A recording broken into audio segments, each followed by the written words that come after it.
Once again, I'd like to be able to give a big thank you to University of Utah Health, providing our medical services, doing an incredible job. University of Utah Health, providing medical support day number 1 and day number 2. First Endurance, dedicated to crafting premium nutrition solutions that go above and beyond as part of our Podium Awards. Once you try it, you'll never settle for anything less. First Endurance.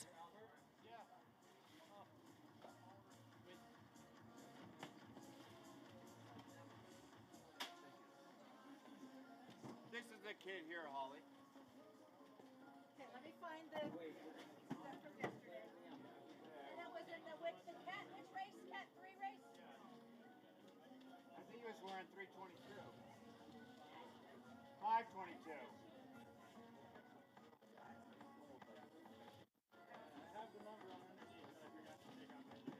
You can line up.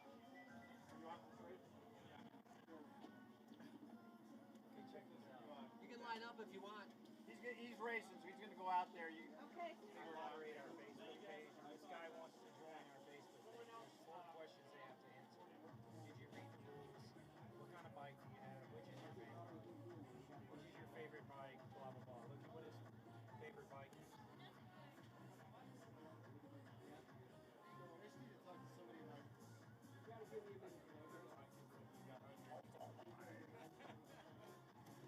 Juniors to the line. Gonna first call to staging. Oh, I see. I timed it till you passed the line to have to come back. I knew you were coming up fast. Anyways, welcome to turn around to the line. First call to juniors to the line. First call for our juniors to the line, please.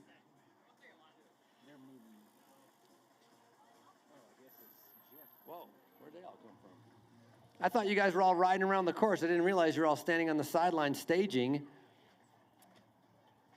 Glad to be able to see it. Welcome, juniors.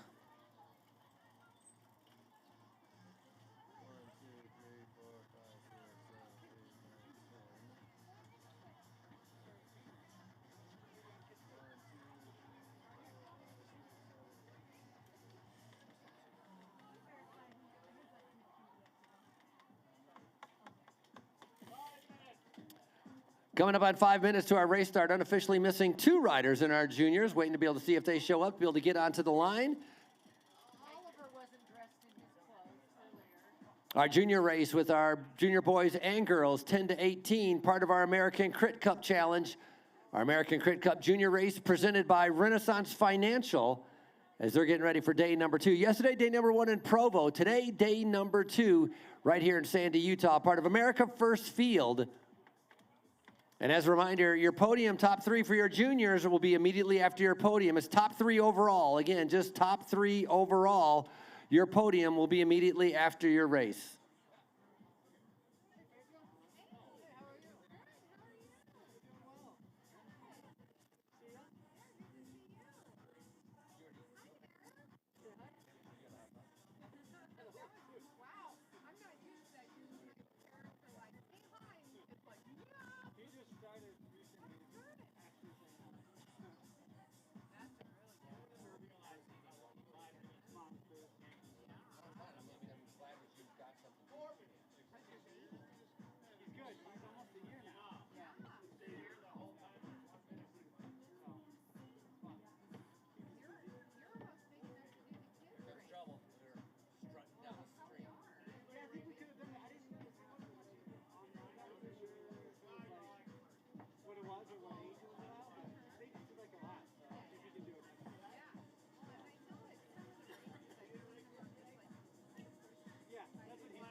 Riders, we're 3 minutes out. 3 minutes out. Plenty of time to relax. Take a last sip on that water bottle. Make sure you stay hydrated. You've been around the course, so make sure you have a safe race. You know the course, and Keep an eye out for each other as you're going to be coming around. Yesterday, Phil Claude picking up the win on day number 1. Congratulations, Phil. 1 kilometer course, 6-corner, dead flat yesterday. This one a little bit different. Sweeping turns, a little bit of an uphill, a little bit more challenging course, all part of our American Criterium Cup presented by Renaissance Financial. Riders, we're counting down until we get ready for our junior starters. You're going to be doing 30 minutes. In the meantime, your final instructions will be coming from your chief official. We got it. We got results. Let's see what you got.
All right, they're off. Your juniors are off.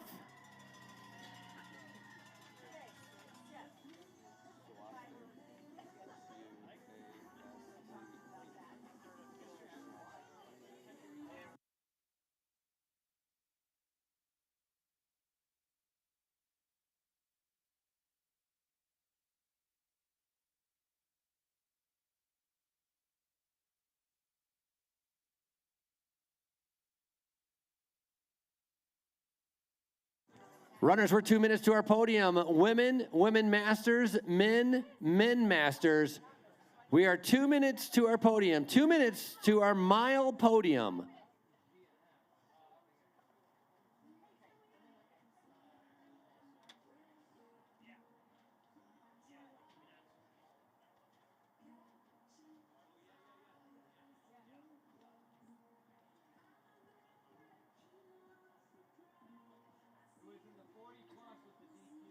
Right. Okay, that's what we found. I just know that's 522. So he told me he was listed as a DQ. Yeah.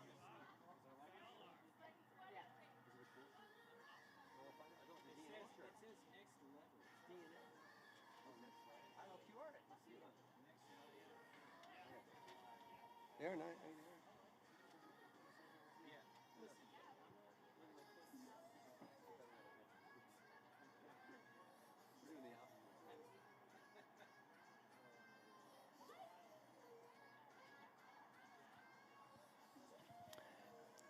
Yesterday, a good race with some of our juniors all tagging on with each other.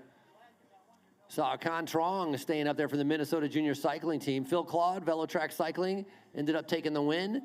And right now is going to be the lap number 1 coming through. Good group of juniors sticking together right now. Excellent job. That's who that rider I was talking about, Trong, on the front right there. Good job, guys. Hang in there. Hang in there. Come on. Get on that wheel, Josie.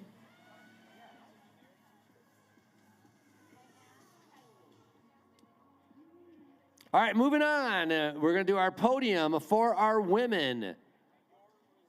Mile women podium. We're going to start off with the time of, unofficially, I'm going to go with the time, 5:49, wicked fast. 3rd place, this is going to go to Janelle Zick.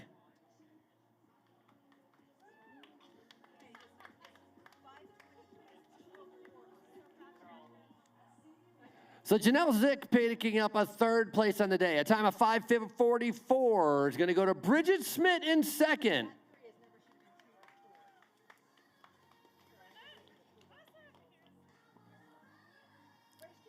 And your winning time in our mile women, 5 minutes and 32 seconds. Please welcome to the top step of the podium, Melissa Hurst.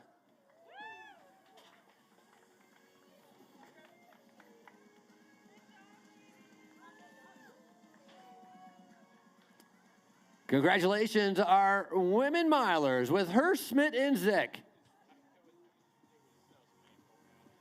Moving on to our Masters women. Our Masters women coming in, number 1, Bethany Price.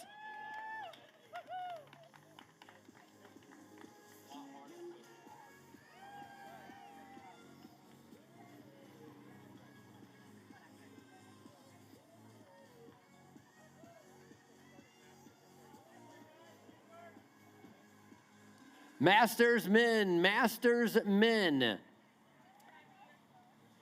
Pretty fast times, I gotta say, 5:13. That's gonna go to Levi Pace.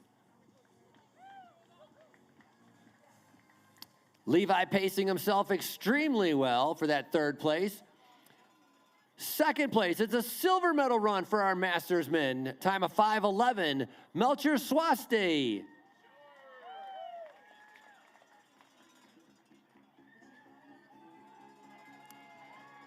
And your winner, a time of 5 minutes and 7 seconds, Albert Wint.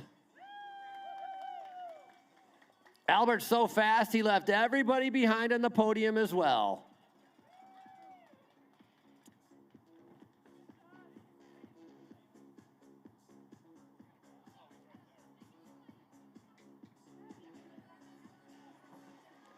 Moving on to our men, our milers men. Very undulating course, 1 mile around, uphills and downhills with still an incredible time. 4 minutes and 23 seconds. 3rd place goes to May Anderson.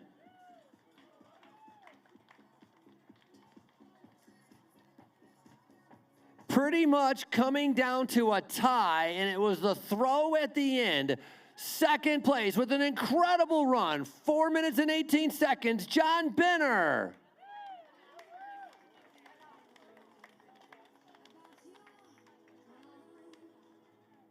And your winner by a nose, and literally it was 4 minutes and 18 seconds as well. Please welcome your mile champion, Jason Hoffman.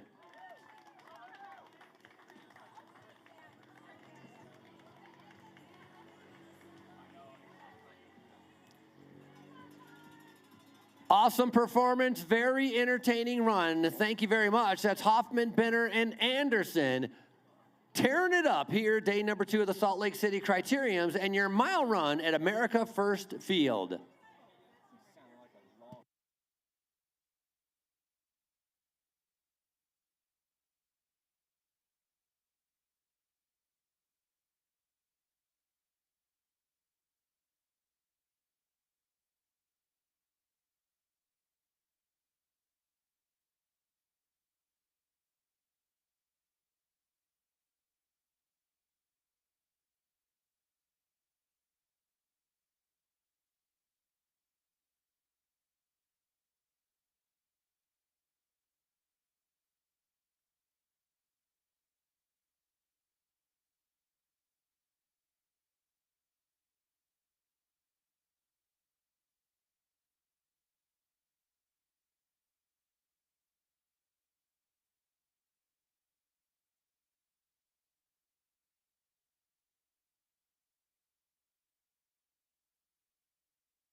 Phil Claude on the attack right there. Nice job. I love the response. Angus Hickman not letting them get away. Nice job, Angus.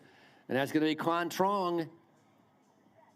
Those were the riders that were up in the breakaway yesterday as they're trying to be able to double up. That's the big question. Can Phil Claude go 2 for 2 I don't think we've had a rider yet today who won yesterday win today, so our juniors could be the first time.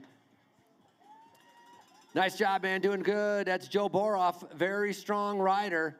14 years old out here ripping it up. Is Oliver out here? Rob Van Kirk is the one. No, Oliver's not. He didn't. Rob Van Kirk, you're right, he doubled up in the Masters. Oh. Were you just having them pick something out of the box? Because I did the podium and didn't know what you were giving them, so I just Oh, had for the Masters? Yeah. Did you give them anything? They picked something out of the box. I wasn't even. That's what. I wasn't even gonna let them pick out of the box. But yes, just because they're Masters. But anyways, yeah, they were picking one thing out of the box. Okay. Yeah.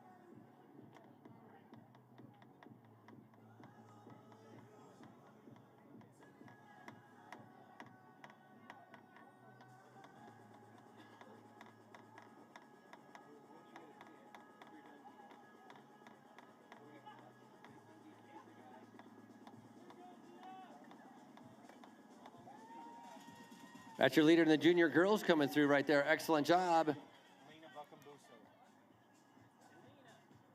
Lena Buckambuso and Leela Higley. Josie Gardner's coming up too. She's hammering on this climb.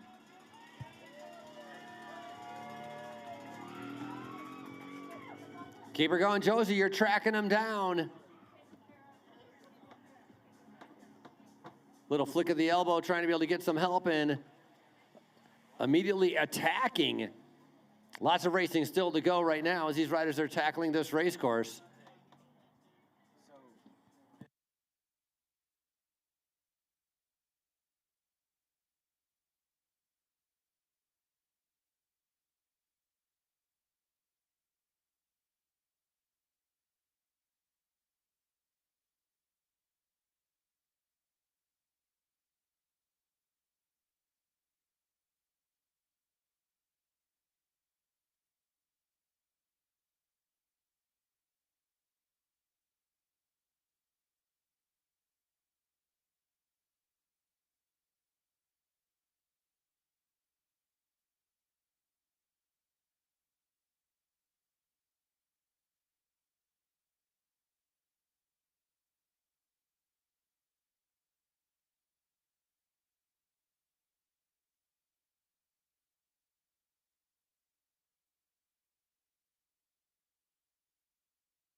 Come on, Con, keep her going.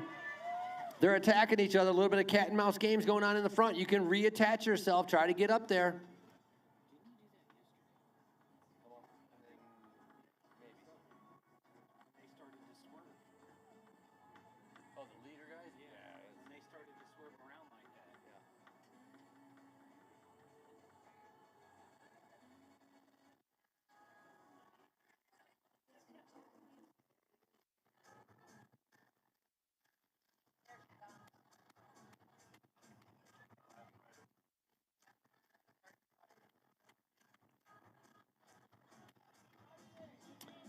Skibbity toilet. Keep her going, Josie.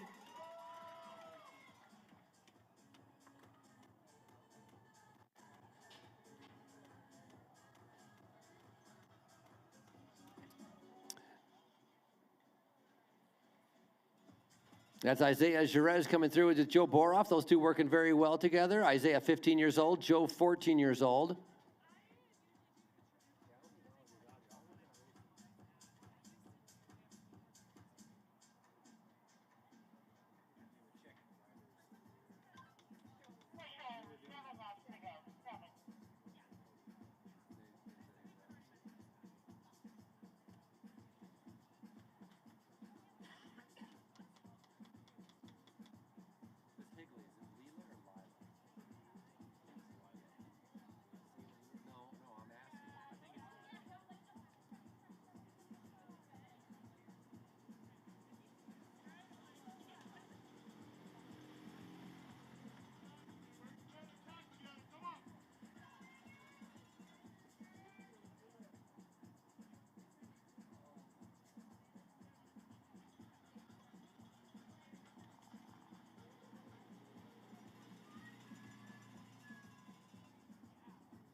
One thing to keep in mind, there's different age groups that are out here. Phil Claude, 16 years old. Angus Hickman, 17 years old. And Con Trong, who just came through with that orange jersey, 14 years old. So that's almost 3 years difference between our leaders. There's our women leaders. That's our junior girls. They're doing a great job whipping around this race course.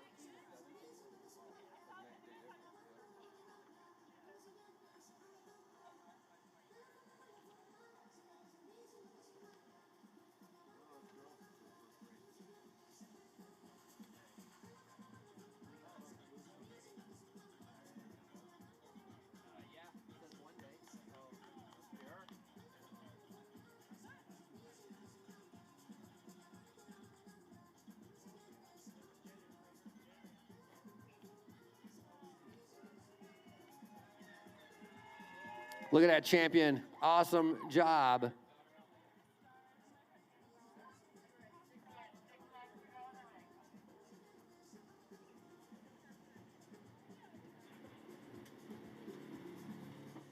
Rider, 6 to go, 6 to go. On that, there's no more free laps. No more free laps, 6 laps to go. No more free laps.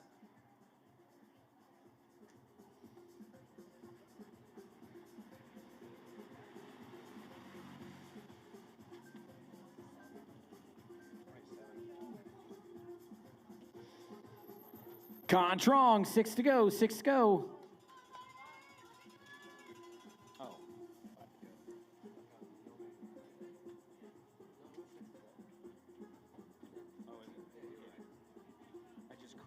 I crossed it out too.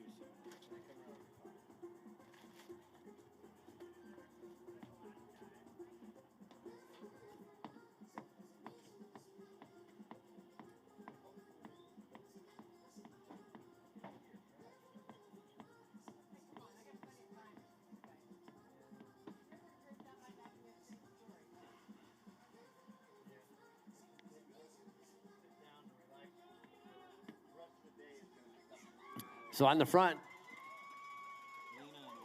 Lila on the front, Lena sitting in second position right there. So unofficially thinking this might be Lena's first bike race, which is great to be able to have her out here tackling this race course. So Lena and Lila, both of them right now, that's our leader in our junior girls, as they're going to be fighting it out for the top step of the podium. Lots of racing still to go. They just came through seeing 6 laps to go. Our leaders now in a little bit will be seeing 5 laps to go.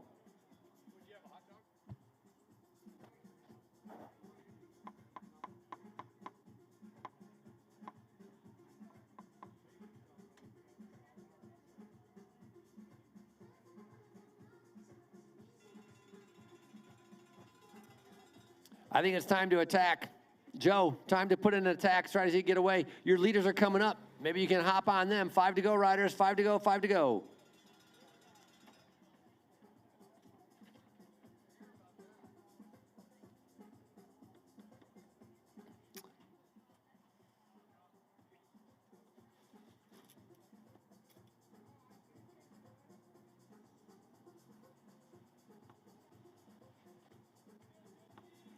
Good job, Josie.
Right now, Bukambuso and Higley sharing the workload as they come through. Excellent job. You guys are making it look easy. Look at these champions rolling through right behind. That is going to be our leaders as they're getting ready to see 4 laps to go.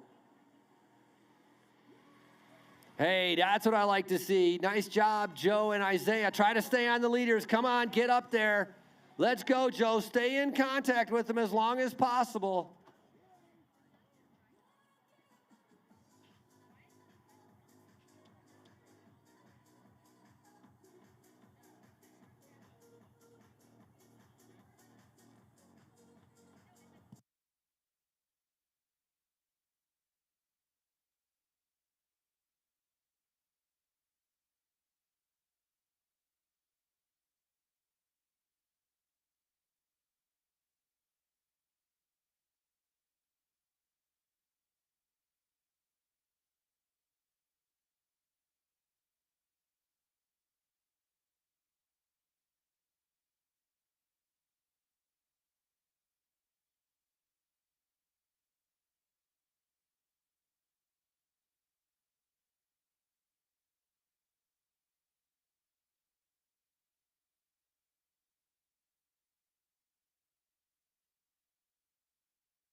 All right, gentlemen, 3 laps to go. 3 laps to go.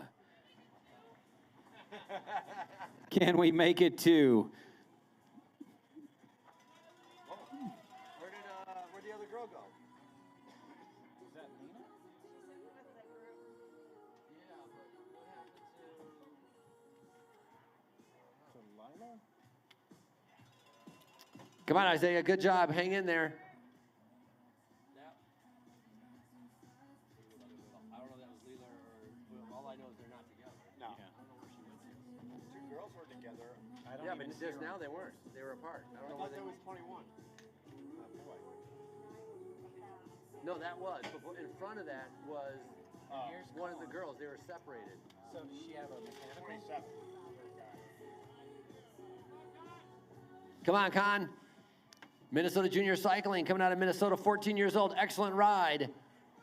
Look at him turning that gear over.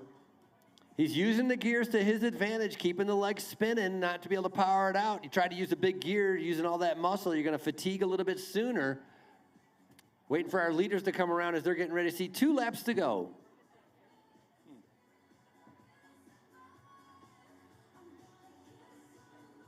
Whatever happened, it was catastrophic. To the other girl? Yeah, I don't know. Unless we missed her.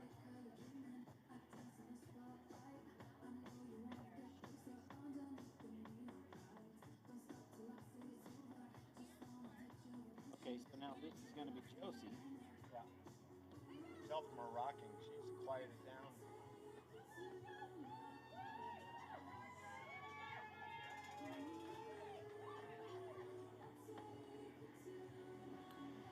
Leaders, 2 to go, 2 to go. This is the attack right now. He's making it stick. Get on there, Hickman. Don't give up. Angus trying to be able to stay on the wheel of Phil Claude. Phil, very strong rider, an experienced rider as well, taking the win yesterday. As right now, he decided with 2 laps to go, he's going to try to attack, try to be able to separate himself. Going after turn number 1, that, arguably that is the hardest part of the course.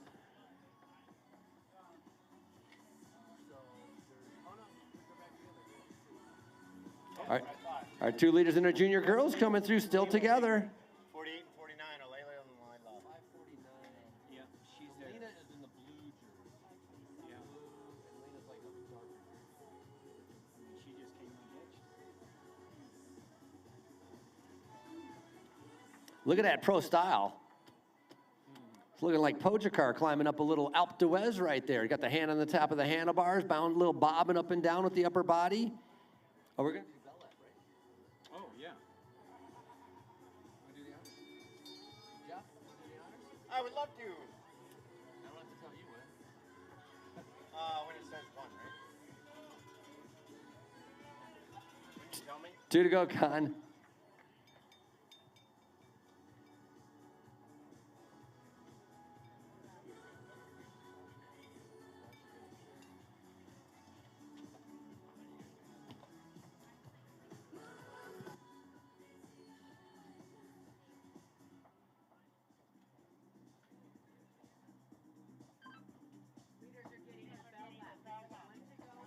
Here we go. Phil Claude is leading out Angus Hickman right now on the final lap.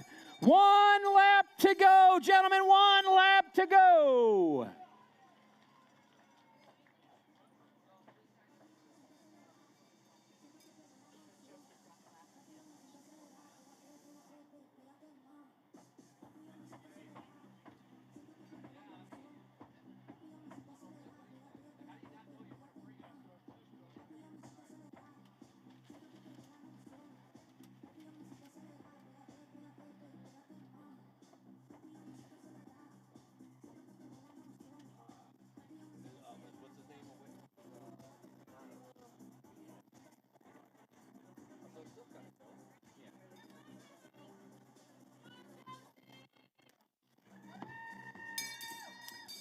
Josie, I got good news for you. 1 lap to go. Final lap, Josie. Nice job. Turning those legs over. All riders, 1 to go. 1 to go, 1 to go, 1 to go. Junior girl title up for grabs right here. Sandy City. Who's going to be able to win day number 2 of our Salt Lake City Criterium? America First Field. And our junior boy title up for grabs as well. Okay, so you guys. 1 to go, 1 to go, 1 to go. You guys have 49 1 lap down, right? 2 laps down? We got one more bell. No, I think 48 just lapped. Oh, come on, I want to ring the bell, Frankie. I want to ring the bell. Come on, Con. Come on, Con, 1 to go. Here they come. Big sprint right now. Looks like Hickman trying to be able to lead it out. Cord's coming around him, and it's going to be Cloud. Phil Cloud picking up the win. An excellent ride by Hickman as well. And Phil Cloud going 2 for 2, one of our only categories to be able to double up, winning on day number 1 and day number 2.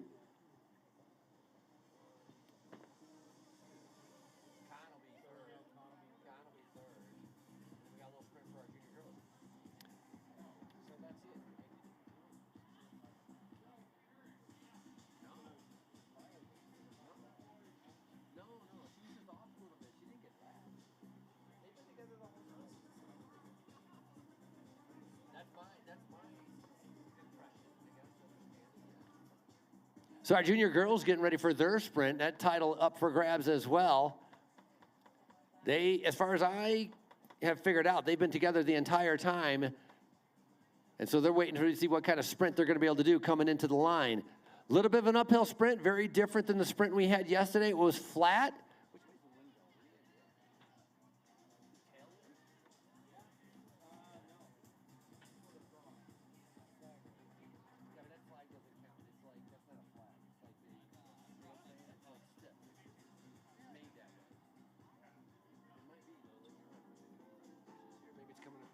Maybe a little bit tailwind.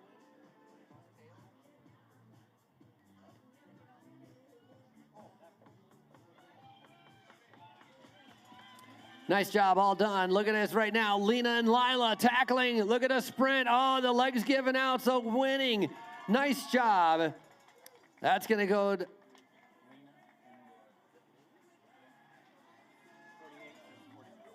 So Lena, I believe, unofficially taking that, and that'll be Lila in second place. An incredible last sprint. And here's third place, Khan. Excellent job. That'll put him on the podium once again.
Cat 3's course is open. Cat 3's course are open. You're welcome to take one lap. Take one lap and then line up. Category 3, you're up next at 12:05. We're 5 minutes out as our Cat 3's are getting ready for 45 minutes of racing here at America First Field.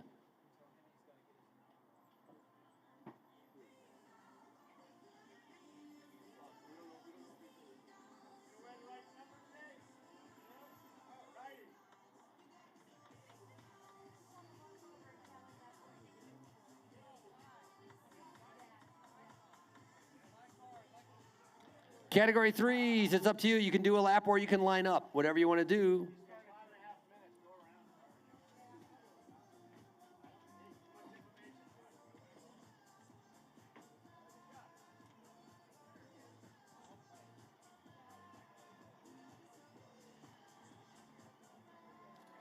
Juniors will have your podium in 5 minutes. Juniors will have your podium in 5 minutes.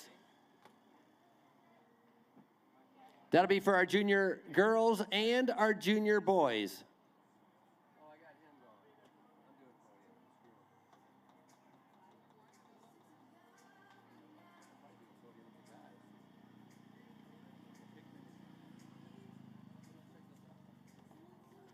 Hickman and Kahn, are you around? Hickman, I just saw you roll through.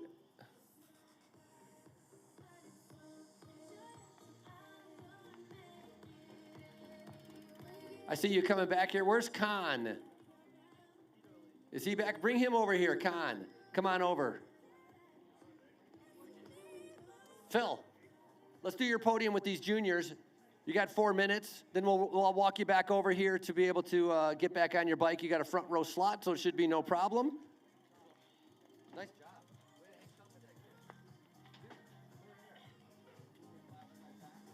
So we're going to do our junior boys real quick so other riders can be able to move on to the race. Third place, Minnesota Junior Cycling. A great ride once again. Con Trong. Come on up to the third spot.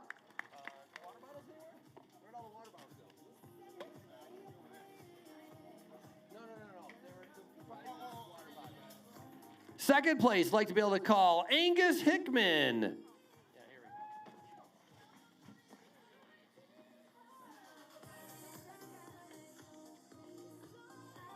One sec.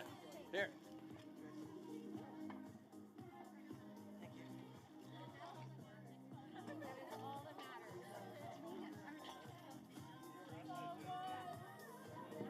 Are they all the same?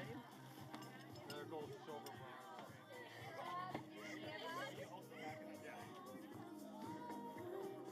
And with your American Crit Cup presented by Renaissance Financial, please welcome your winner. Winning on day number 1, now on day number 2. This is Phil Claude.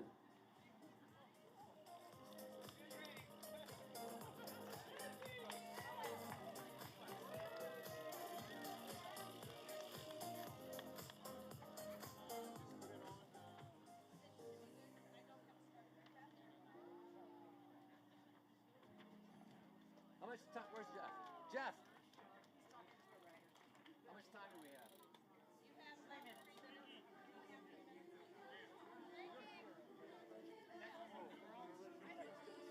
Moving on to our junior girls, like to be able to call up third, Josie Gardner. Excellent ride, Josie. Second place, Lila Higley. Where's Lila? I thought she was around. Here she comes. So excellent job. It's a silver medal ride for Lila Higley. And your winner with an incredible ride, Lena Bucambuso.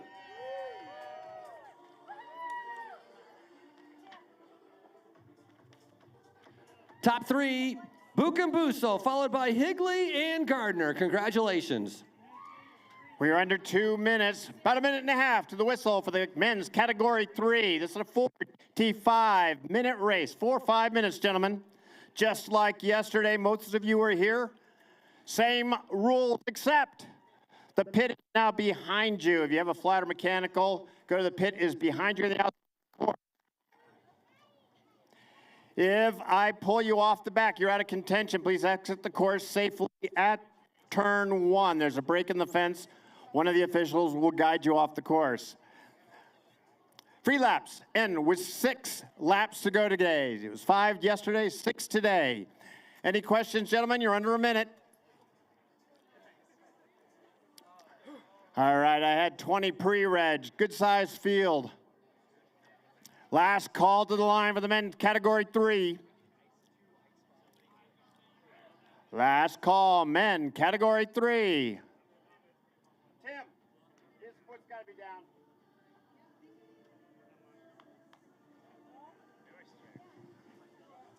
Yeah, just Cat 3 should know better. No hanging over the fence of a crit. All right, gentlemen, most of all, I wish you a safe race. Have fun out there on the whistle.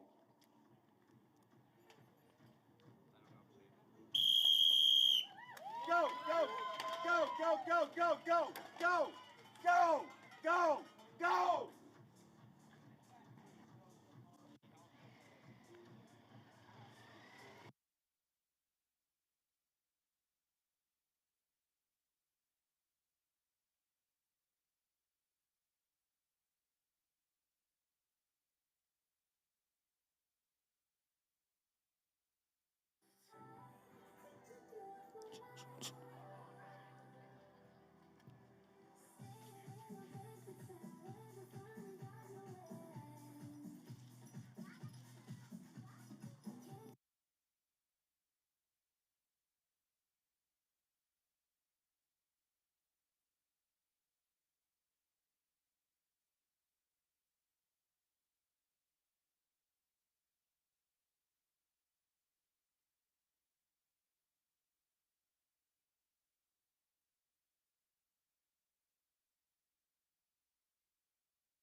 Test, test, check. Hey, so your men's Cat 3 out on course right now.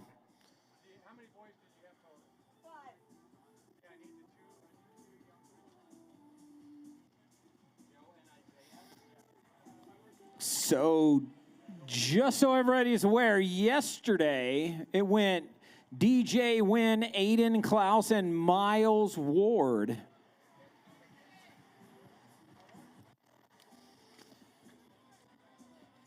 Your Cat 3 have an Omnium this weekend as well, so that is all going to be worked out during this race. Omnium being the best score of 2 races. Can you get your sound guy back over here, the big dude? Yeah, we need.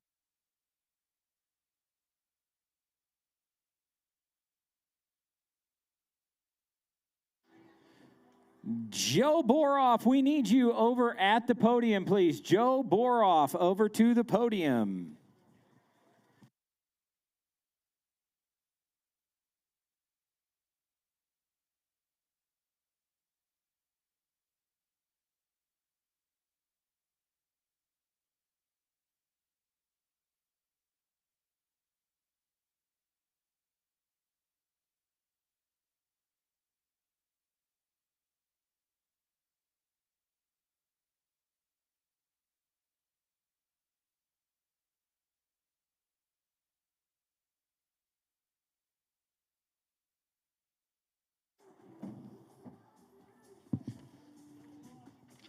All right, for everyone that's tuning into our live feed, we're just under 1K, 1 kilometer of racing. We've got a nice fast downhill and a nice climb to the finish. Right now, our Cat 3 men are coming up to the finish area right now.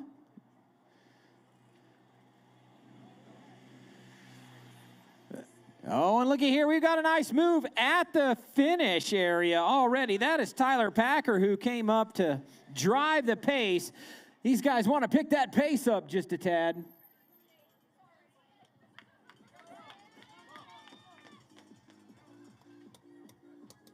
What's the live feed at?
So our Category 3 men are out on course as we speak.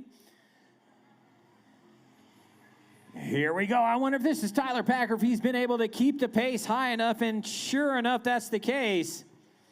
He's being chased down right now by a group led out by Michael Merriman. So Tyler Packer picked the pace up.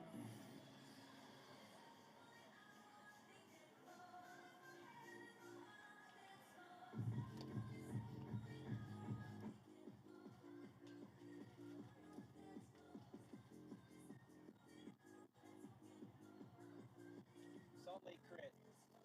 It's in the Salt Lake Crit. Your Salt Lake Criterium American Criterium Cup Racing is brought to you by Larry H. Miller Cycling Club. Okay, was green one just dropping out now, or is frequency on this, so you should be good. One to go.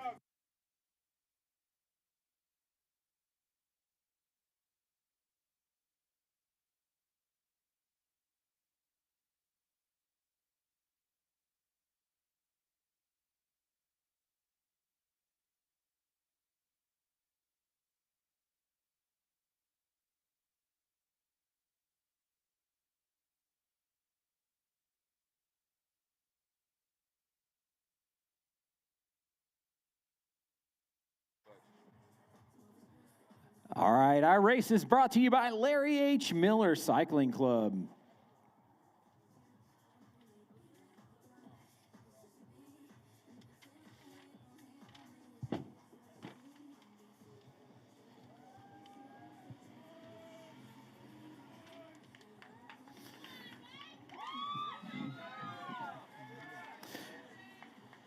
Nice. Salt Lake Criterion would also like to thank the Larry H. and Gail Miller Family Foundation, as well as Hangar 15 Bicycles, 6 bike shops in Salt Lake and Utah County, longtime supporter of cycling in Utah.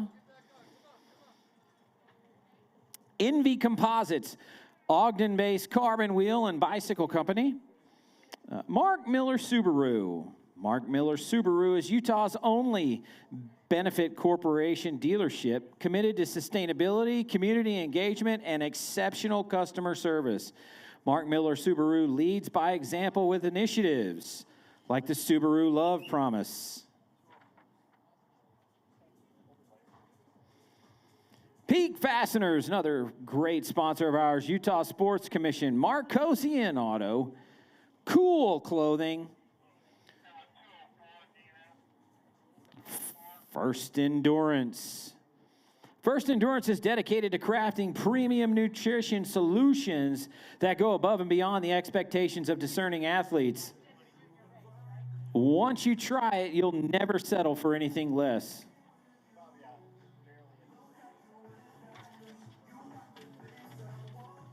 I also want to give a big shout out to the University of Utah Health Centers and for providing our medical support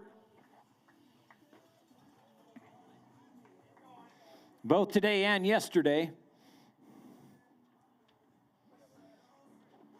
Finally, DNA Cycling. DNA Cycling, custom cycling apparel, lifestyle, and custom solutions for dirt and asphalt. All right, it looks like our Cat 3 men are all back together right now, being led out by Brian Higley of Plan 7 Cycling.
We have heard that the University of Utah Health has ice baths for folks.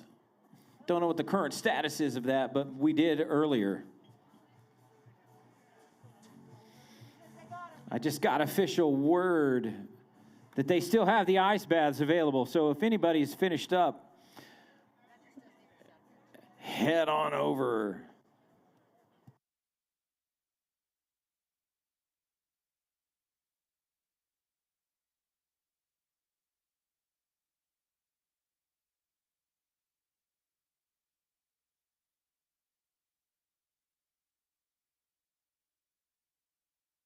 All right, it looks like we got someone new on the front. That's going to be Cade Pear. Cade Pear is right up there leading out now. He's taking over for Brian Higley.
All right, let's see how we're going to do. We can see our leaders coming up right now.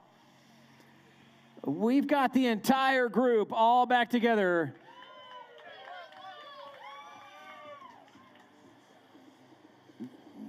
We've got that group all back together. I mean, essentially, you see them kind of strung out, but the pace was still kind of slow.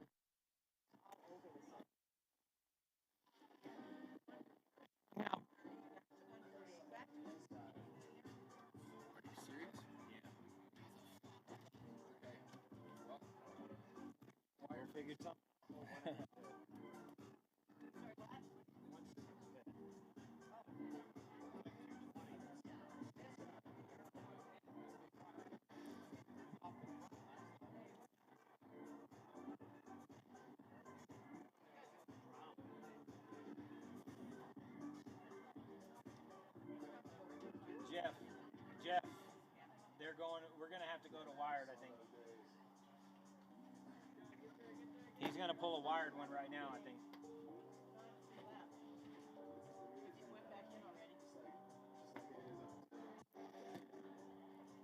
All right, we know that some on the live feed are having a little bit of a skip problem, but we're going to get that all taken care of here for too long.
Group all together still as they're coming through. Nice.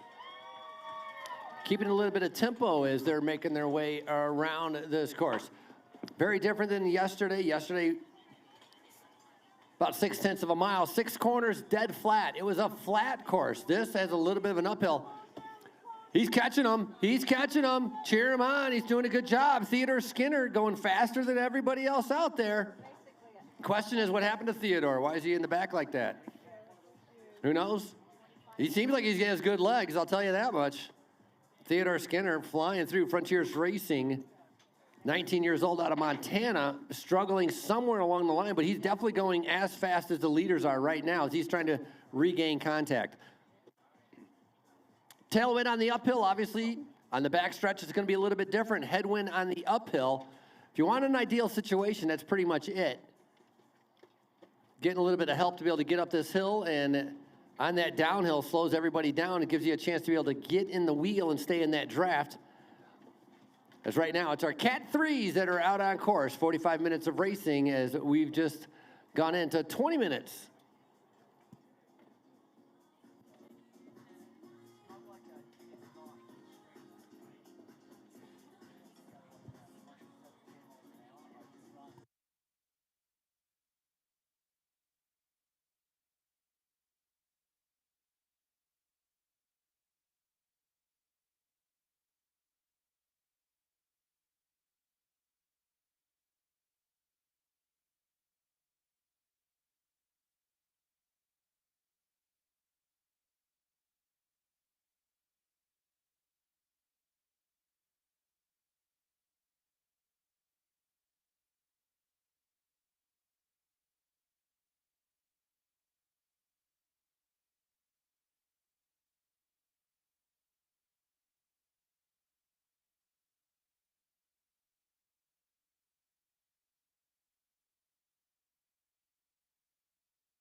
Green jersey got back on. Theodore, excellent job right there. Attacking right there. I think Donovan waited until Theodore got on, and then Donovan decided to attack.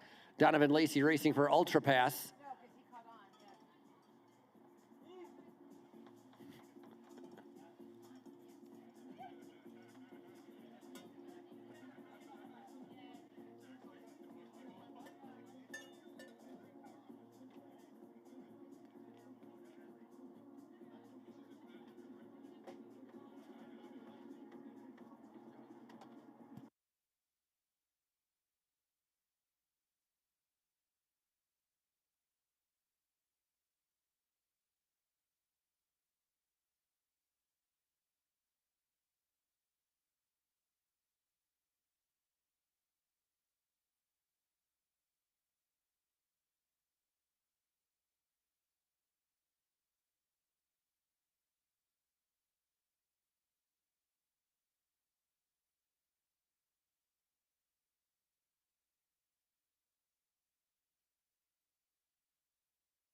They're letting him slide up the road. They didn't even know it. Michael Merriman.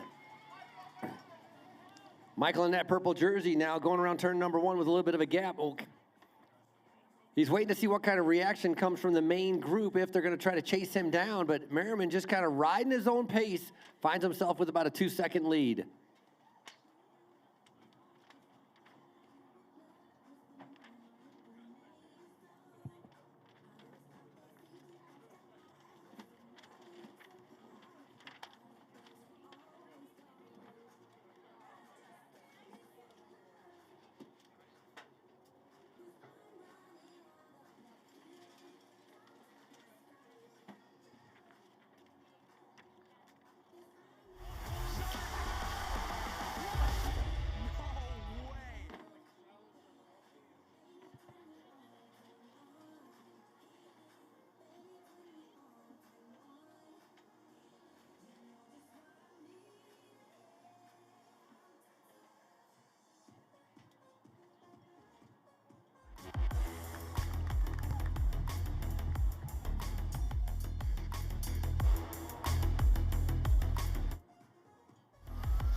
Riders, lap cards are up, 10 to go. Lap cards are up, 10 to go, 10 laps to go. Lap cards are up, 10 laps to go.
Hey.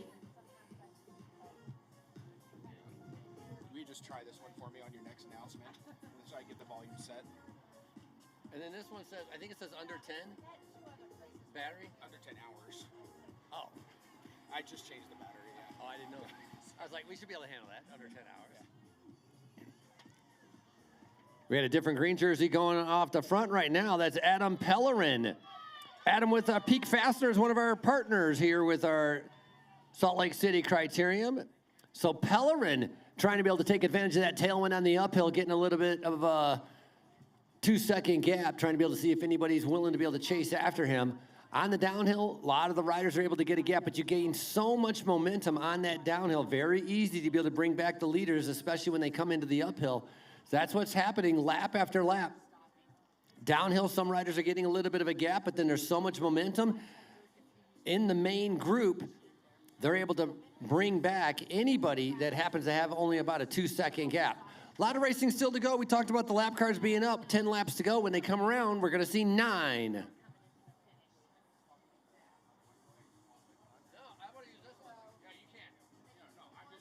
Just leave this up there just in case. No, 100%.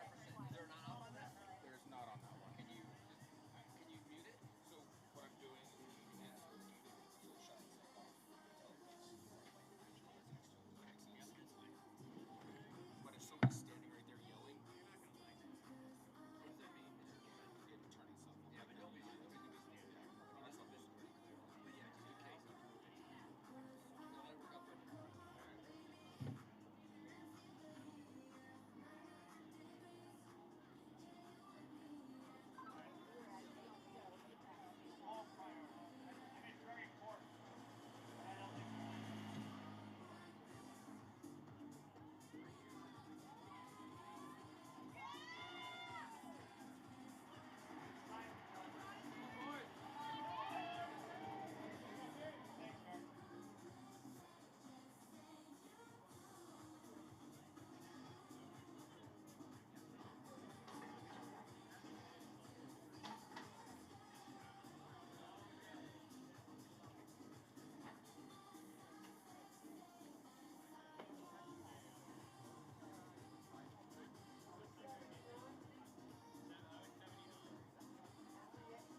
Look at this, Frankie. We've got Santiago Roca of Legado Cycling on the front, finally starting to push that pace a little bit harder.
Riders enjoying that tailwind on the uphill. 6 laps to go, 6 to go, 6 to go.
Category 3 group ride. 5 to go.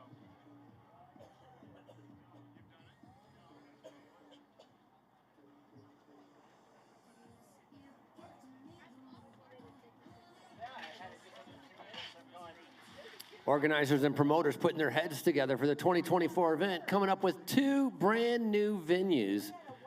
2 new race days, 2 new venues. Yesterday going to Provo for a downtown criterium, flat 6-corner, very fast criterium. And then today coming here to America First Field, as first time we're having part of our Salt Lake City criteriums here as well. Part of the American Criterium Cup. It is race number 4 coming up right here in Sandy, Utah.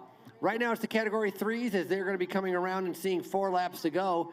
Next up, our Masters 40 plus, and then we're getting into our pro women and our pro men. Hey, Frankie, these guys have thrown out the parachute. They're down to 2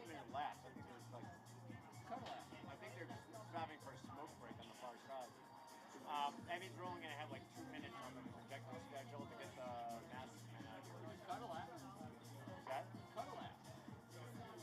Well, we're under 5 to go. We're riding around. We can take 3 to go. Whatever you want to do. We'll let him ride. Just as long as you get the masterman. They're not going to be able to. The Masters aren't going to get out here in 2 minutes. Say again in turn 3. Holly.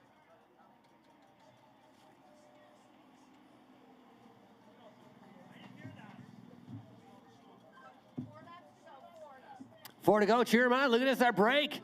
Look at that going up the road. Ultra pass on the attack right now. That's going to be John Rogers. They're waiting for somebody else to do the work, and he's waiting for somebody else to do the work.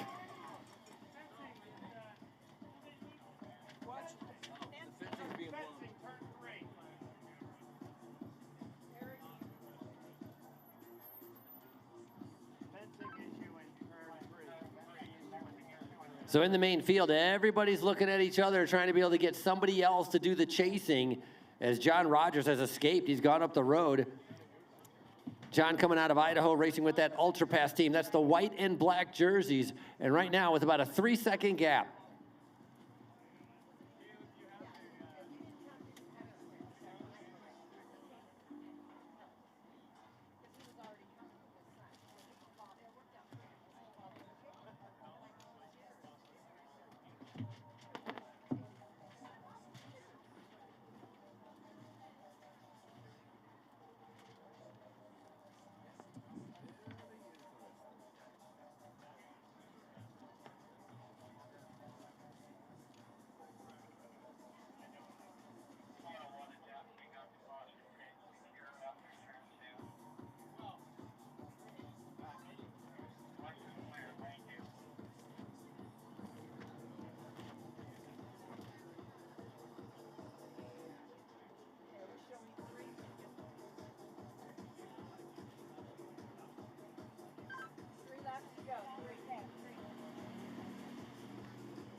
All right, Frankie, he stayed out. It looks like that group has not regrouped to chase him yet.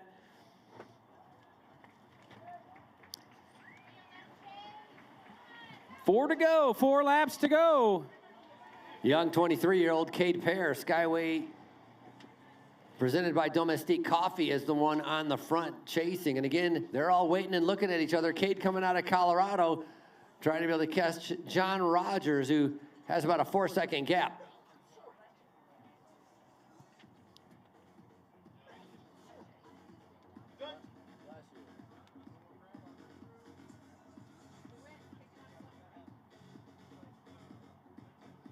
Well, it just blew your sneeze all over me.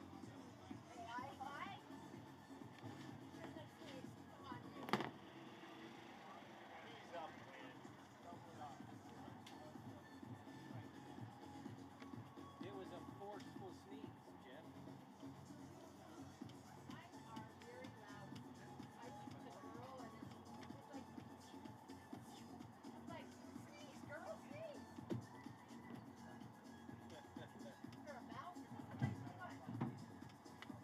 So you're saying it's no dainties?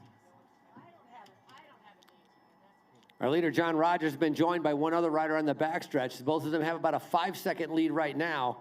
Just coming to the bottom of the climb as they get ready for that sweeping right-hand turn and then hit this gradual uphill. Once they're coming on up here, they're going to see 2 laps to go.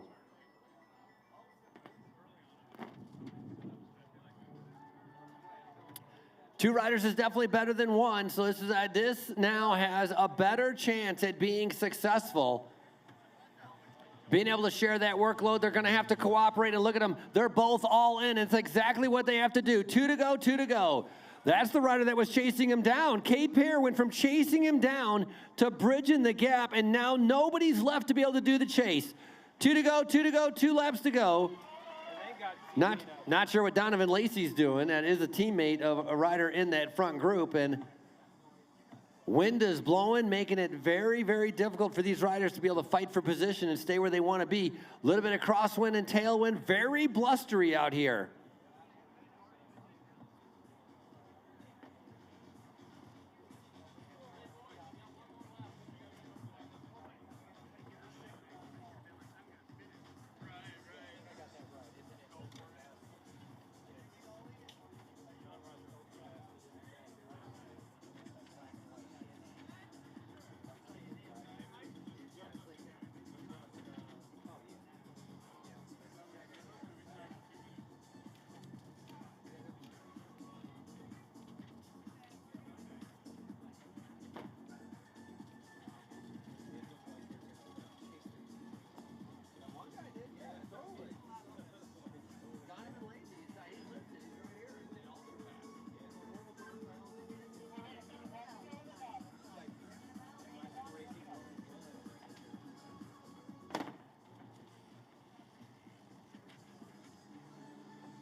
They brought him back.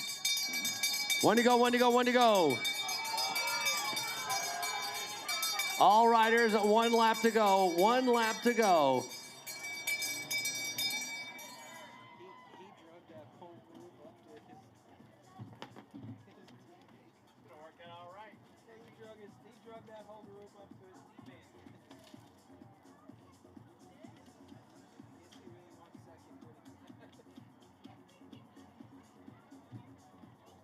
So on the front, they're trying to be able to bring back Cade Pear. That's that rider in that light green jersey.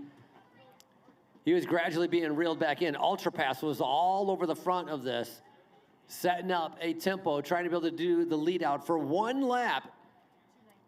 Very hard to be able to hold the position on the downhill. That's where a lot of riders are going to have an opportunity to be able to go around. That's the critical part on this race.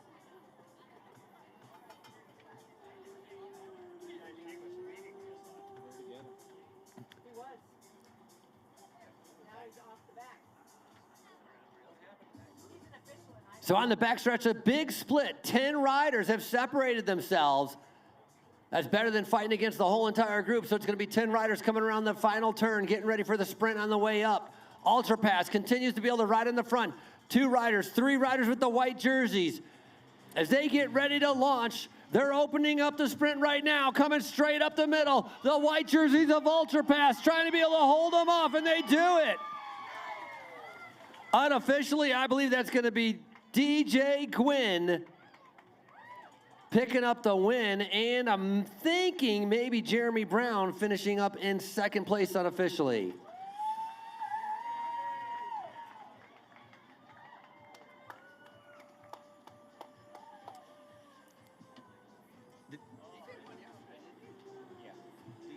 That's 2 days in a row. DJ Wynn picking it up from Ultra Pass, the 18-year-old, winning on day number 1 and on day number 2. 4 minutes to the Masters. Masters riders, you're up in 4 minutes. It's a little tight schedule, a little tighter than yesterday, but 4 minutes, Masters. Who'd you have for 3rd? Your course is open, but you really are tight on time. 13, then 5, then 21. 13, then 5? Yeah. And then 21.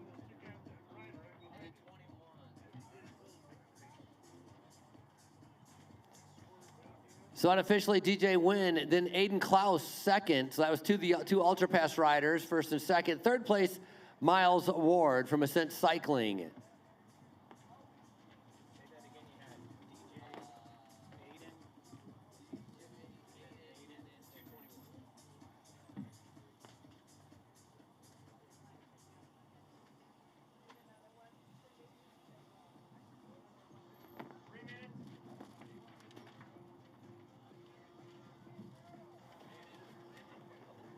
All right, gentlemen, you are 3 minutes out. 3 minutes out.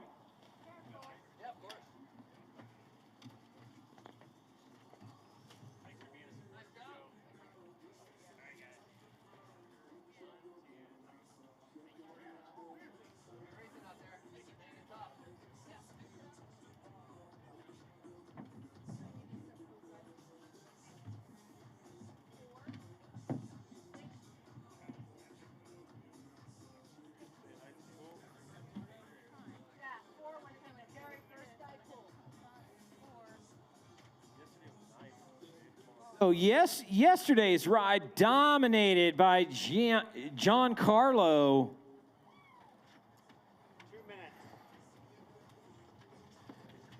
Giancarlo Bianchi rode away from this field, and it's going to be interesting to see if they let him get a gap today. You need to rest. Is that my bottle? It can go in the garbage. I'll need mine. 1.5. Master men to staging. Master men to staging, looking for 36 pre-registered rider. Master men, you are just over a minute to your whistle, gentlemen. Come on down, last call to staging.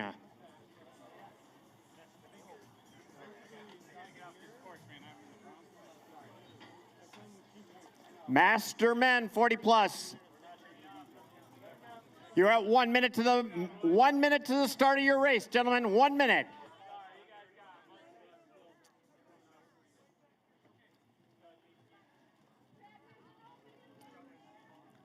Let's clear out the paddock here, please.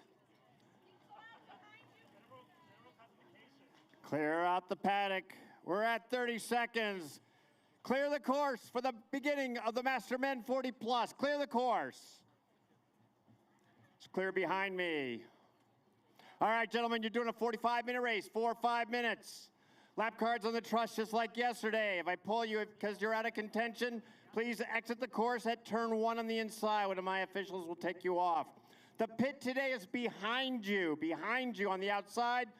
Free laps end with 6 laps to go. Any questions, gentlemen? Good, because you're 3, 2, 1. I'll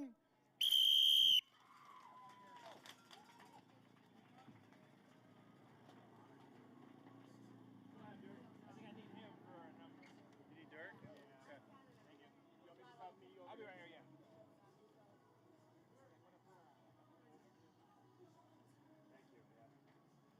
This one's been blowing all over.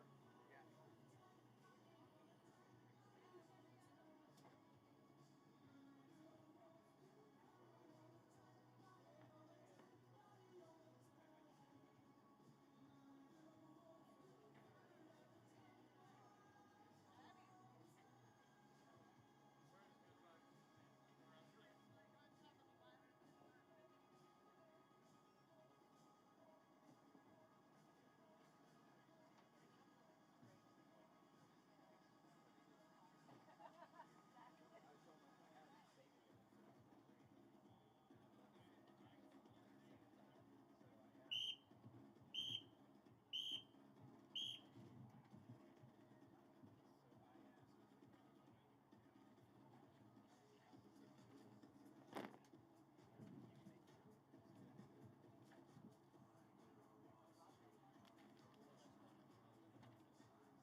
Right around 40 riders on the start line as our get ready to complete lap number 1. 45 minutes of racing for our 40 plus as they get ready to come around. They made it through the downhill again. Wind now is a crosswind through our uphill section, so the wind definitely changing as we go throughout the day. Leading him through in the front right now out of the saddle, that is going to be Chad Chenoweth. Johnson Elite Orthodontics as Chenoweth now in that white jersey, trying to be able to keep that group strung out.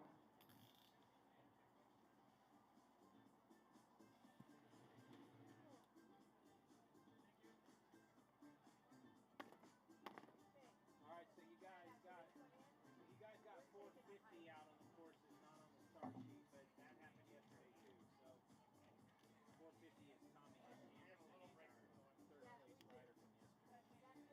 Tommy Anderson, third place rider. Might be right behind you. Yeah, might be right behind you.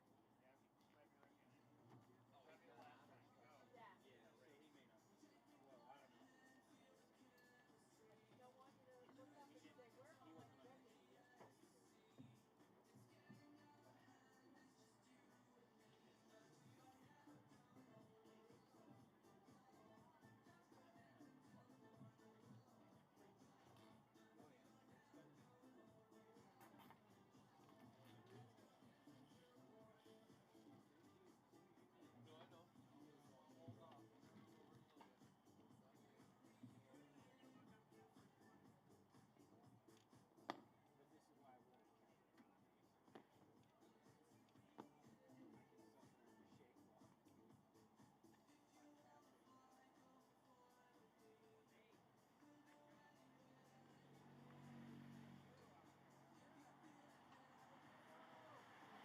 Well, Frankie Giancarlo is sitting right at the front, sort of at that perfect spot where he did yesterday. You know, we saw him at the front, towards the front, and then, of course, take off. But I just don't see this field letting him get the same type of gap he had yesterday.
Category 3 riders that just finished up, your Omnium payments are available. Born to Run Cool Tent. Head on over to the Born to Run Cool Tent. Results are up live, and your overall Omnium results are up live as well.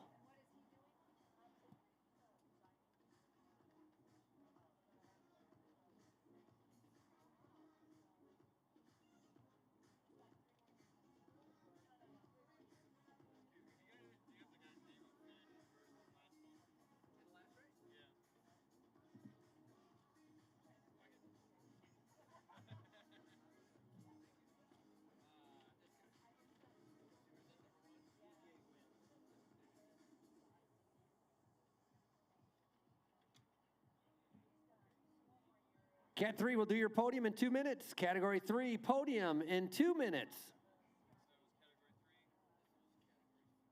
Racing age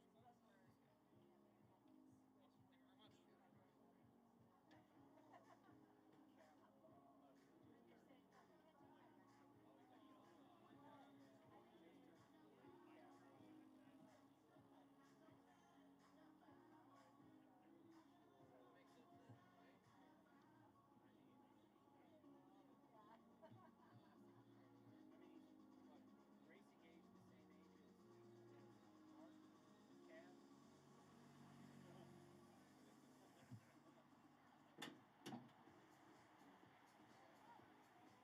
same age as Cam. DJ and Aiden, head over to the podium.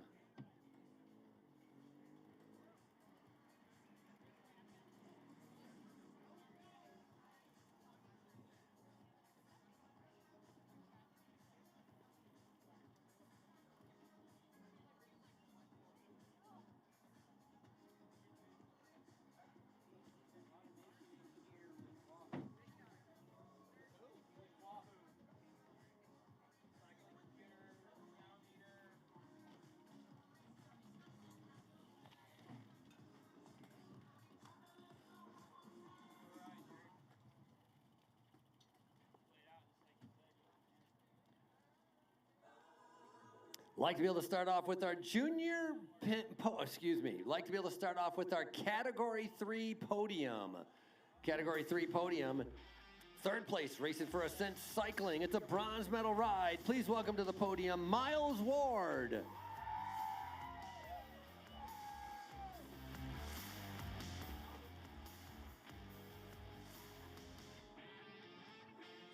Wow.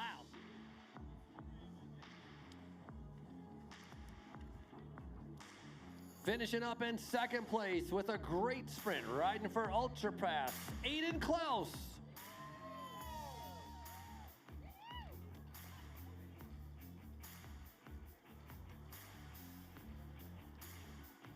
And your back-to-back winner on day number 1 and day number 2, showing off his speed once again. It's an Ultra Pass rider, DJ Wynn.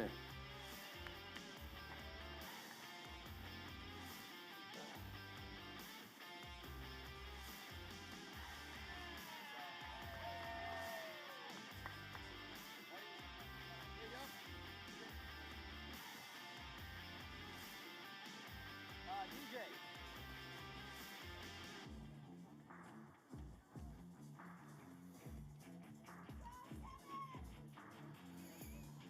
No.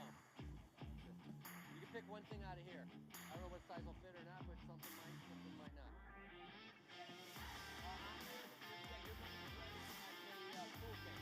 The one over there. Dad. Yeah, I think it's all in there.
Little glance over the shoulder, and I got good news for you. No one's behind you. It's Rigoberto Meza.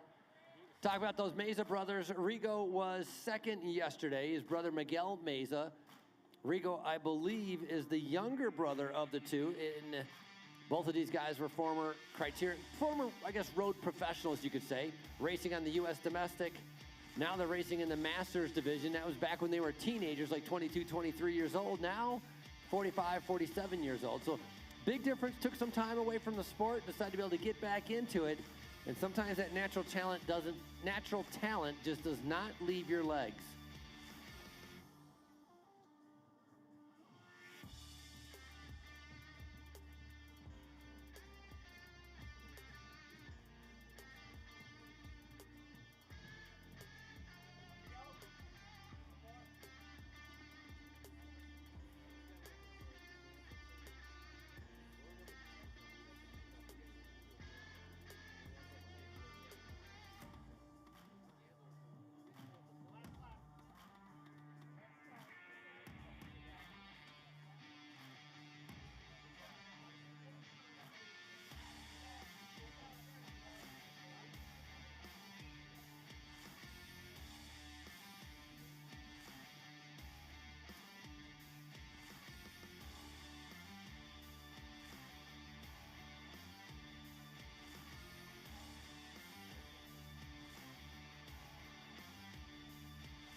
Every time a rider's trying to attack, it's being reeled back in. Another new rider coming up to the front, pushing the pace. That's Eric Dorf.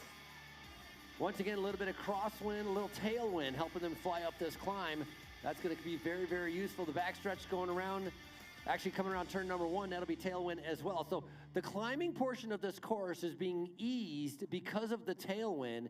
They're being pushed from their back. And then the downhill section, that's more of the headwind, and that makes it a lot easier for a lot of the riders to stay in contact and stay in that draft. So swirling winds, but generally it's a tailwind on the home stretch and a headwind on the back stretch as our Masters riders continue to try to break away.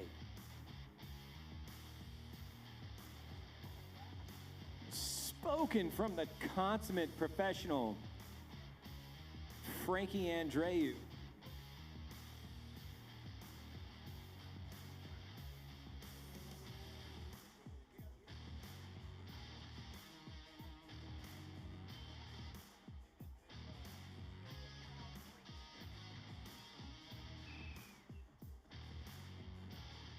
That was our Masters winner coming through right there. This is his second race of the day.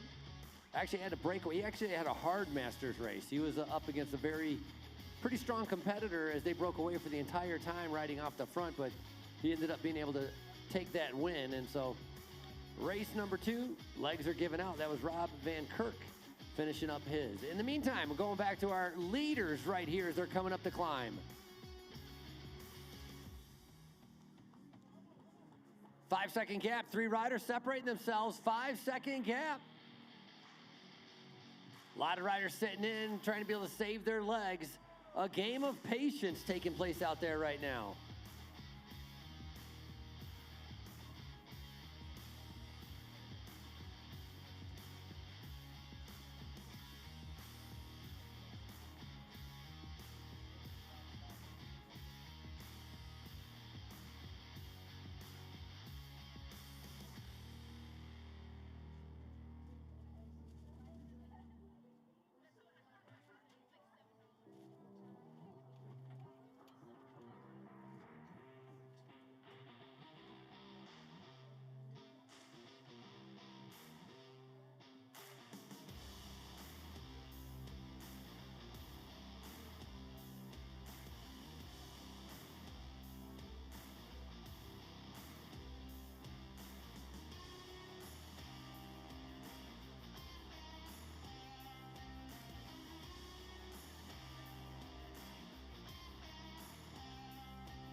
Great move right there, 466. That is going to be Hesselgrave. Hesselgrave was in a couple moves yesterday.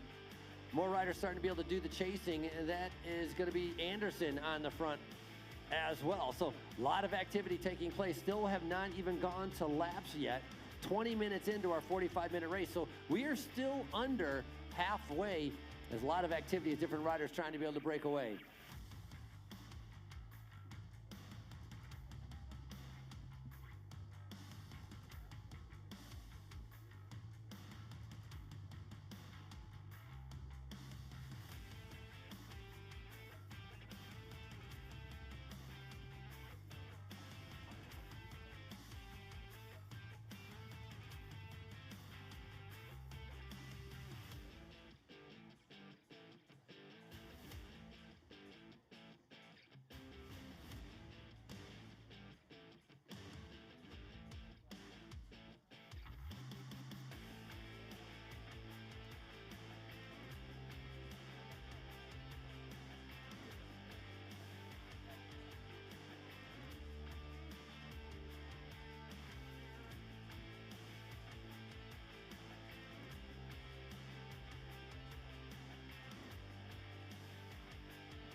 Hesselgrave with Unicorn Racing trying to be able to stay awake. Hesselgrave coming out of Colorado.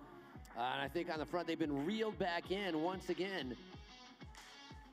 Little glance over the shoulder, trying to be able to figure out what's going on out there. That's Rigoberto Meza sitting in second position. Sitting on the back right now, looking pretty comfortable. Parker Smith. Get up there, don't give up. That's Edward Kilborn. Got to make a contact.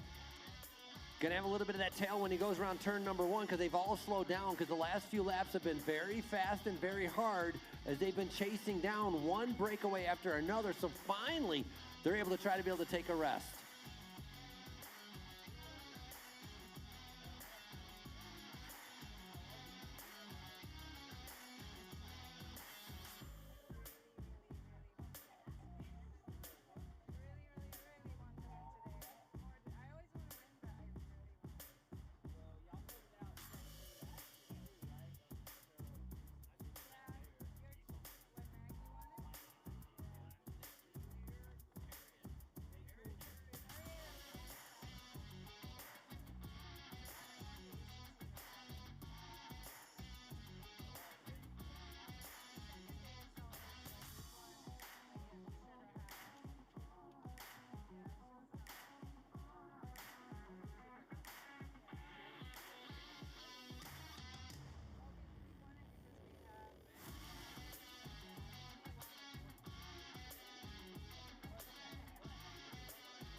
Riders, 12 laps to go, 12 laps to go.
Riders 11 to go, 11 laps to go. Lap cards are up, 11 to go.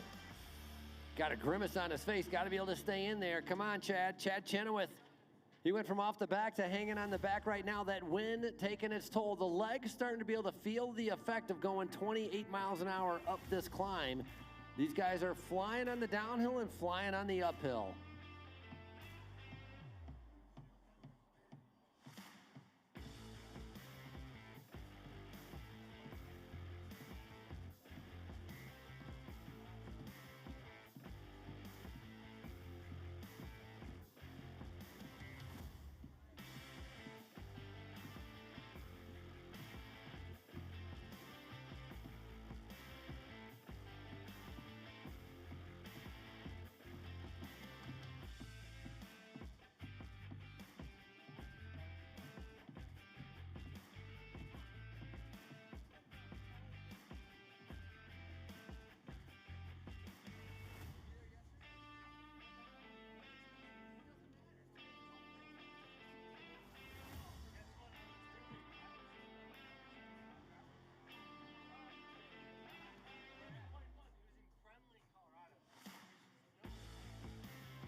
I think we got one rider off the front, Nathan Manwaring.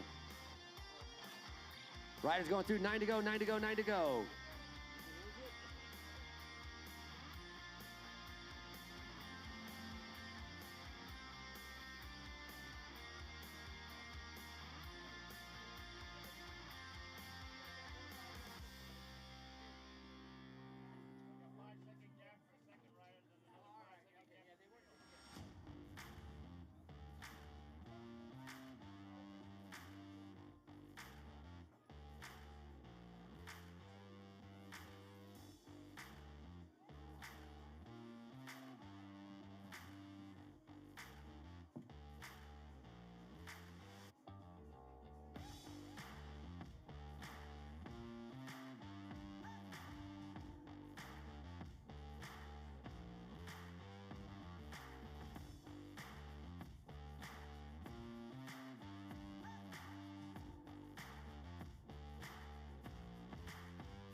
Riders on the backstretch, the main field coming down the hill, but our one leader, I believe, has got about a 10-second gap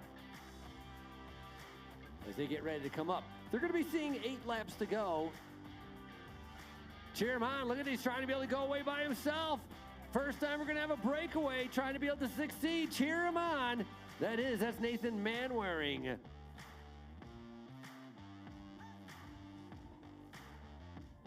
Well, I underestimated that. I called it 10 seconds. Definitely going to be more. Riders is a 20-second gap. One rider up the road, 20 seconds. One rider up the road, 20 seconds. 8 laps to go. 8 to go.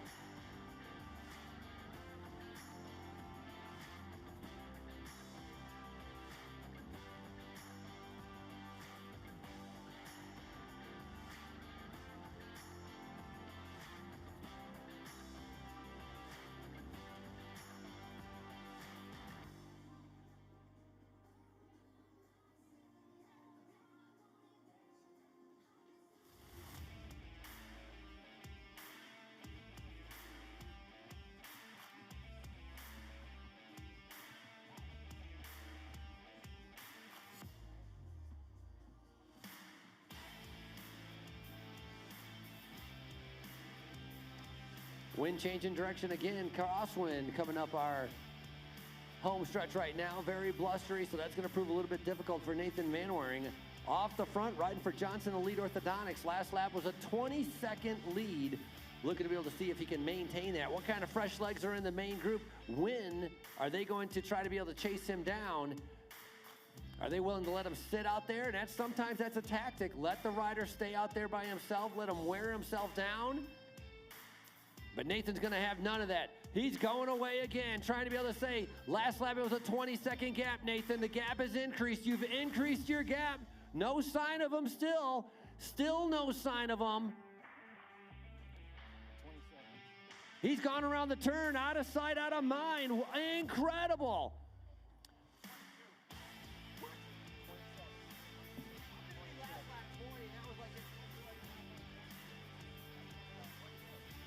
"27 seconds is the gap. 27.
All right, the gap's staying out at about 25 seconds right now.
Come on, Jeremiah. Nathan Manwaring trying to be able to stay away. 5 to go. 5 to go.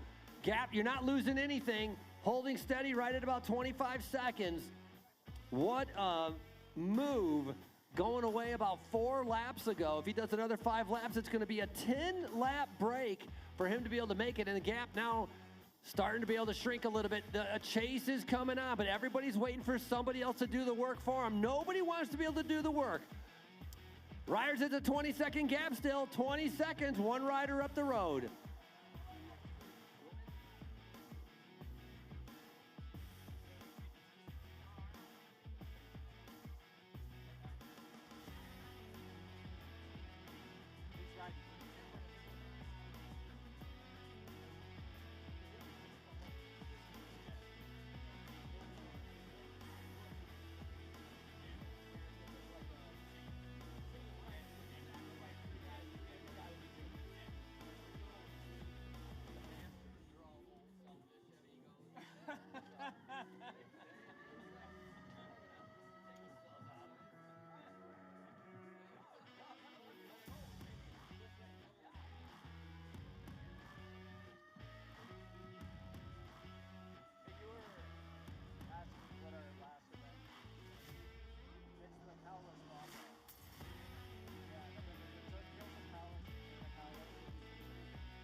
Four to go. Gap's 20 seconds still. 20 seconds. Oh, we got 2 chasers now trying to be able to come across. I'm definitely going to have to warn Nathan Manwaring.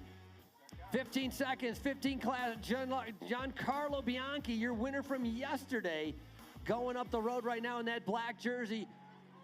Guys, your leaders are all going up the road. The podium, top 3 have escaped.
All right, your podium is about to be grouped up together. You've only got about a 5 bike length gap right now. You've got Giancarlo and Rigoberto Meza right on you.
2 laps to go, gentlemen. 2 laps to go.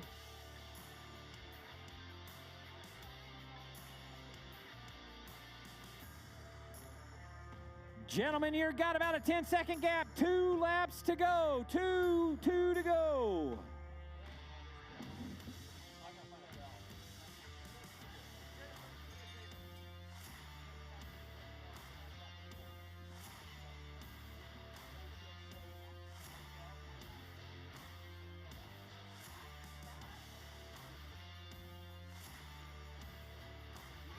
You've got to ring it with gusto, though, the whole time.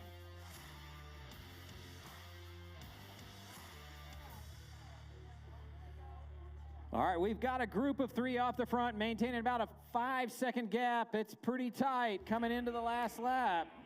The guys will see the last lap as they come around.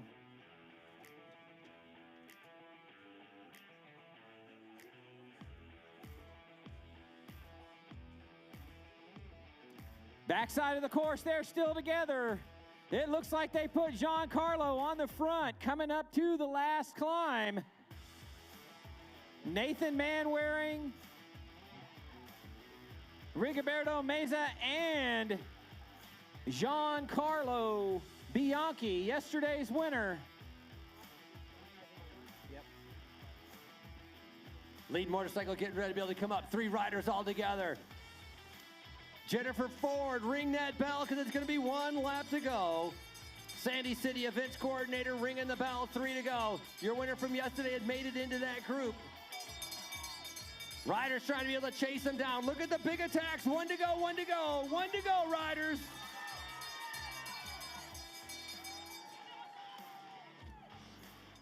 It fell down on the ground. What do you need? His pen fell down on the ground. Here. We can get it. Here, I got this pen. I got the pen. All right. Look at you, bravo.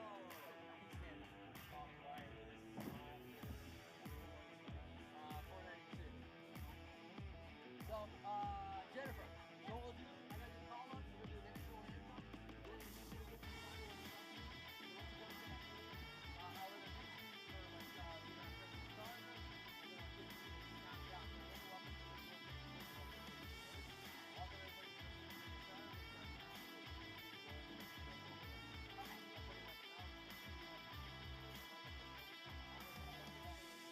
you guys want me to do. This is my first time ever trying to do anything like this, so whatever you guys tell me. All right, our situation has stayed pretty much the same on the backside of this course. You guys better get over here to the boards. What an exciting finish this is going to be. All 3 of them are all together on the front.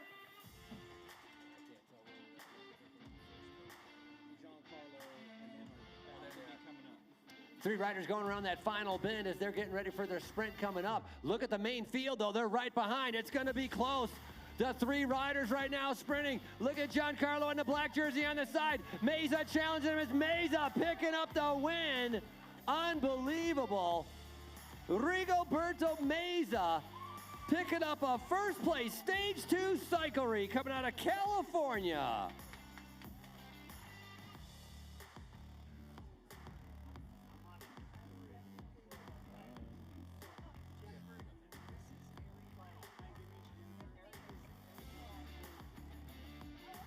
Where did you see?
Riders, course is open for all riders. Course is open, pro men, pro women. Course is open. And we're going to start our opening ceremonies coming up at 1:50. So that's 10 minutes. 10 minutes. Course is open for 10 minutes until we're going to have our first call to staging as we get ready for the opening ceremonies. Day number 2 here in Sandy, Utah, as we are right here at America First Field.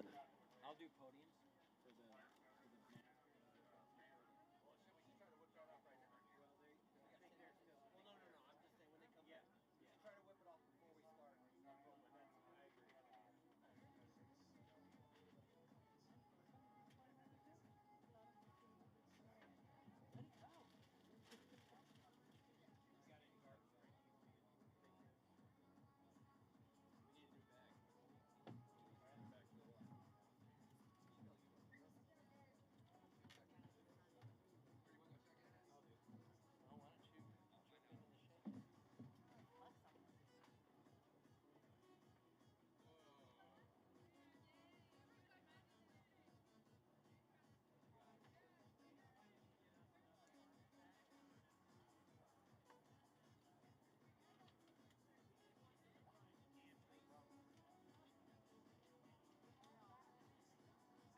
There's a bag right here so I can take your garbage.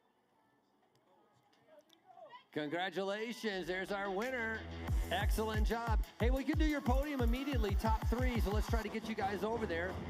Rigo's well aware of that. Going to be heading over there as Giancarlo head over to the podium as well, and Nathan head over to the podium. Top 3 will do our Masters podium in 3 minutes.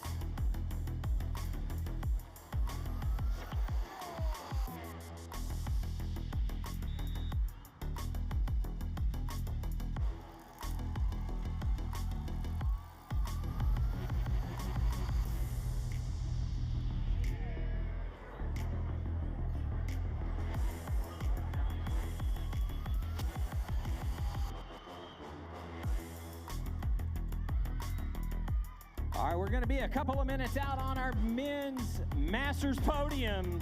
Come on over.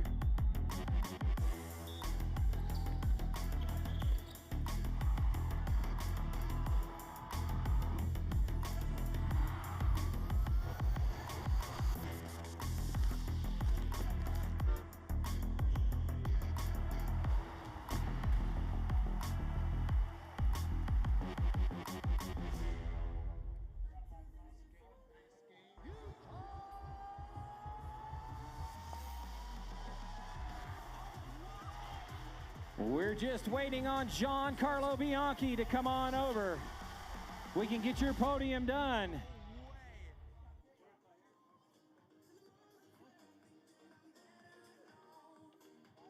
All right, gentlemen. Congratulations to Johnson Elite Orthodontics racer Nathan Manwaring. In second place, gave a run for his life yesterday, sprint today. Give it up for Giancarlo Bianchi. And your winner out of California, Stage 2 Cyclery, Rigoberto Mesa.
Like to have our first call to staging for our pro women. First call to staging for our pro women as we're getting ready for our opening ceremonies.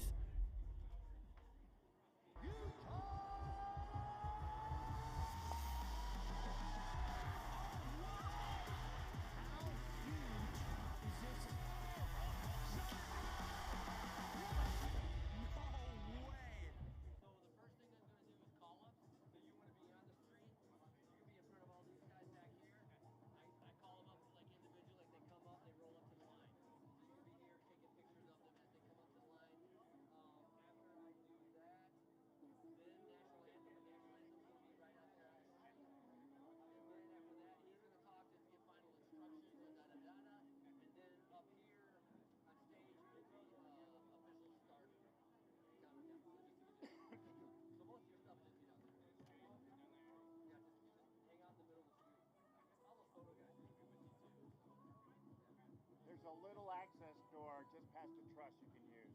Okay. Go around. That's what I'm getting in and out of. If you feel like you need to call me to a specific thing, let me know. Don't worry about it too much, but If I see you and if I see that you're out of position, if I'm paying attention like that, I'll signal to you. I'm sure I'll get it. So I'll give you a heads up. But it's like, just stand right in the middle of the street. All the riders are going to come to you. You'll see them one at a time. We got time.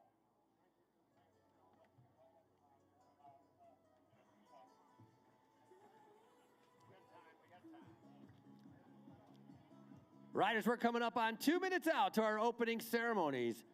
Spectators and fans, like to be able to welcome you to race number 4 of the American Criterium Cup. It's race number 2 of our Salt Lake City Criterium, but we're here in Sandy, Utah, right here at America First Field. It's going to be our pro women as they get ready for 70 minutes of racing, and they also are eligible, besides our American Crit Cup, for the State Cup Omnium, which combined Boise and both days of Salt Lake City. Ronnie.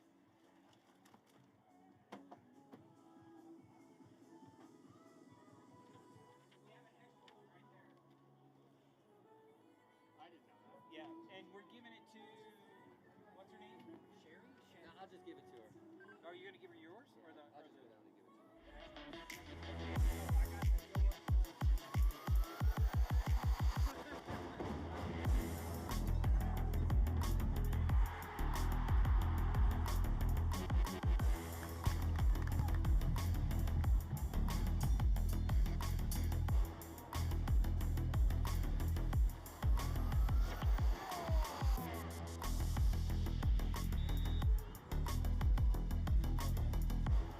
Ladies and gentlemen, I would like to be able to start with our rider introductions. But before that, I'd like to be able to bring to our start-finish line Kathy Kim and Alex Kim from DNA.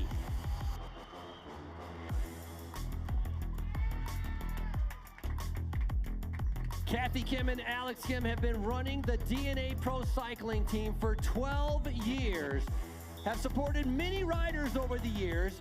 Their team has been home to national champions and Olympians.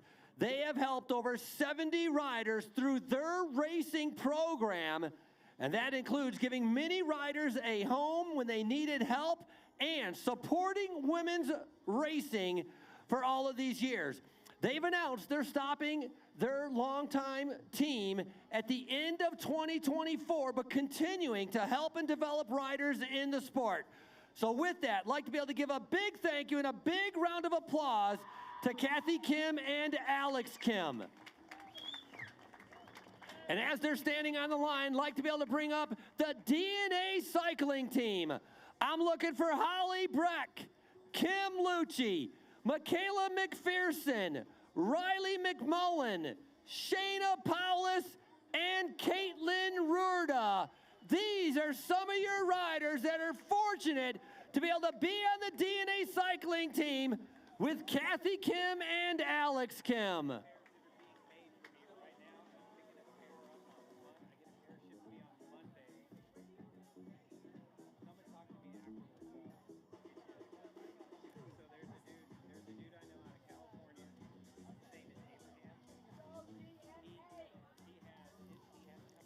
DNA riders and their team management has been given back to the sport of cycling for many, many years.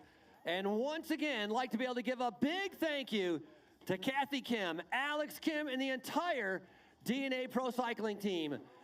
They still have lots of races to go until we get to the end in 2024. And one of those races that they're going to be tackling is right here at America First Field. So we are going to continue with our introductions, getting ready to be able to call up yesterday's winner. That's right, day number 1. Riding for Legion of Los Angeles, your overall winner from the USA Crits. Please welcome Alexis Magner.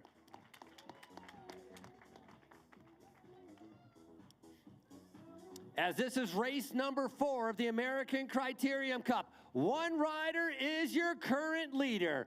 Riding for the Miami Blazers, coming off a winner at Boise. She was second yesterday, Skylar Schneider.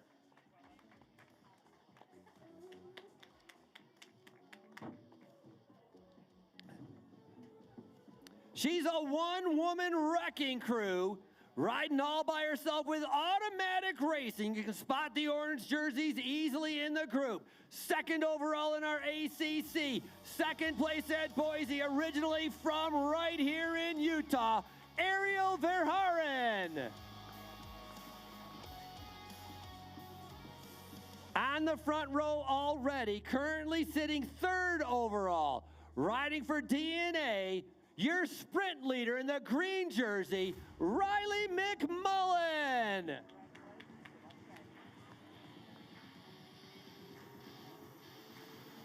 This next rider is from right here in Sandy, Utah. It's her hometown race on home soil. Racing for Trash Cat Racing, please welcome Jenna Goodrun.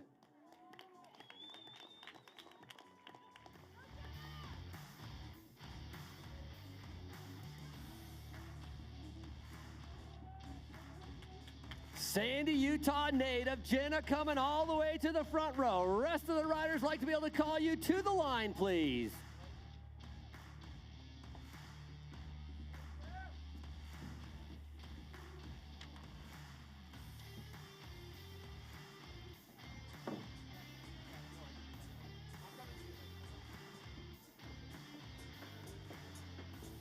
Now as our riders are lined up, we are going to be moving on to our national anthem. As we get ready for our national anthem to honor our nation on this 4th of July Independence Weekend, please welcome Allie Brown, recording artist from right here in Sandy.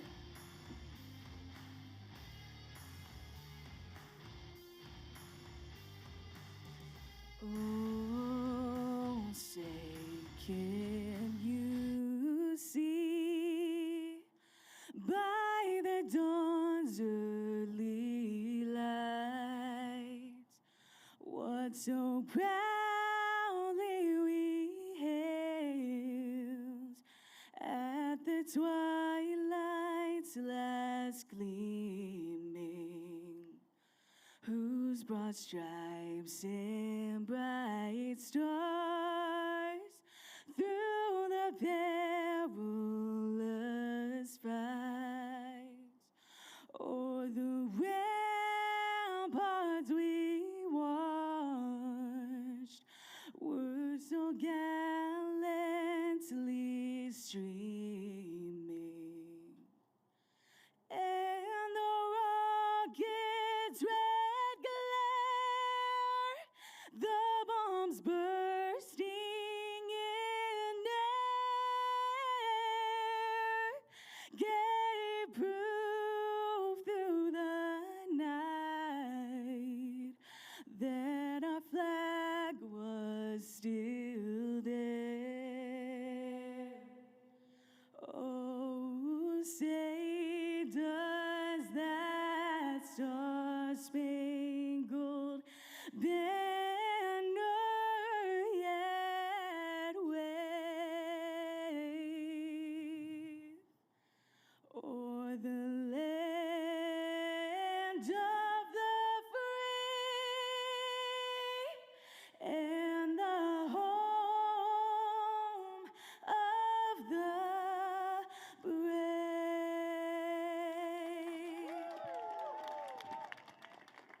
Thank you, Allie Brown. Great national anthem. Now turning it over to our chief official for your final instructions for our pro women. Welcome, ladies. Thank you for coming and supporting day 2 of the Salt Lake City Criterium. You're doing a 70-minute race. Changes from yesterday. Your pit today is located behind you about 50 yards back on the outside of the course. If you are out of contention, as we did yesterday, I will remove you from the race.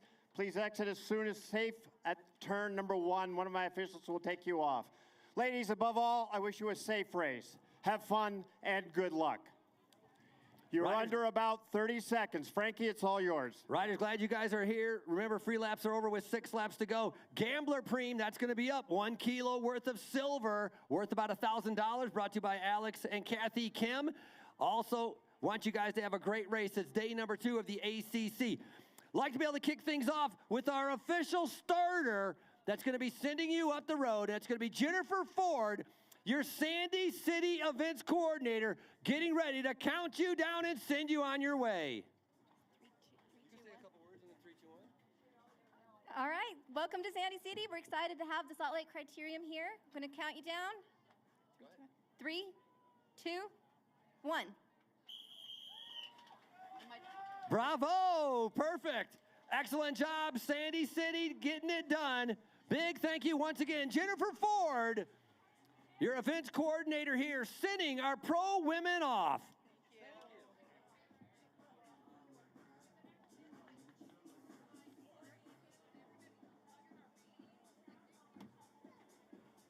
So we're right here at America First Field. That's our MLS stadium for Real Salt Lake City and the Utah Royals. The Utah Royals is our women's soccer team. Real Salt Lake City, the men's team for MLS. Beautiful stadium. We're riding right around on the outskirts of the stadium as right now as our pro women are underway. Pretty full field, about 50 riders in our pro women's races. Yesterday, very good race, very aggressive race, actually a fantastic race on the flat course in Provo. And that being won by Alexis Magner that we had talked about. Skylar Schneider, I'm talking about, it was an inch. Barely lost that race. And then Michaela McPherson from Team DNA picking up a 3rd place. If you want to go back to last year, on day number 2 of the Salt Lake City Cry, it was Paulo Munoz that ended up picking the win. And then Maggie Coles-Lister was a winner on day number 2 in 2022. So lots of different riders over the years have picked up a win on day number 1 and day number 2 of the Salt Lake City Crits. But for 2024, brand new venues, brand new cities, brand new races, which means we're going to have new winners as they get ready to complete lap number 1.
Riders all together right now as they're making their way up the hill. It's LA Sweat on the front right there.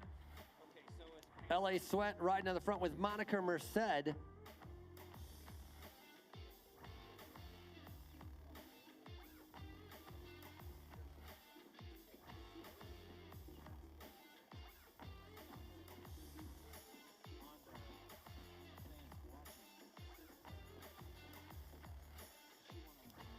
So because it's an American Criterium Cup, we're going to have a mid-race sprint for our sprint jersey that currently is being worn by Riley McMullen with 6 points. Teammate DNA, also Kim Lucci, sitting in second place with 5 points. You got to be able to watch out for Miami Blazers, Alexi Ramirez with 4 points. The points keep going up, and for Salt Lake City, the mid-race points are 6, 5, and 4. Now, yesterday's race, dead flat, started off very similar to this, where the riders were just riding around, just kind of watching each other, giving it a little bit of time to pass before they actually started really racing against each other. But once they did, it was a flat-out race. Lots of different gaps, lots of different breakaways.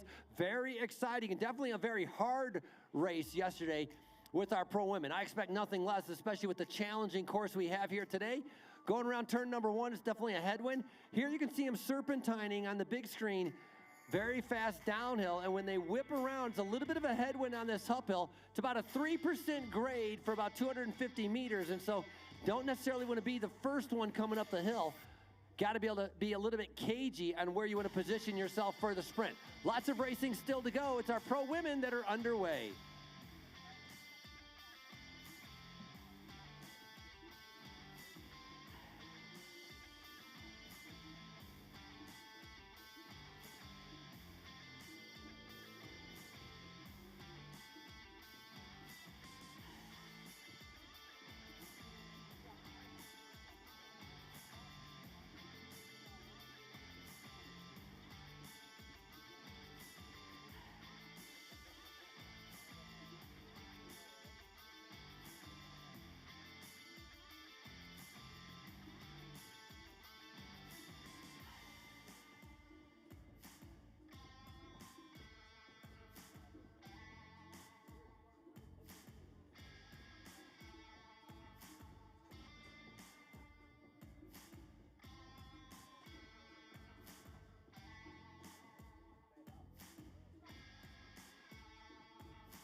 Talked about Skylar Schneider being our overall ACC leader. 42 points. Ariel Verhaeren sitting in second. Pretty good far down, 24 points.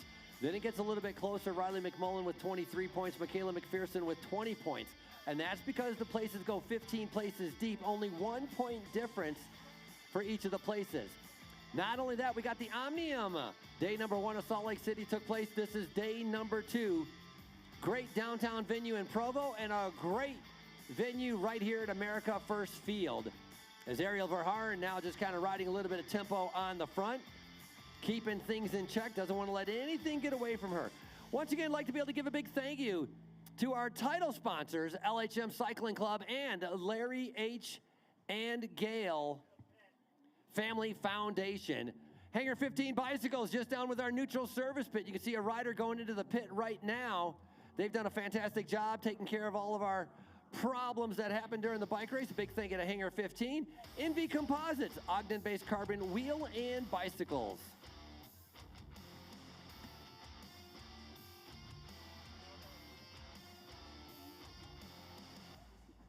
Looks like a Goldman Sachs rider that is in the pit, but maybe getting in form, you drop the chain, and going to be able to figure out what's going to happen right here. Now, if you got a flat tire, you have a mechanical, if something breaks, you crash, you are allowed to go into the pit, take a free lap, sit out 1 lap, and then come back in. But if something slips or if you drop the chain, then you are not allowed to be able to take a free lap.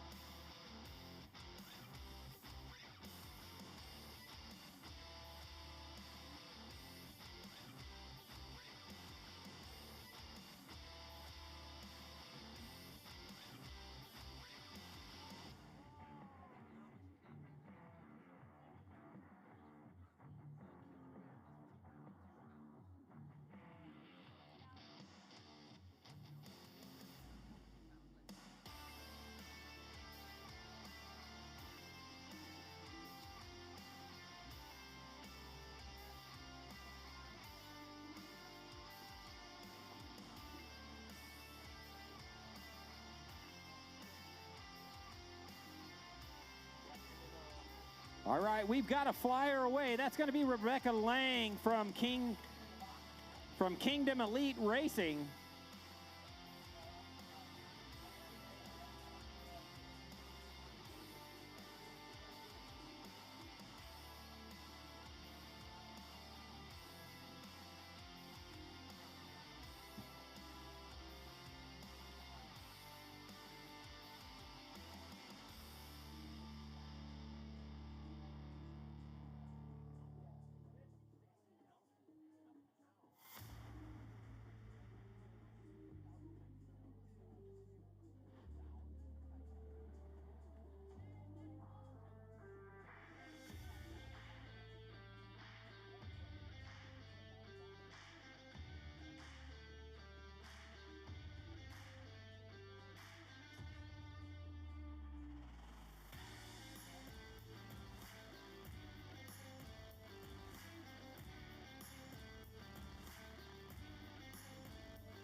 Last year here in Salt Lake City, Paulo Munoz picking up the win. It was Heidi Praderis, the rider out of Cuba, picking up second place, in Nicola McDonald. Very different circuits, though, than what we have here. Again, mid-race is going to be 6, 5, and 4.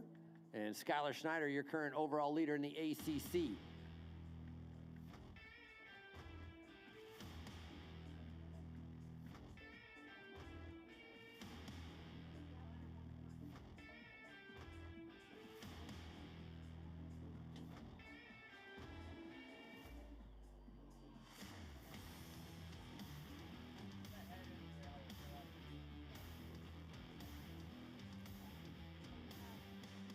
Trying to get an eye on that one rider. Looks like off the front might have been one of those purple jerseys from Kingdom Elite Racing. As rest of the field strung out as we expect on the downhill. A little bit of serpentine, a little bit of twisty downhill going straight into the uphill.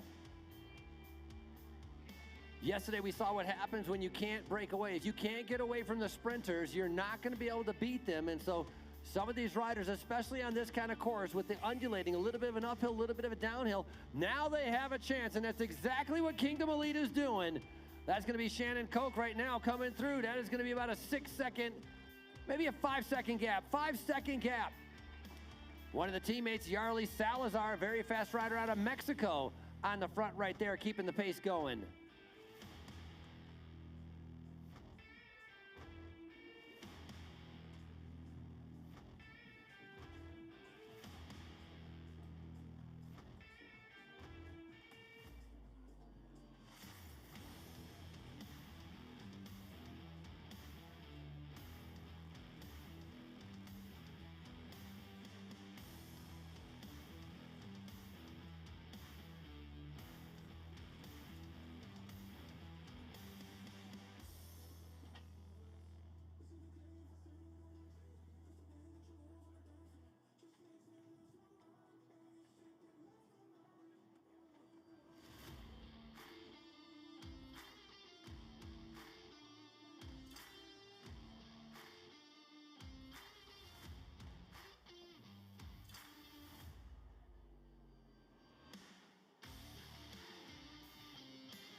DNA now trying to be able to push the pace. Great to be able to see that. DNA, the white jersey with the blue and pink on their jerseys. Nice strong team here, mixture of good road riders and good sprinters.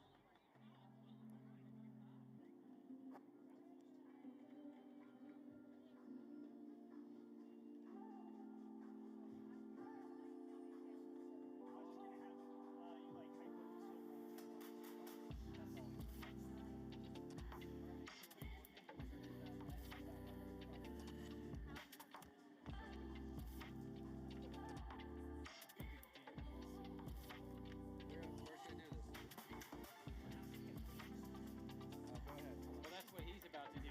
That's fine.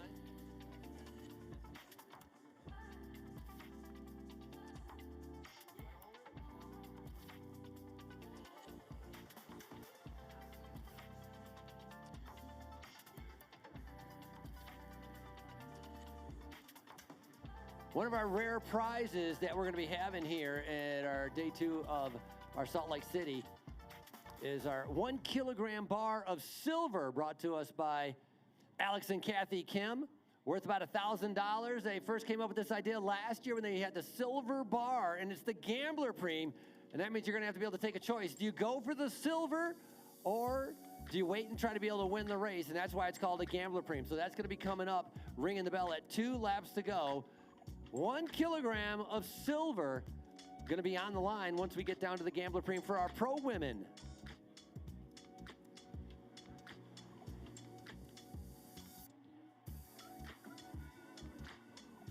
Come on, dude.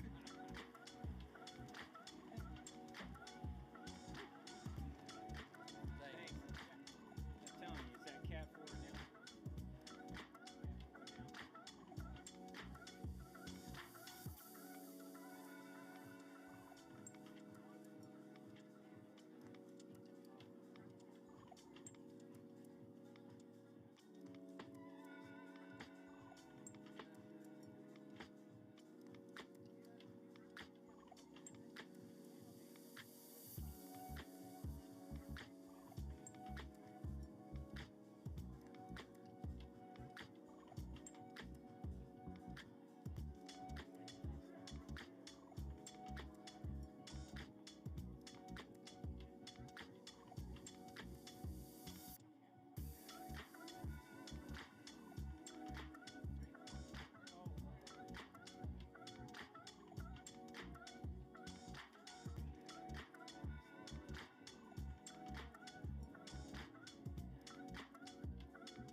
Yes, we saw a lot of attacking early on from Kingdom Elite, trying to be able to break away. The team in the purple jerseys. A little bit today also, that one rider that was off has been reeled back in. Group all together on the little twisty downhill. Swirling winds making it a little bit difficult. Temperatures right now 90 degrees. So the pavement very, very hot. They can feel the breeze. A little bit like a hairdryer for these riders as they're going through.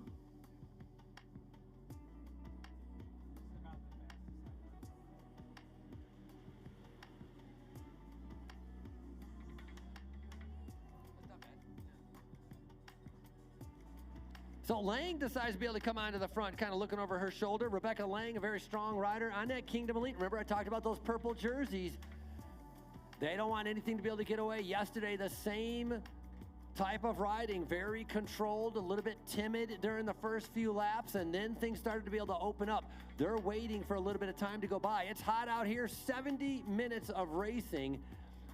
Once they get a little bit further in, we're going to switch over to lap cards, and then they'll have our lap cards up, which will be counting them down, and they'll know exactly how many laps to go until the finish line. In the meantime, waiting for a little bit of time to be able to get to our mid-race point sprint, and that's going to be coming up in about 10 minutes.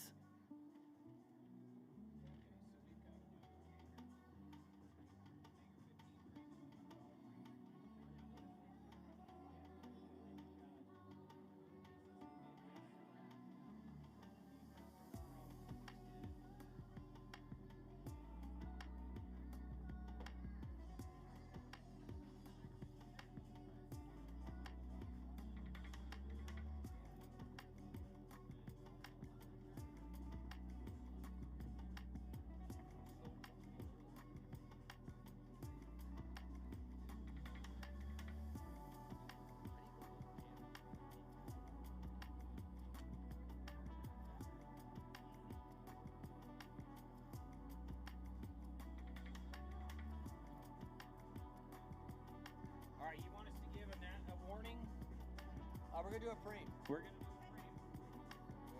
All right, here we go, ladies. We're going to go ahead and open this up to the Hanger $1,500 preem. It's a $100 preem today.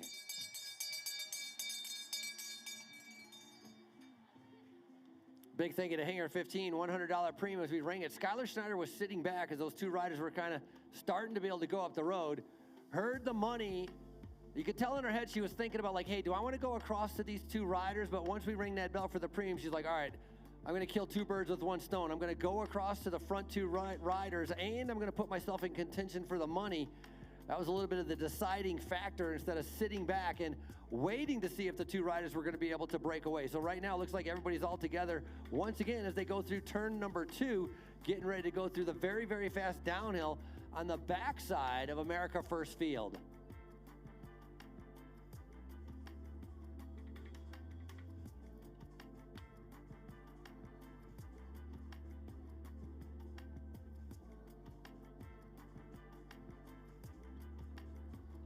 Five riders with a gap. Coming through turn number 1, they had the head when it broke apart. One rider trying to be able to bridge across. This is the move. Rest of the riders almost look like they're sitting up. The field spread out instead of in one long line. The breakaway is the team that, the breakaway are the ones that are in one line as they get ready to be able to come up. We just rang the bell also. Whoever crosses the line first is going to pick up $100. But more importantly, breakaway trying to establish itself. $100 live, $100 live. All right, that's going to be Kendall Ryan, 161. Jenna Nussman on Goldman Sachs stuck in no man's land right now in the blue jersey. She's got to get across. Rebecca Lang now trying to bring it all back. She doesn't want this group to go away without her. So these next 2 laps are going to be hot laps, very critical in the race right now on what's going to be able to happen. Nussman getting a little bit closer, probably within 3 seconds. And then right behind her, the rest of the field all being led by Rebecca Lang as she is sacrificing herself to be able to make sure she can bring back this group.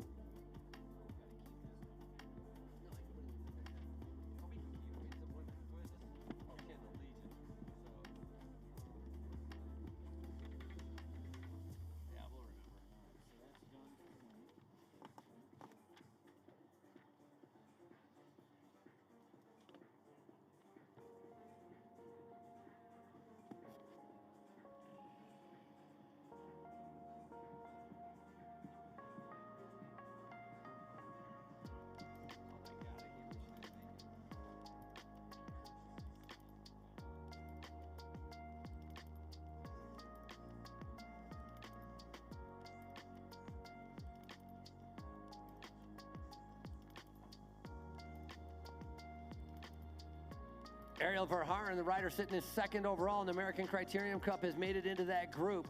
Got to be able to see if Skylar Schneider with the gold helmet. That's her on the front too. So she has made it into this group. She's the one driving it. So a very good move as Skylar, your ACC leader, finds herself in that front group. 2 riders from DNA. So that's a good move. Come on, Jenna, you got to get across now. You can't pace yourself. You got to latch on.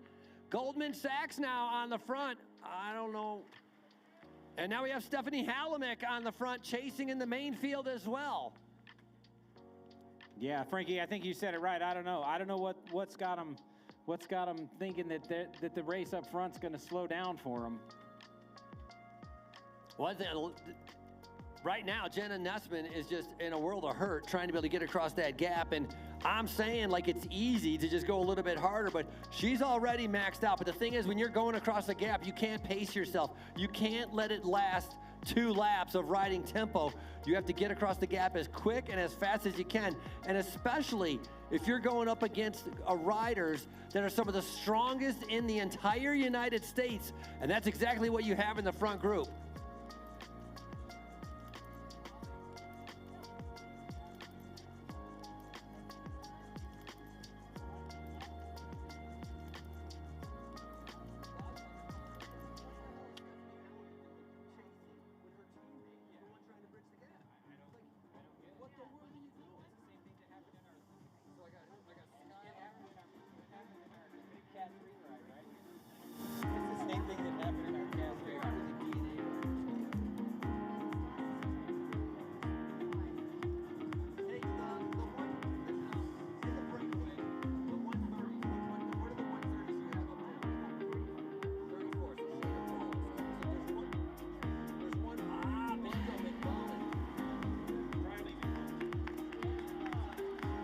Ariel Verharn comes through.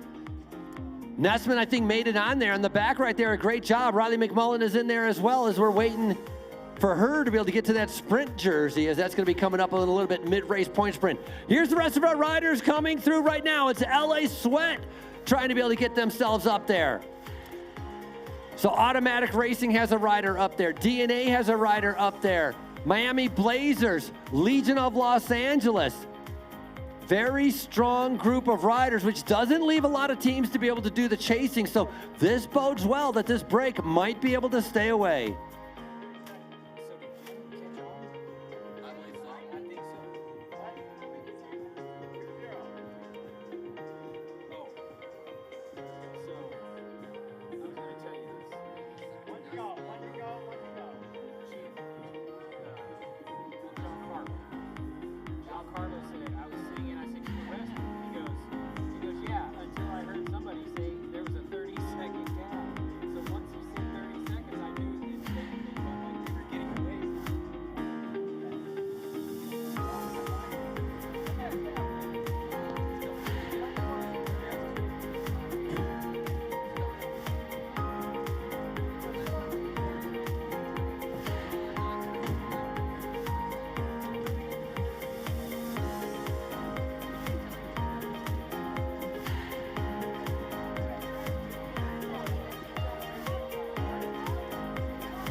Riders, 20-second gap. 20 seconds is the gap. 20 seconds.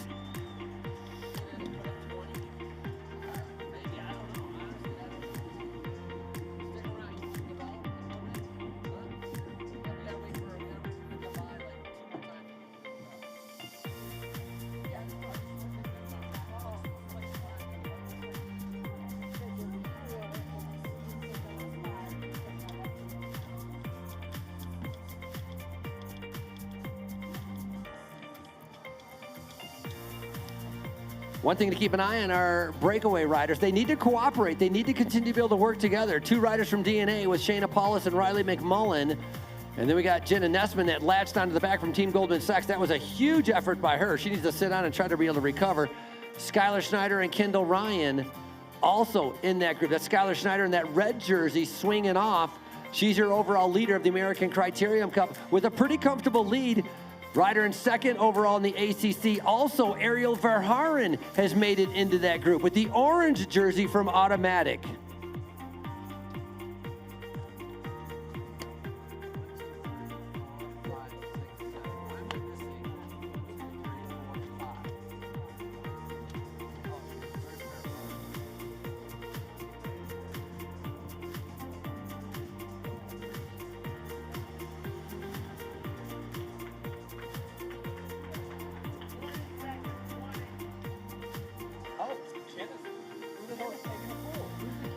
Jenna Nessman taking a pull on the front of that, Frankie. I think she's recovered from that effort.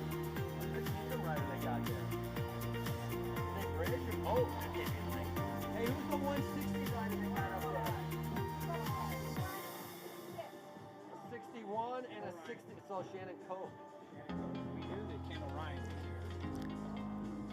So Shannon Coe. Leaders are Shayna Paulus, Riley McMullen, Jenna Nessman, Skylar Schneider, Kendall Ryan, Shannon Koch, and Ariel Verharren.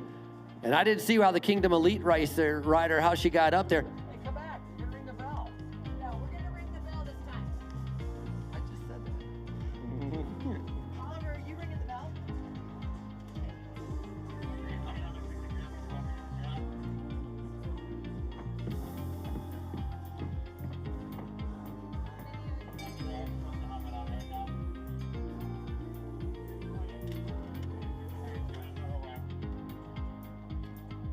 So on the front of that breakaway right there, that was Shayna Paulus.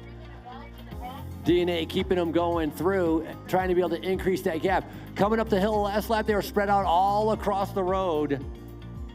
Ronnie, it doesn't look like very much of a rush from the main field right now, as I think they believe that that breakaway is going to be a successful one.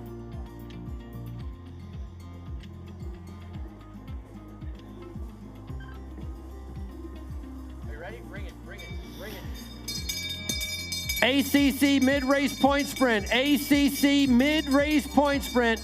Mid-race point sprint. Now for Salt Lake City, I talked about it. Points are a little bit more than in the other ones, 6, 5, and 4. Riley McMullen is your current leader with 6 points. Kim Lucci, 5 points.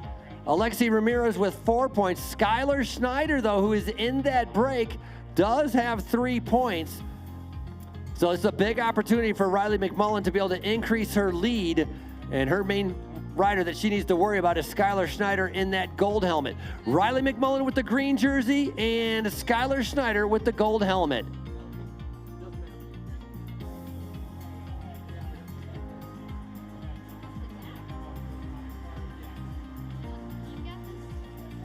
Unofficially time gap 35 seconds. 35 seconds unofficially the time gap. So last lap we talked about them being spread out across the road, maybe ready to let this break escape a little bit more. So what's going to end up happening if they keep riding like that is our leaders are going to end up lapping the field, and then we're going to have a very interesting race trying to be able to keep track. Riders on the downhill right now, got to be able to watch out. DNA needs to be able to be near the front. They want to be able to set it up. Maximum points. That's what Riley McMullen needs. She currently has that green jersey on her shoulder, wants to be able to keep it on her shoulder. That'll put her on the podium at the end of the day.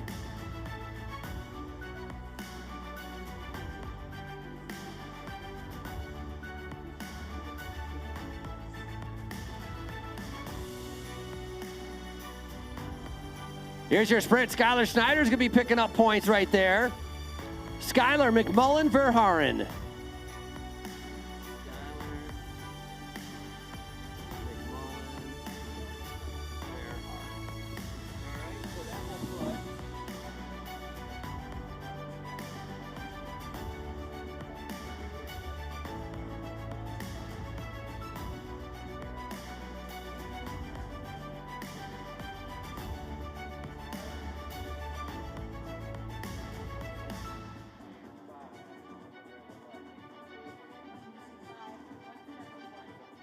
So McMullen will keep the jersey at 11. Skylar will have 9. 45, 45. Ladies, you'll want to know that your gap has drifted out to 45 seconds. You've got a group off the front. If you're not going to work together, they're going to be gone.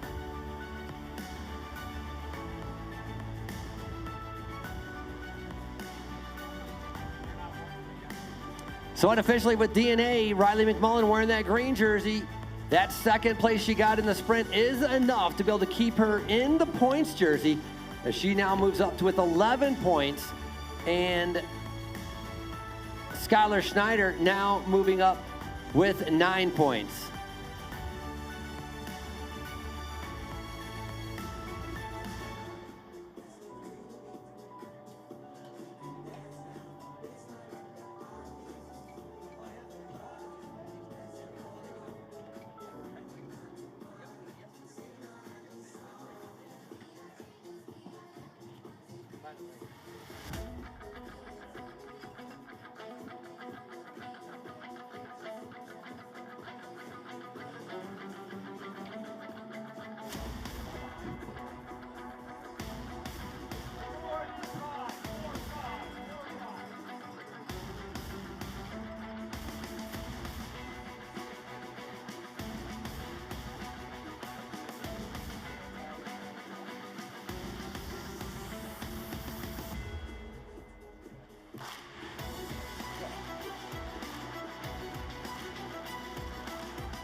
Ladies, your gap has gone out to 55. It was 4-5 last time. It's out to 5-5 this time.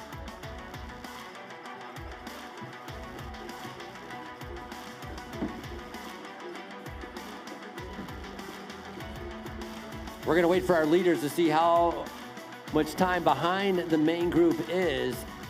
Going to keep track of that right now. Remember, these front runners, they need to keep cooperating. Pretty soon the games are going to be able to start to play because they have such a big gap. They don't really need to be able to continue to work together. They can start attacking each other. They can sit up. They can play cat and mouse games. Right now, no threat from behind. So all they have to do is worry about each other. And that, I think, is going to prove a little bit detrimental to the success of this breakaway. But with about 7 riders in that front group, I see it breaking down into maybe a group of 2 and a group of 3 a little bit later on.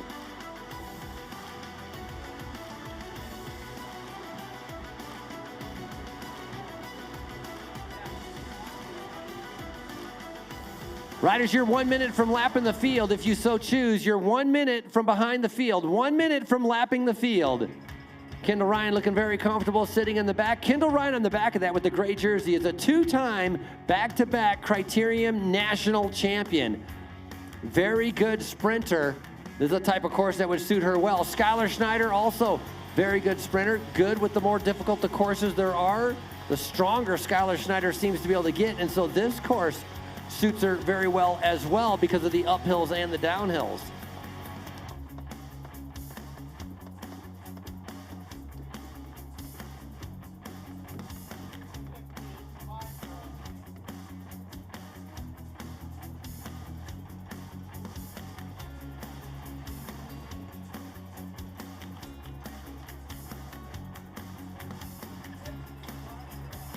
Got to give a lot of credit. It's Eileen Panakuk, LA Sweat, really doing a good job of trying to be able to bring back at least some time, possibly to give some riders a chance to be able to maybe bridge across the gap. If our front breakaways start to be able to mess around a little bit too much, maybe they're going to have a chance. But LA Sweat's the only team so far that has done any little bit of work to try to be able to bring back our leaders. And partly that's because every single team has somebody in the breakaway and there's nobody left to be able to chase.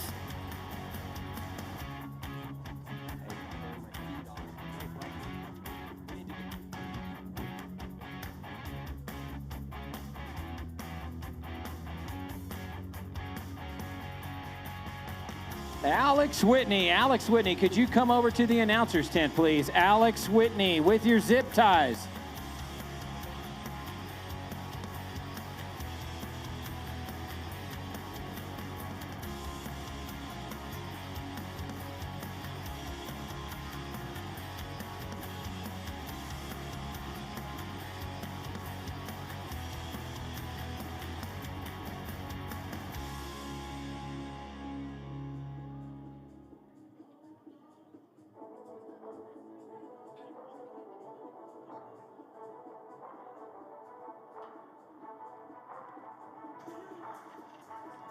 You know, Shayna Palace, she's in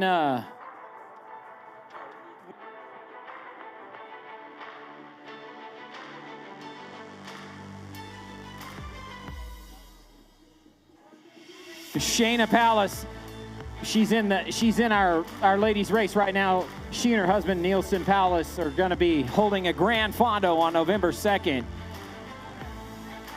Sorry, check that. Her brother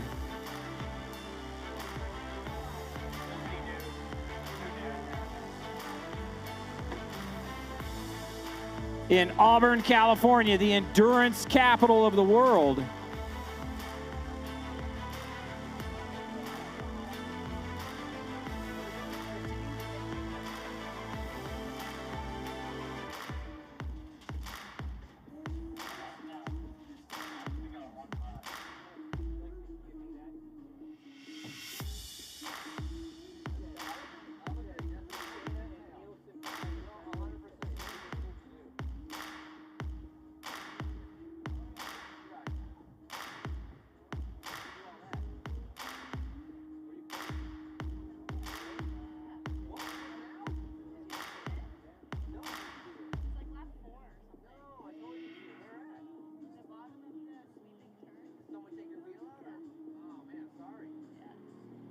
like checked into someone, but Your gap is being maintained at 55 seconds.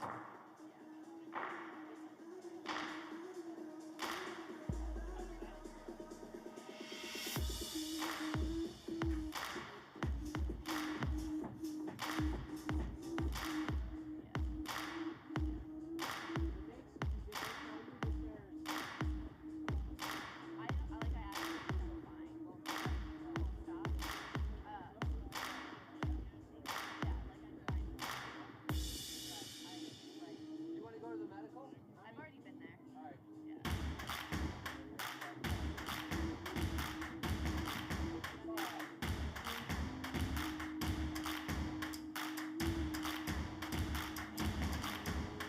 Riders' lap cards are up. Lap cards are up. 15 laps to go. Your breakaway is 1 minute behind you. Breakaway is 1 minute behind you. 15 laps to go for our main field as they roll through.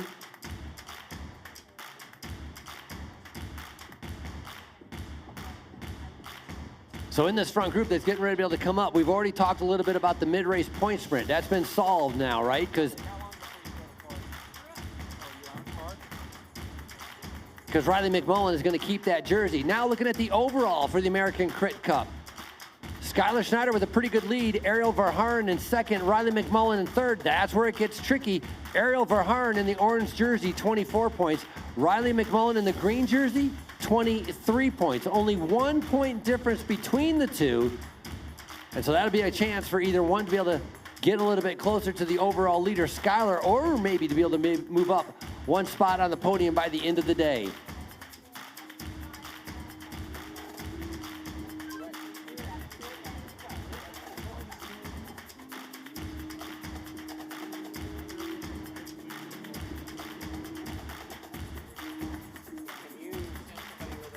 Fourteen to go, 14 to go, 14 laps to go.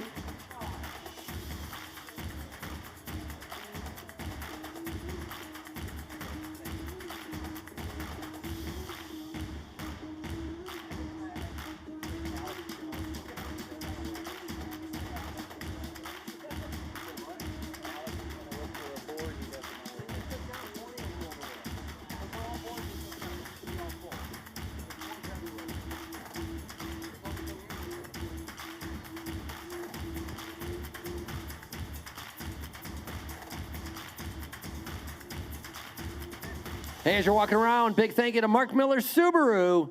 Their dedication extends beyond business, contributing over $3.5 million to local charities and partnering with organizations to protect people, pets, and the planet.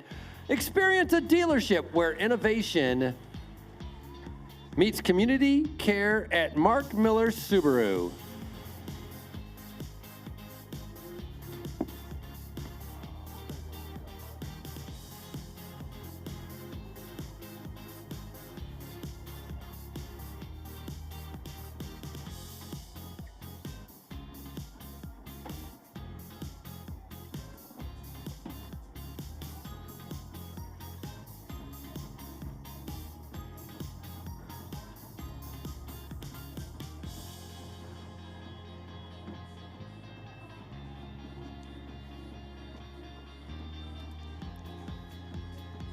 That front group of Riley McMullen, a rider out of New Zealand. DNA rescuing her from a defunct team that was a little bit earlier this year. Finding a home, very lucky for Riley. Previously, she's been top 5 at her national time trials. A very strong rider with a pretty decent sprint. Riders coming right through here. This is going to be our big group. What, 13? That's our leaders, 13 to go, 13 laps to go. So McMullen is the rider in the green jersey sitting in that group.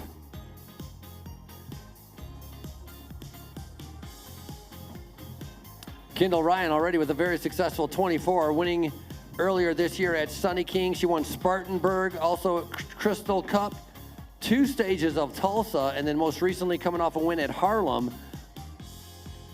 And so you don't get a resume like that by pretending to be able to make it into the breakaway. She got into the breakaway on purpose, and she has a ton of speed to be able to finish it off. Her biggest challenge will be Skylar Schneider as we get towards the end of this race. Riders coming through right now. You're seeing 13 laps to go. 13 to go. Frankie, you want to slide over? Which way? This way, to get you out. I can move this table. All right, well. We're doing gambler's cream for the break, for the silver.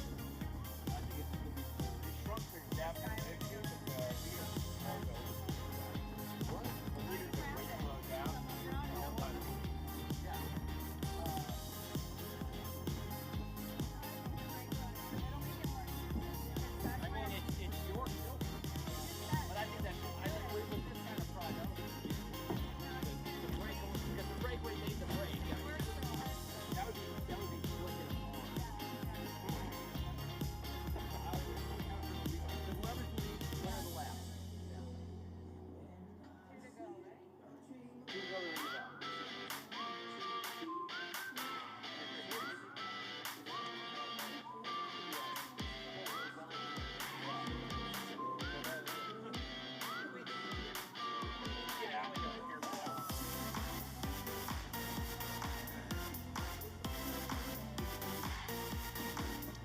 That's your lead riders coming through. 12 laps to go. 12 to go.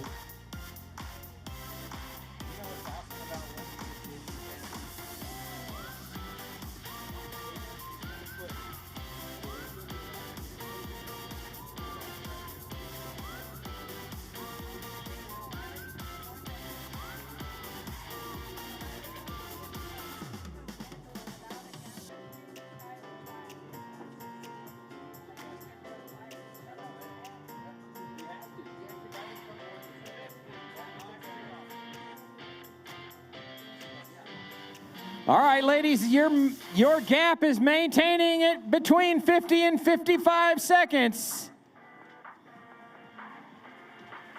Gap to the lead group is 50 to 55 seconds.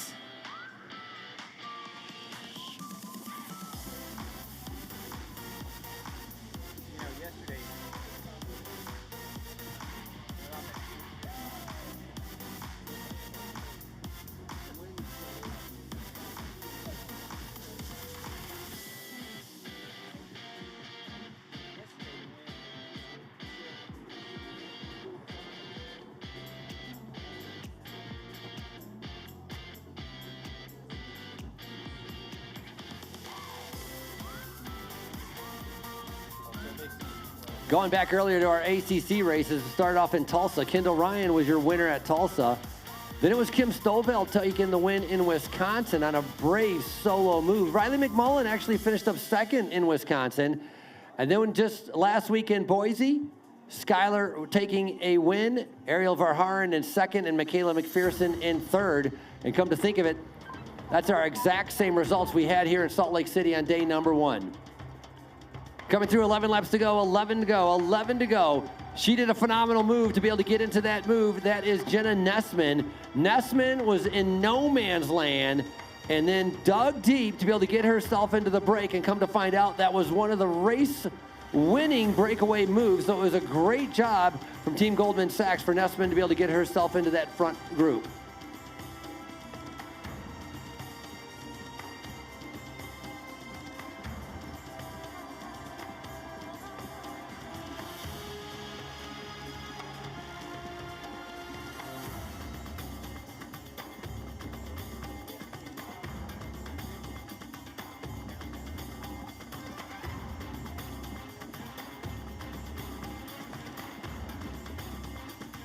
Riders 11 to go, 11 to go.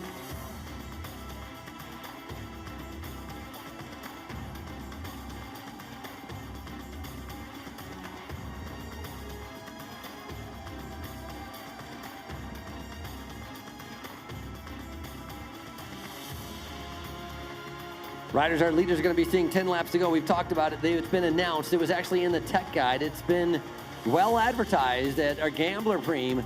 1 kilo of silver worth over $1,000 is going to be awarded. That's going to be our Gambler Preem. That means the bell is going to be rung with 2 laps to go, and then it's decision time. Do you go for the money, or do you save your legs and try to be able to win the bike race? Or do you try to be able to go for both? That's why it's called the Gambler Preem. as 1 kilogram of silver is going to be the prize. And that silver brought to us by Kathy and Alex Kim from DNA, putting up for the Gambler Preem. That'll be coming up with 2 laps to go. Right now, waiting to be able to see our riders, the breakaway. It's going to be 10 laps to go.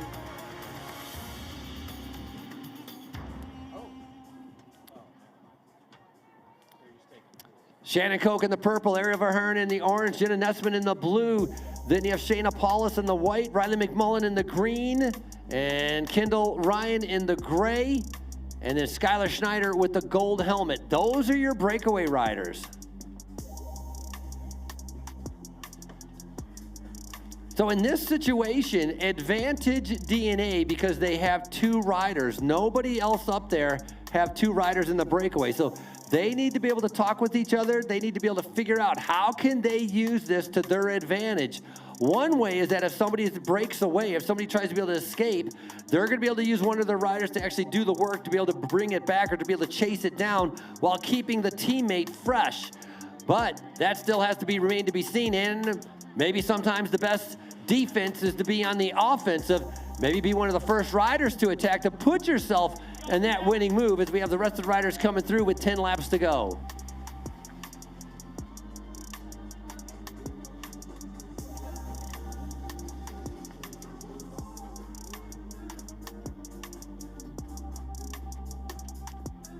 With this kind of wind, it's going to be hard to be able to go away solo. If you're going to try to do this by your own, that would be very challenging. 2 riders, maybe 3 riders, you'd have a better chance, but trying to be able to battle through this wind all by yourself, that would be leg draining. And so not sure any kind of rider wants to try to attempt that, especially if they want to try to be able to win the bike race. So that's why they're waiting, right? This group has been sticking together. They're not really worried about what's happening right now because they're waiting for some more laps to peel away, and once they get down to about 3 laps to go, then we might start seeing some attacks, because you got to remember there's a couple very, very good sprinters in there, and ideally they don't want to come to the line together. They would love to be able to get rid of each other, and I'm talking about Kendall Ryan and Skylar Schneider.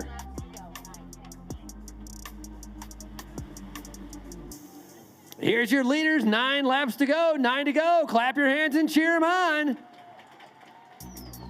Ariel Verheeren, that rider on the back in the orange jersey, she won day number 1 in Wisconsin at Tour of America's Dairyland, beat them all of the top sprinters. Everybody was there, and she took first place. She's a former professional BMX rider, very, very fast. You want to talk about having a lot of snap? Ariel Verheeren has maximum snap.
Beautiful facility here, America First Field. That MLS soccer team, again, Real Salt Lake City and the Utah Royals. The women's and men's soccer team with the MLS. Riders coming through, seeing 8 laps to go, 8 to go. A little flick of the shoulder. That indicates for the next rider to be able to come through. Riding on the front, you're doing about 30% more work. That's right, you save about 30% of your energy by sitting in the draft. And especially with this kind of wind, it's a big advantage to not have to be on the front. That's why just there, Shayna Paulus was riding on the front. She flicked her elbow to let somebody else come forward and do the work of breaking through the wind. That's why every time they come by here, they're not riding side by side across the road. They're riding in a single line because they're all in the draft trying to be able to save energy. Cycling is about saving energy, being patient, and then looking for an opportunity to strike, which will come a little bit later on when we get into those final 3 laps.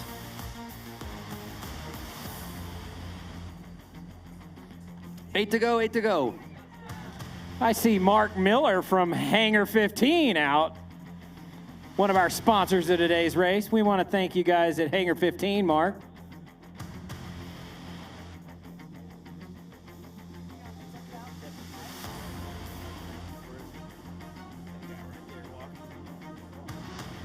Right there in front of the Excel trailer. The top.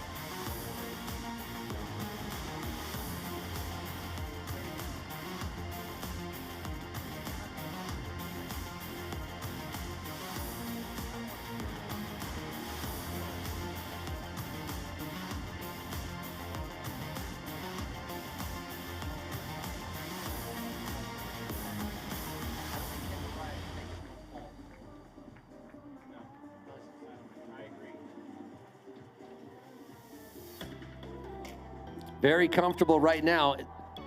For them to get into this breakaway, that's what the hard part. In the beginning, about 15 laps ago, these riders were going. That was about a 90% effort that they were doing, trying to be able to establish the breakaway. In other words, to get away from the other 40 riders, that was the very hard part, and they had to go super hard for about 2 or 3 laps to get that gap. Now that they've been away now for a while, you've seen them the last 5 or 6 laps, they're riding around at a comfortable pace. It's about a 70% effort. They're all worried about what somebody else is going to be able to do, and the attacks are going to come a little bit later on. So right now, they are very well within themselves as these riders coming through also seeing 7 laps to go.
Alex Whitney. Alex Whitney, could you please come over to the announcer's tent?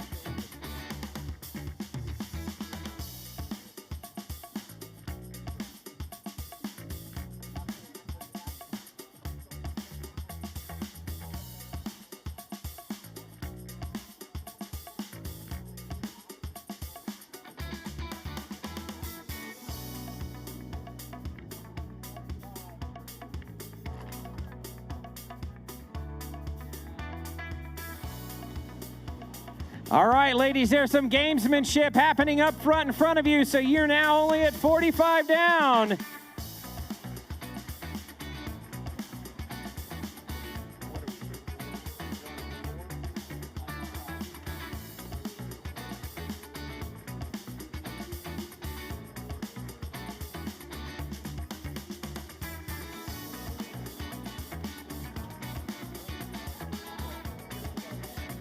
right there.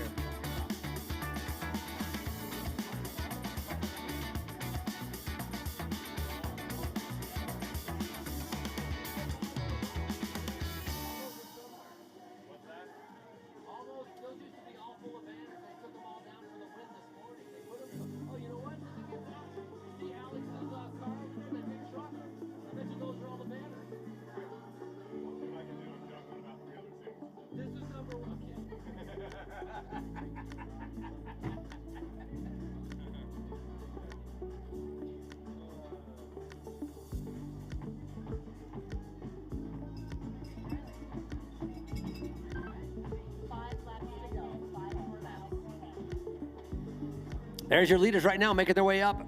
5 laps to go, 5 to go.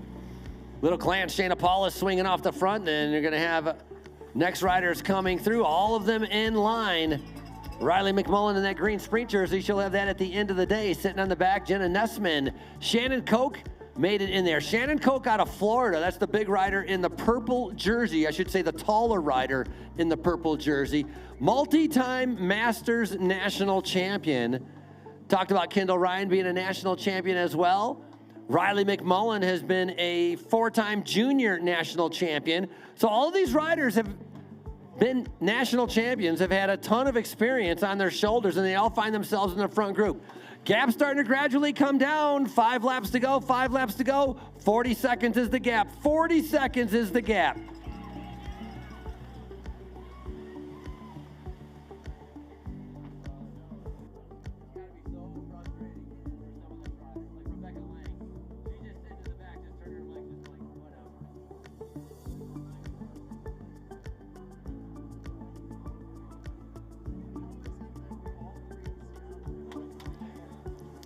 So if you're going to continue to follow the American Criterium Cup, you can go to the AmericanCriteriumCup.com. You can see all the points, see all the different schedule. Started off at Tulsa, Oklahoma with Tulsa Tough. Then we went to Wisconsin with Tour of America's Dairyland. Then we went to Boise, Idaho. Obviously, we're here at Salt Lake City. Next up, we're going to Indianapolis. Then we're going to be going to Chicago, and then Littleton, Colorado, and then St. Louis, Missouri.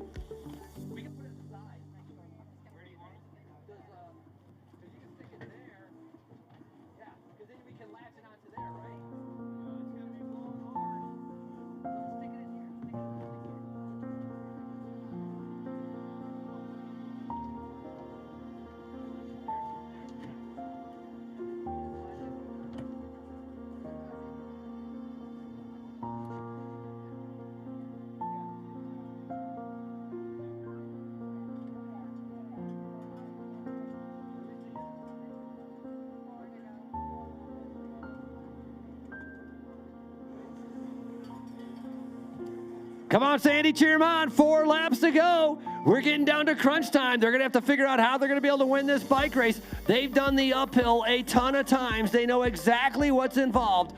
By now, they know every crook, nook, and cranny on the race course. 4 laps to go as they're getting ready to be able to come around. There's a couple good sprinters in this, a couple good, strong riders as well. And the gap is coming down. Look at this. The field is starting to gain on them without even trying. 30 seconds is the gap now. 30 seconds.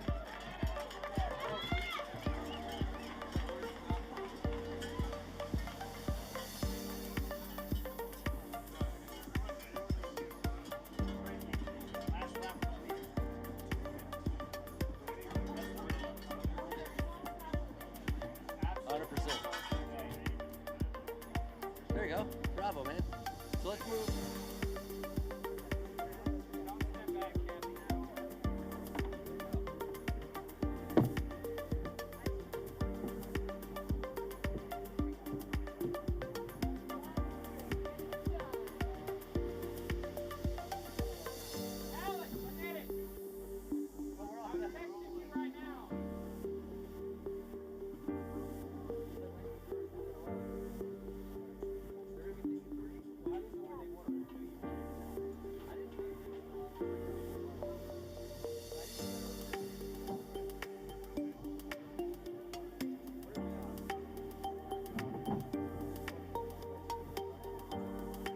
3 laps to go. Ariel Verhaeren is leading him through on the downhill in that orange jersey.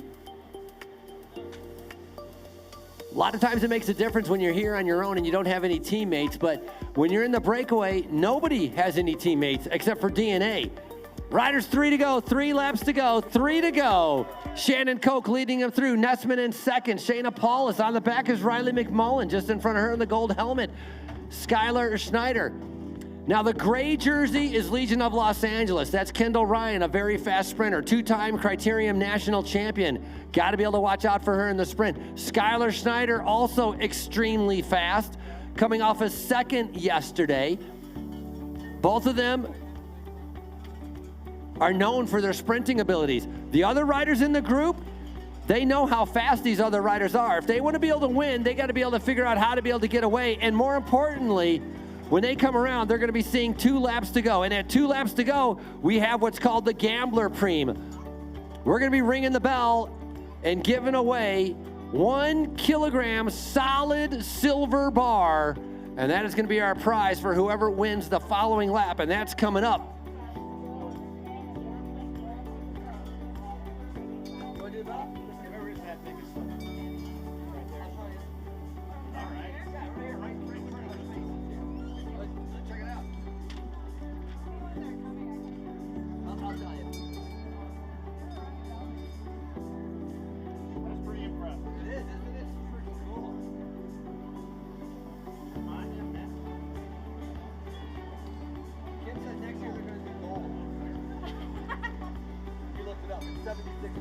Yeah, right. So gold is up right now. My brain makes it. All right, Kathy, start looking.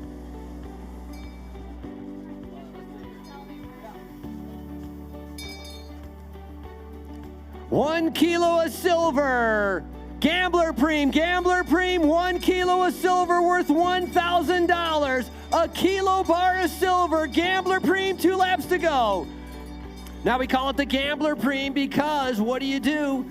How many matches do you have in your match book? How much effort can you put in? If you go all in, if you go all out to try to be able to win the silver, what are you going to have left on the last lap? How are you going to be able to win the bike race? And so that's the gamble. Do you go for the money or do you go for victory? Because remember, you have the prize money on today, but you also have the Omnium points of the American Crit Cup, which goes through to the end of the year, and that has prize money on top of that. So a little bit of a gamble on what you're going to be able to go for. $1,000 for this solid silver bar weighing 1 kilogram.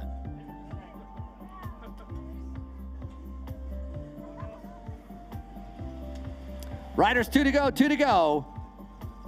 7 riders up the road. Remember, ACC places go 15 places deep. ACC places do go 15 places deep. So you're going to see a sprint coming from this group. You're going to see a sprint from the first group. You're going to see a sprint from the second group because they have 8 spots to be able to pick up some Omnium points. Here, ring a bell for me.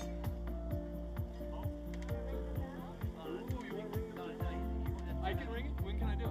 I'll tell you when. All right. You can help him ring it or whatever you want to do. Yeah, we'll both ring it. Don't let him hit you in the head with it.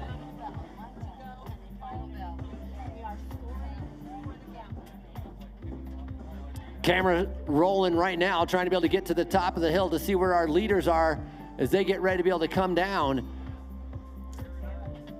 And they're still all together. Nobody has been able to get away. Look like Shannon Koch in that purple jersey. Kingdom Elite is riding on the front right now. That's Jenna Nessman, from Golden Sachs, riding him on the front.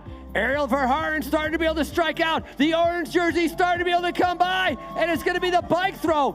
1 to go, 1 to go, 1 to go. Riders, 1 lap to go, 1 to go. We'll ring the bell for next one. No, it's fine, it's fine.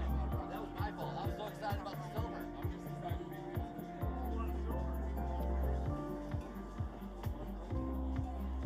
So Ariel Verhaeren picking up the kilo of silver, and we rang the bell with 1 lap to go. So that was ringing the bell with 1 lap to go. So that was the gamble. Can Verhaeren double up? Can she win the silver and come back and win the bike race? Waiting for the main field to come through still right now. Here comes our motorcycle. Right behind them is going to be the rest of the riders, and they are all now going to get 1 lap to go. We're ringing a bell. 1 to go, 1 to go. 1 lap to go. 1 lap to go.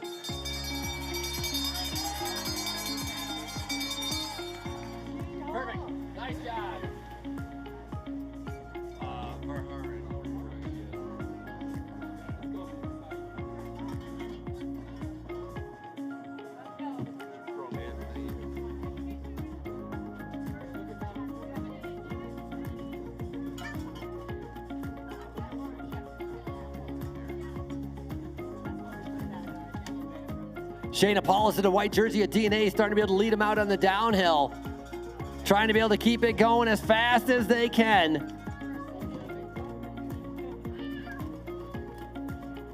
Here's your lead motorcycle right now as they come around. They're going to be spread out from side to side.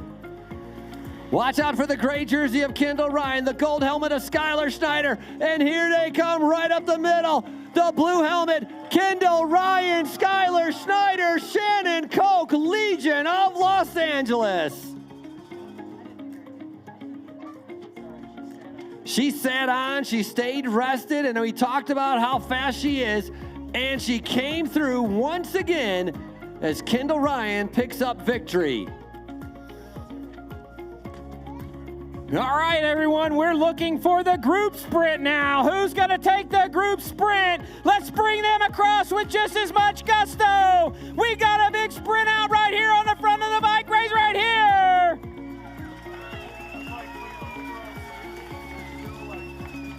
Alexis Magner taking that group sprint.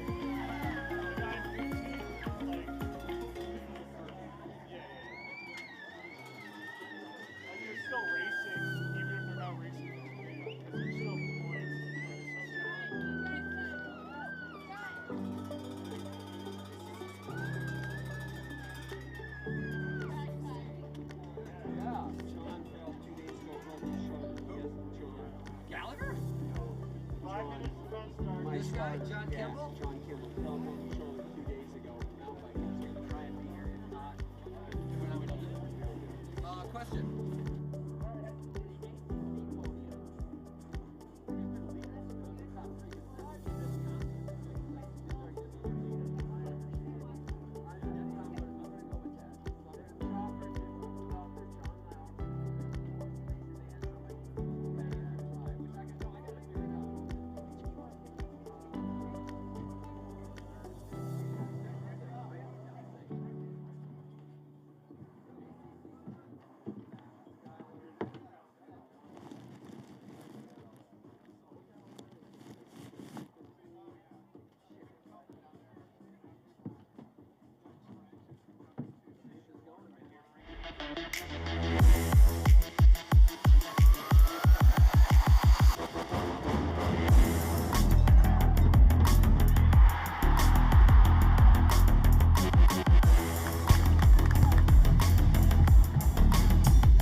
As our pro men are lined up, we are coming up on 4 minutes out. Kendall, where is she? I thought she was over there.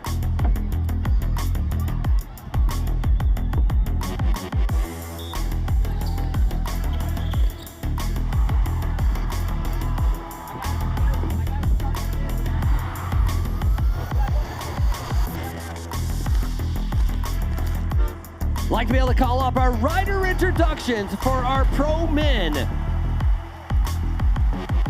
Like to be able to start off your American Criterium Cup. He's your overall leader right now, wearing the red jerseys with 29 points from Colombia. Rainstorms, Brian Gomez.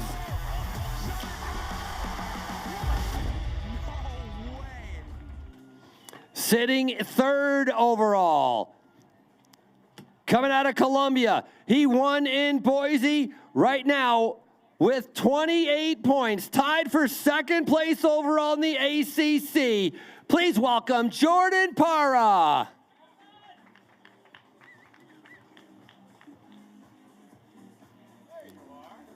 Another Rainstorm rider coming out of Colorado. He's your current sprint leader, coming off a second place yesterday. He was your overall ACC winner in 2023. This is Danny Summerhill.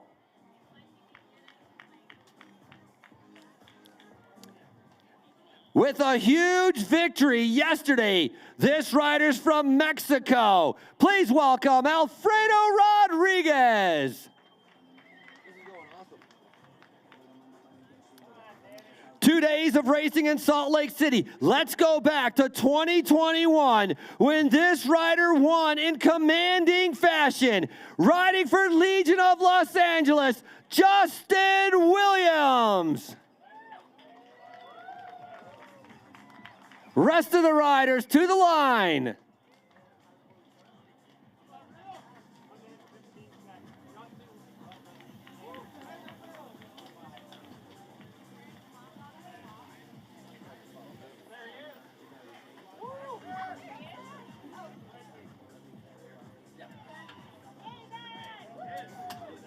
Gentlemen, welcome to stage 2 of the Salt Lake City Criterium.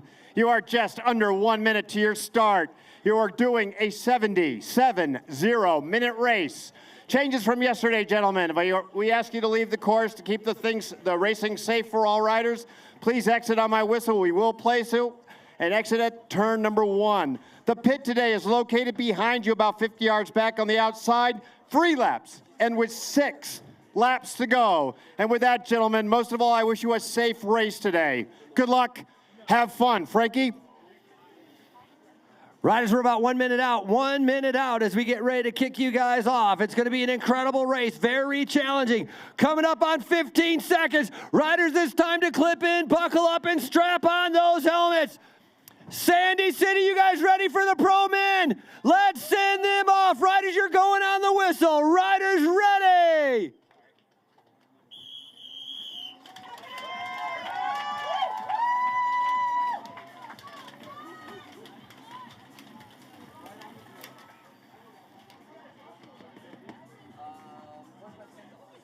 Right on the zeros, baby. Trying. I don't see any.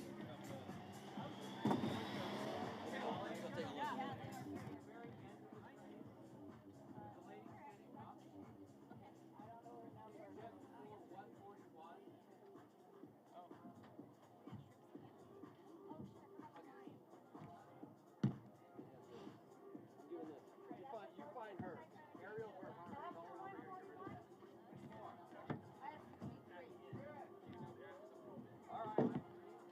We are looking for our Gambler Preem winner. Ariel Verhaeren, come to the announcing stage. Ariel Verhari. Sorry, I couldn't remember how to say that. Sorry.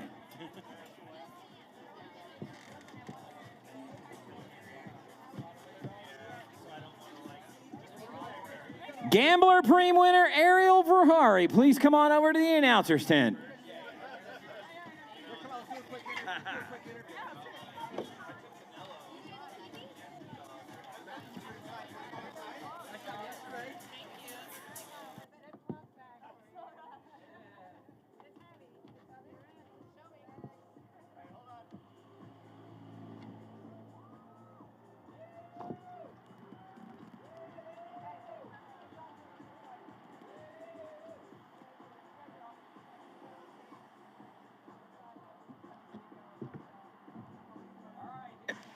All right, here goes our men. Our men all rolling through together.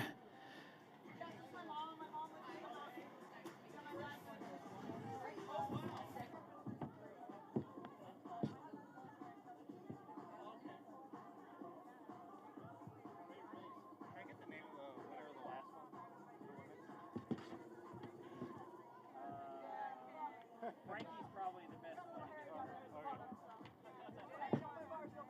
The other dude with the mic.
Hey, we just watched in our pro women's race just a minute ago. We already had a great sprint. Bringing it right here. We're going to have to get out of the way in just a little bit. But your 2024 winner right here, Kendall Ryan from Legion of Los Angeles. Kendall, two days, brand new courses, but more specifically right here. Tell me, what did you think about this race course and how was it for you? You know, it's always really fun to figure out a new course and figure out the sweet spot for the sprint. So a couple times I just tried to take a run and see where I could like get some nice momentum coming out of this swooping last turn. And yeah, the outside line was kind of the sweet spot, and you really just got a nice slingshot around everybody to the line. It took a little while for that breakaway to establish itself. How did you end up getting yourself up there?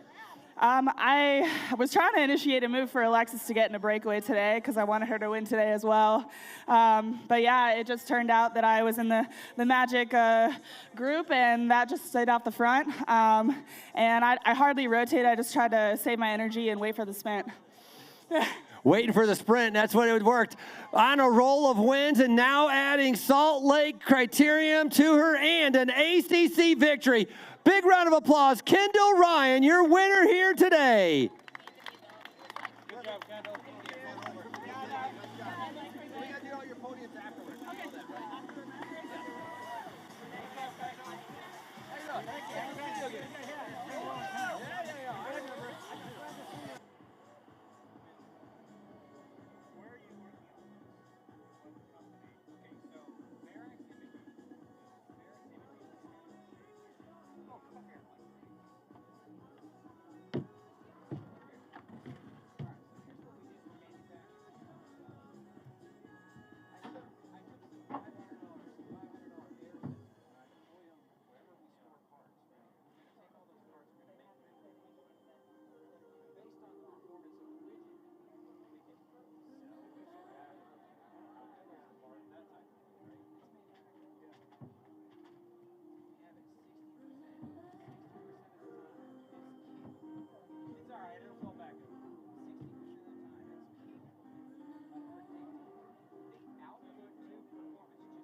Are you guys holding the other bar?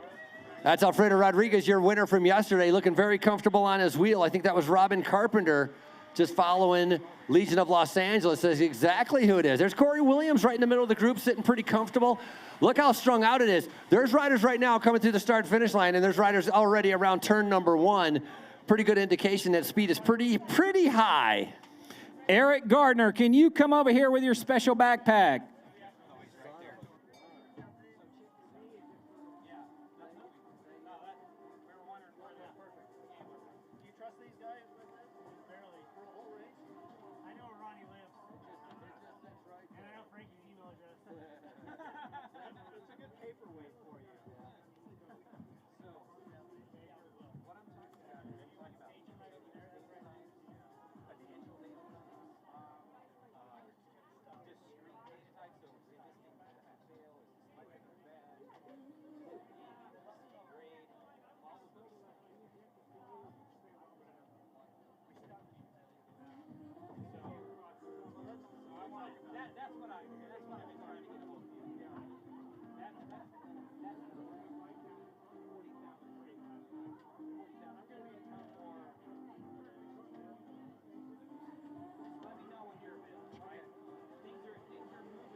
So earlier we introduced our ACC overall winners. Very close competition with our men. Brian Gomez is your leader with 29 points.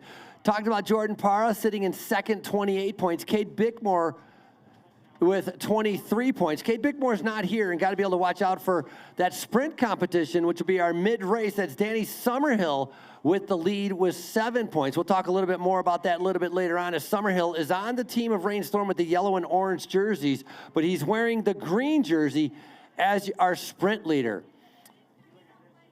Gomez sacrificing himself yesterday to make sure that his team had a chance to be able to win, and it was Alfredo Rodriguez that came through and delivered. And right now, 1, 2, 3, 4, 5, 6, 7, 8 riders finding themselves about a 3-second gap. Sitting on the back of that, that is going to be McCulloch. He was very aggressive yesterday. Brian McCulloch making it just onto the back of that group. A few other strong riders in there, and rest of the field strung out in one long line as they're trying to be able to make their way up this hill. Lucas Borgillon, your tail gunner, loves sitting in the back. He's in that kind of rust-colored jersey, sitting dead last. Very strong finisher, a very fast finisher. He's back there by choice, and I'm going to be able to point him out a little bit later on. Just don't grab the plastic on the side. It's got nothing. It'll be okay. It'll come back. I can't get a zip tie. No, too tall.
Riders regrouping, and now on the attack, Carpenter going up the road again. Tyler Williams responding in. Those first two riders used to be on a team together called Legion of Los Angeles. They have broken up. Legion of Los Angeles is still together, but Tyler Williams left that team and went to a team called Miami Blazers, and that's the team in the red jerseys. Robin Carpenter, an extremely strong rider, spent years racing in Europe. Now coming back in part of that Legion of Los Angeles team, very strong on the criteriums.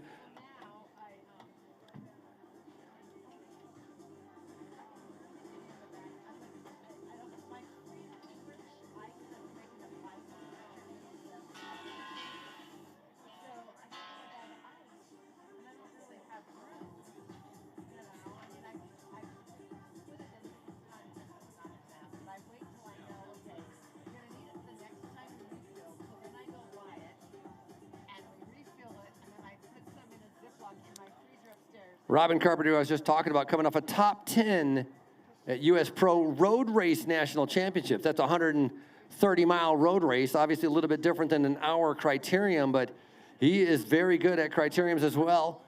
Last year took 2 wins at Intelligentsia Cup in Chicago.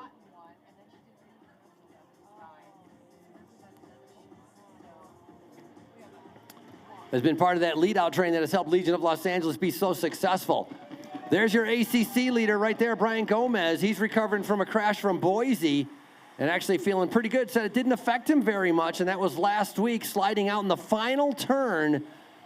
Didn't score any points. Otherwise, Brian Gomez would actually have a much bigger lead than what he already has. And it's his teammate that's tied for second place, Jordan Parra. Now, when I say tied, the rider that he's tied with is Luke Lamperti, but Lamperti not riding any more of the American Criterium Cups because he's going back to Europe, racing the rest of the year over there. So pretty much it's going to come down to the Rainstorm riders going against each other with a few other riders sprinkled in. And that's what makes this race so important, is that if you want to be sprinkled in to those overall results, you have to do something here, because then we're getting into the second half of our ACC races. This is race number 4 out of 8.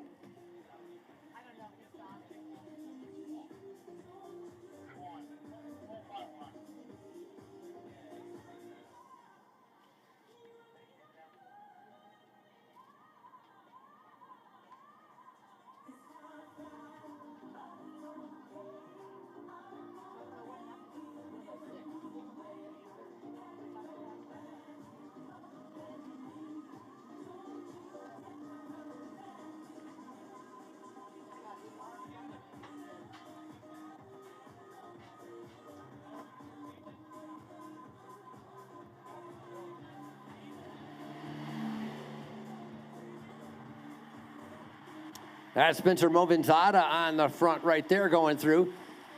Spencer, a former collegiate swimmer, went to the University of Duke also.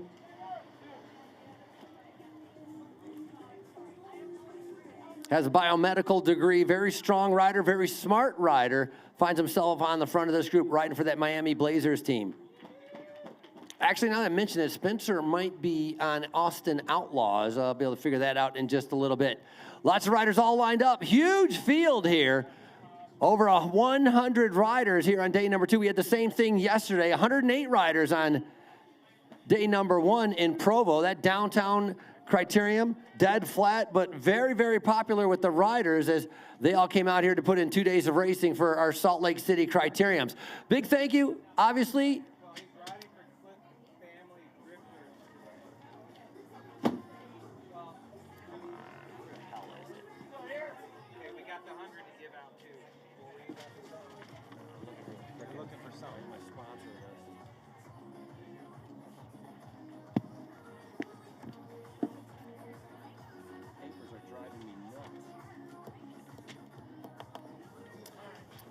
As I was saying, a big thank you to our 2 days of sponsors bringing these races right here. Larry H. Miller Cycling Club and Larry H. and Gail Miller Family Foundation. Mark Miller Subaru, Peak Fasteners, Marcosian Auto, Cool Clothing, and a big thank you to University of Utah Health providing our medical support yesterday and today. So important. Big thank you again, University of Utah Health.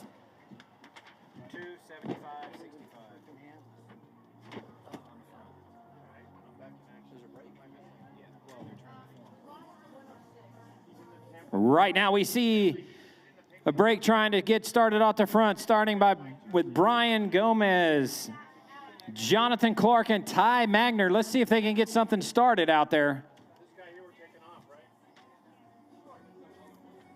Last year, day number 1 here, Danny Summerhill was your winner on day number 1. This is day number 2, so let's talk about that. It was Ethan Crane picking up the win in 2022. Justin Williams won on day number 2 back in 2021, and that was when those races were dead flat criteriums. So the last couple of years, we've had a big change in the courses and the difficulty of the courses, and that's no different today. That final stretch of about 250 meters, about a 3% grade coming all the way up to the finish line. Once they turn around turn number 1, then it's about a 2% false flat going up towards turn number 2, and then a very fast twisty downhill before they rinse and repeat. Lots of racing to go as these guys are 70 minutes of racing, and nobody's been able to get away right now as Legion with Ty Magner now rolling up the road. Little glance over his shoulder, trying to be able to see if he's going to have any help. Alec Cowan, his teammate, sitting up. Corey Williams in the white jersey coming by. Corey Williams with that GoPro on his helmet. He's not going to go up there to be able to get with Ty Magner. Corey Williams is the type of rider. He has a ton of speed, but he needs to sit in. He needs to stay rested. He needs to stay as fresh as possible to show off his speed at the end of the day.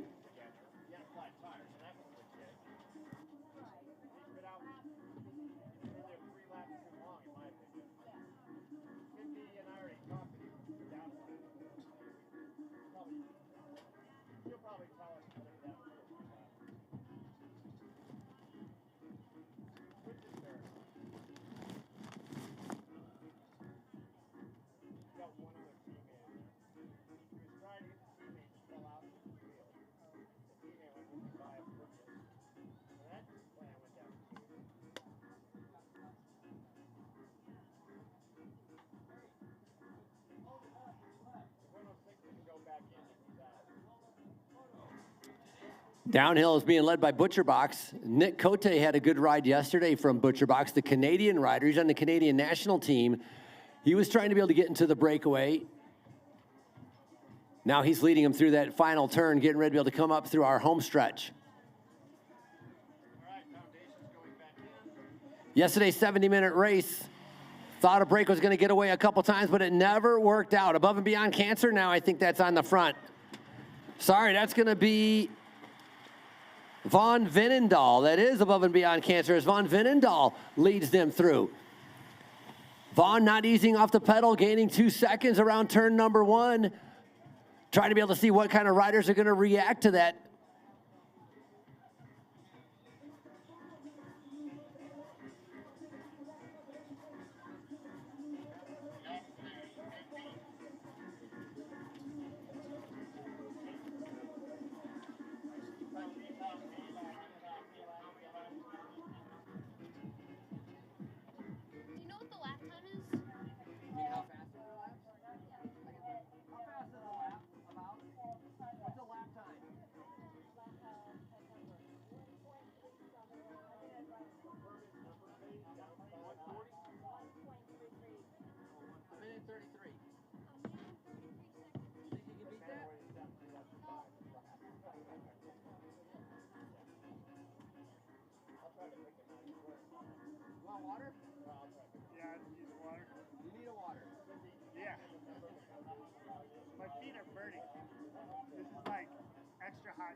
Luke Fetzer getting up there right there. Luke Fetzer, a former under-23 national champion. Strong rider, a young rider. Luke Fetzer with the Austin Outlaws, only 19 years old.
Hey, as you're walking around, it's your last chance, you know, the merchandise for sale. That's right. Commemorate your 2024 Salt Lake City Criteriums. They have T-shirts for sale right behind the announcing stage. Head on over there. Grab yourself some merchandise. different style of t-shirts for the 2024 event, all available right next to our announcing stage. Danny Summerhill bringing himself to the front right now, trying to be able to keep that pressure going. He's thinking about that mid-race point sprint coming up.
We got some riders coming in out of the pit, rejoining in with the group. Man, the group is swollen. We've seen them coming through here in single file, meaning that's at warp speed, and we've seen them all bunched up. Not exactly getting the best thrown in for the pit. That's going to be Patrick Casey with Cliff Family Drifters, but he managed to get himself back into the group. But right now, a little bit slower speed, a little bit slower pace as they're bunching up, and riders trying to be able to catch their breath as the first 10 laps have been flat out as everybody's trying to be able to get themselves into the breakaway.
We got a breakaway starting to be able to form. Time still averaging about 1:33 a lap on this up and down 0.7 of a mile around for one lap. Very different on day number 2 than what we had in Provo on day number 1. Flat 6 corner, and this obviously winding turns and undulating.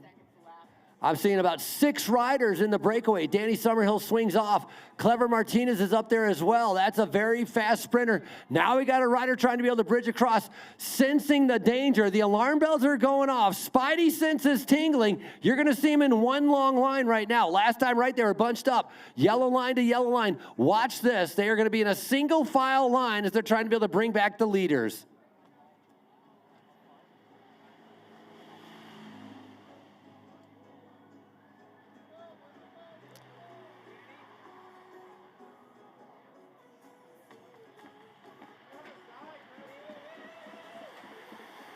That was Noah Granigan in the red jersey leading him through right here. Corey Williams coming in out of the pit, so he's going to re-enter the race. He's your Bailey's national champion.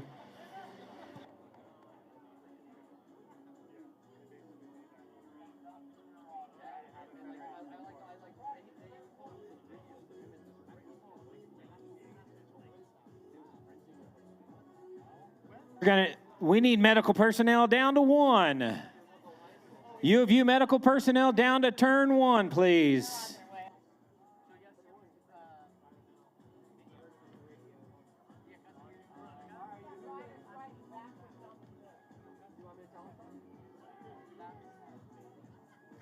Hey, exit right. You can't ride backwards on the course. Exit right at the crosswalk. Exit at the crosswalk. Thank you. I'm just trying to protect you guys so you don't get fined. How did they not know that? They don't care. They know, but they don't care. We gotta stop the race. Well, you guys have the radios. Yeah. Why? Who's down? What's going on? Y'all got the radio, Jeff. Tell them. Let it go, Cindy. Let it go. Let it go. Sydney, let the race go. Let the race go. Too late. Too late. Let it come up and start. Riders, race is neutralized. Stopping at the line. Race is neutralized. Stopping at the line. Riders, once again, stopping at the line. Stopping at the line.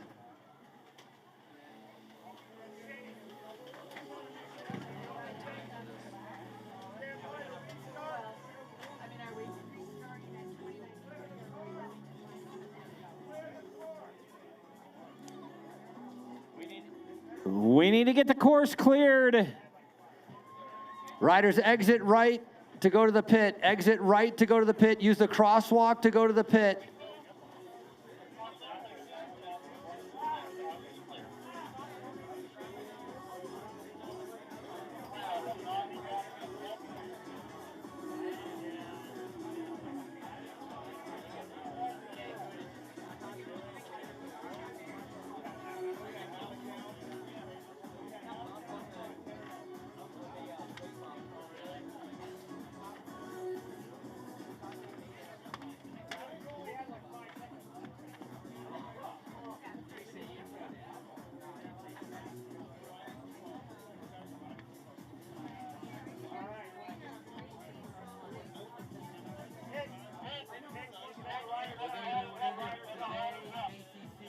Frankie, tell the pit to send all riders up here. We're starting in 30 seconds.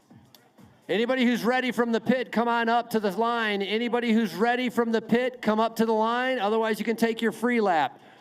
We're starting in 30 seconds, riders. 30 seconds.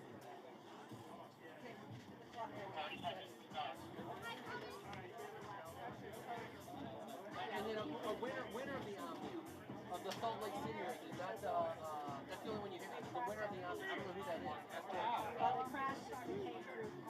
You're just getting a jersey. It's a soccer jersey. I don't know if there's something else. I don't know. Clear the course. Riders are going underway. Riders have a good race again. Round number 2.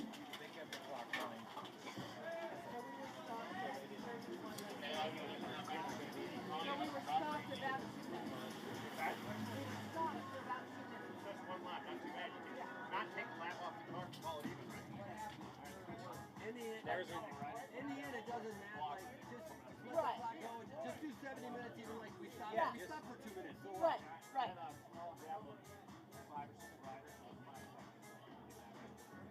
my question is, who the hell crashed down there? Everybody? I don't know.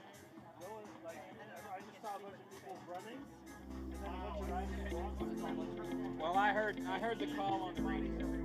I heard the radio call. That's why I said. Race just getting neutralized for a little bit as we had a crash in turn number 1. Now he's got time to be able to go to the pit, be able to get a wheel, and then re-enter into the race. So a free lap rule, still in effect, actually for a long time still in effect. That's where if you have a crash, a mechanical, broken something, you go into the neutral service area, brought to you by Hangar 15, be able to take 1 lap off and then be able to re-enter the race or try to race for victory just along with everybody else. So there's no penalty for having a little bit of bad luck. You can imagine bumping shoulders and hitting elbows at about 28 miles an hour. Silly things can happen, and that's exactly what happened there in turn number 1 as our leaders now getting ready to be able to come around.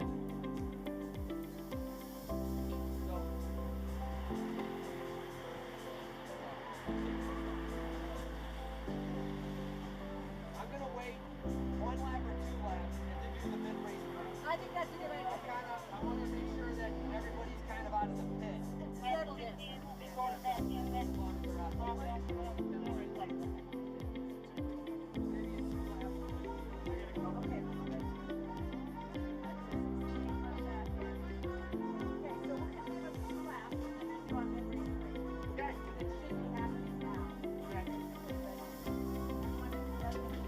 Thank you. That was well done, considering that was chaos. About 100 seconds. How many guys went there? About 20. The whole thing was out of the body. So nobody hurt. I got 10. Okay, not.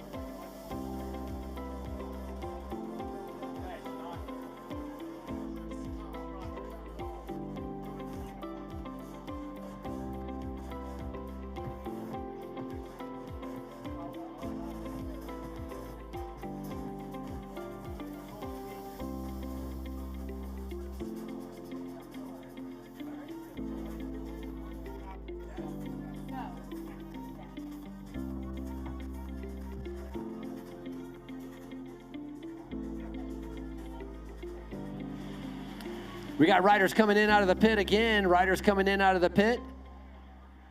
Kingdom Elite, little flick of the shoulder, trying to be able to get some help right there. That's Juan Galloza. Juan, 19 years old, out of Florida.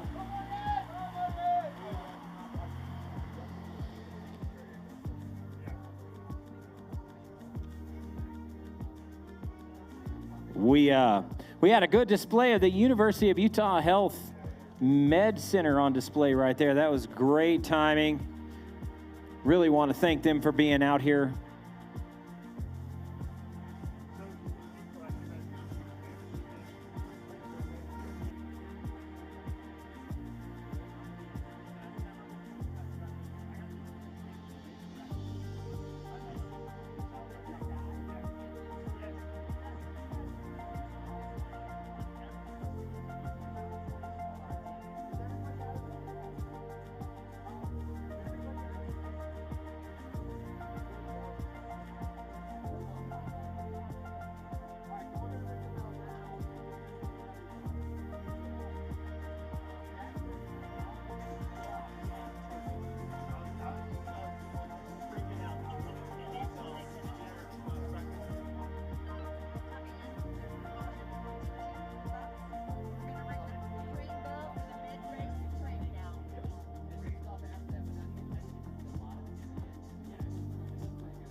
We're doing mid-race points sprint. ACC mid-race points. ACC mid-race points. ACC mid-race point sprint. 3 places deep for the ACC mid-race point sprint. Summerhill is your current leader with 7 points. Noah Granigan sitting in second with 4 points. Alfredo Rodriguez, 3 points. Remember, a little bit more points, 6, 5, and 4 as it continues to increase. When we go to Chicago coming up, that's going to be 8, 7, 6.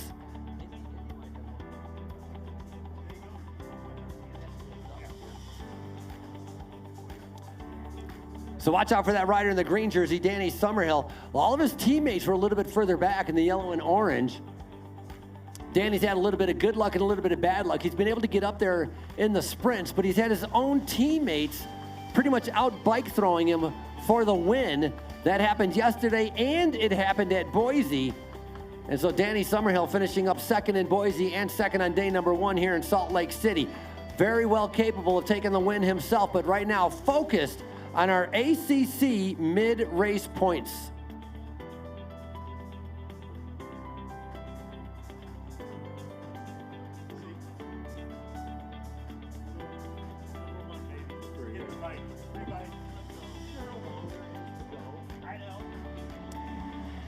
Points on the line, points on the line.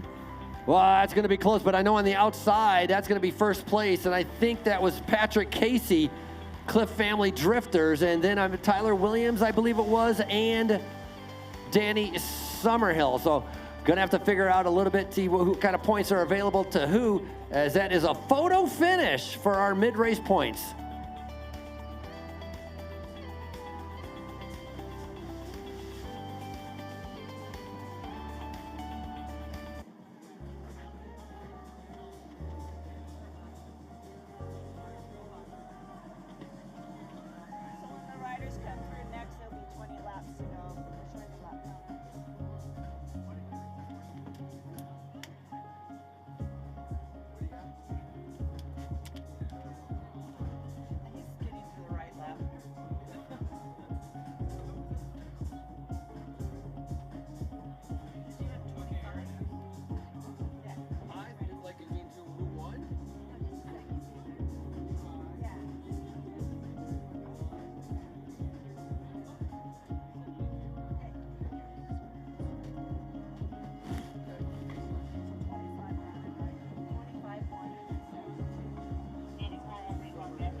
on the lap. You have 20 to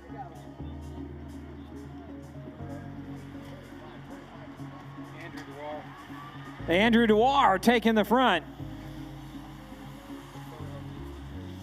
Andrew's going to try to create some havoc up at the front. Oh, dude, that's horrible luck. Last call for concessions. Maybe they're gonna flip it. Where's the concession? In the car. Hey everyone, just letting you know this is the last call for concessions inside the stadium. So if you want something to eat, drink, get in there and get it. Last call for concessions inside the stadium.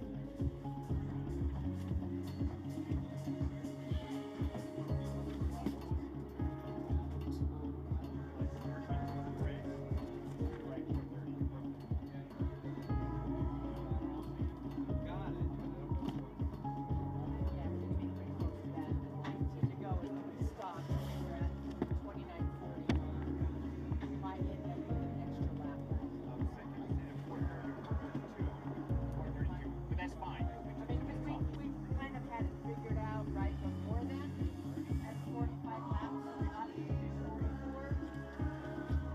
Good.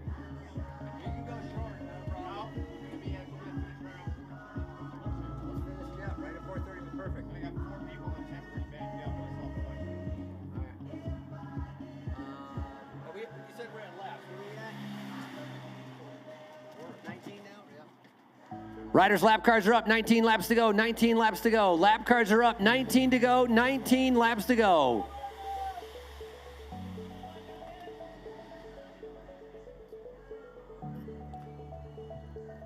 Sitting in the back, Justin Williams, Legion of Los Angeles, coming back from a broken wrist. Using the races for a little bit of training. Knows he's not ready to be able to vie for victory, but normally, we talked about him. I introduced him earlier in the day. He actually won day number 2 a few years ago here in the Salt Lake City Criterium. So very formidable sprinter, very fast sprinter, but coming back from injury with a broken wrist. Glad he's out here at Salt Lake City supporting the event with his team. Also, he's the manager of the Legion of Los Angeles.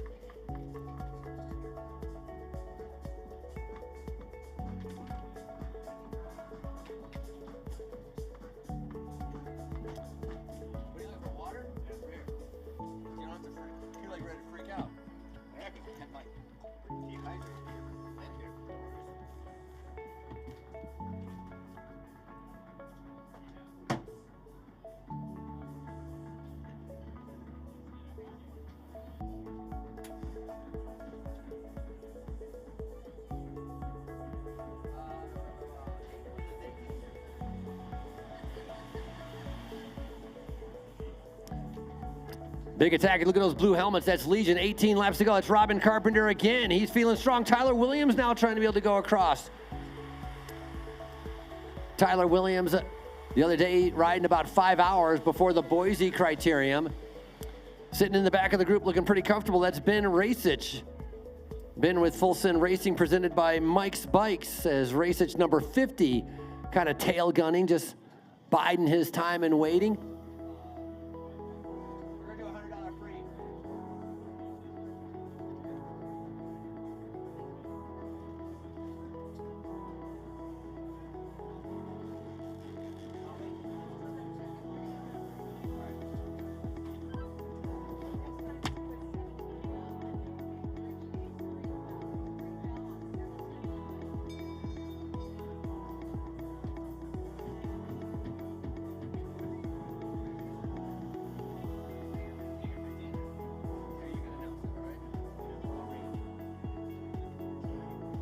All right, next up we're going to have the Hangar 15 $100 preem.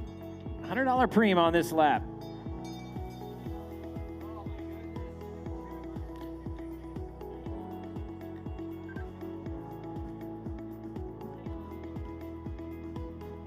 All right, gentlemen. We doing it for the field? Let's wait. We're gonna wait. Yeah, that's what I thought. Wait for him to come back together. All right, you heard that? Maybe make the radio. They changed their mind.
Riders is about 20 seconds, I'd say 20-second gap right now. Who are those numbers?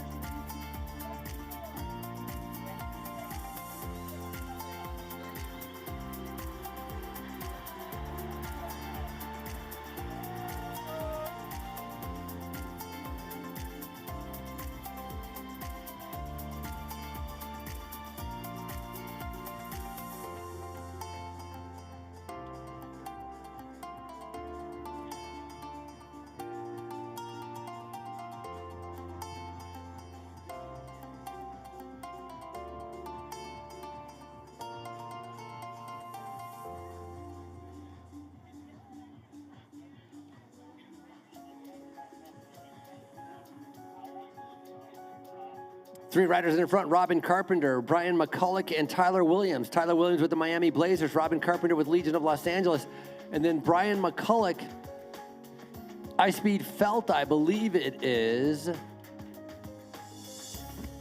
So three strong riders. Talking about McCulloch being a very good time trialist. That's what you got to be able to watch out for. So some pretty good teams that don't have somebody in the group. Can they get together to try to be able to bring back our leaders? Rainstorm Racing is one team that has missed out. The riders in the yellow and orange, they don't have somebody up there. If they can get somebody up there, then they're going to have a pretty good chance. We're going to start the timer once again. Riders, you're seeing 15 laps to go. 15 laps to go.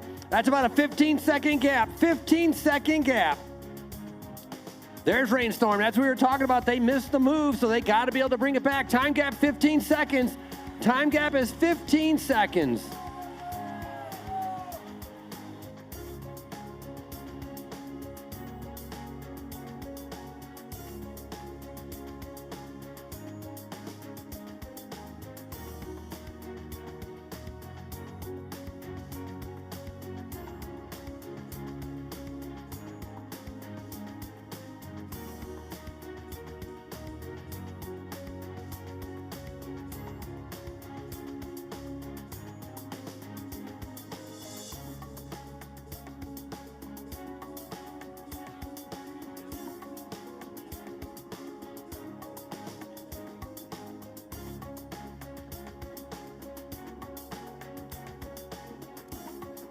Two of those riders very familiar with each other. I talked about them being on the same team last year as Tyler Williams and Robin Carpenter. They got their head down. Time gap last time, 15 seconds. It's Rainstorm having to do the chasing. The thing is, they're doing it one at a time instead of putting multiple riders up there to be able to bring back our three leaders. Last lap, 15 seconds was the gap.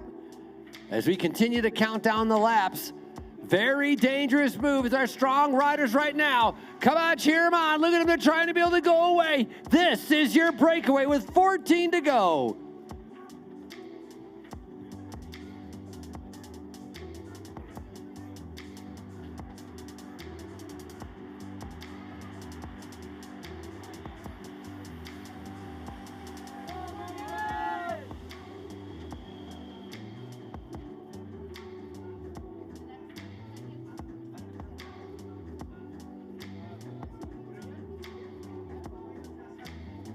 Big effort right now, that gap coming down, because I talked about it not being up to one. Now this is what's happening. Two, Alfredo Rodriguez and Danny Summerhill on the front.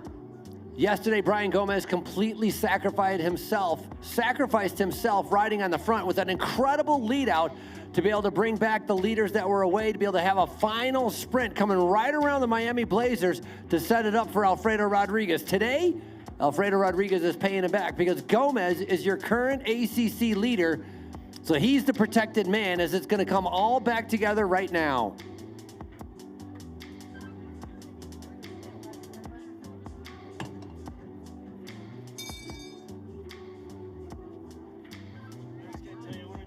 Podium for the pictures of that mountain range. Yeah, boxes here. Yeah. Taking pictures that way. That's fine. We're going to do the day, the ACC, but for the ACC, we're just doing the leader of the sprint and the leader of the obstacle. Correct. And then, riders, we're going to do a $100 preem. How about a $100 preem? $100 preem, winner of the lap. $100 preem, winner of the lap. $100 preem. Last couple laps for a hot lap. Look at the gaps opening up. Look how strung out it is.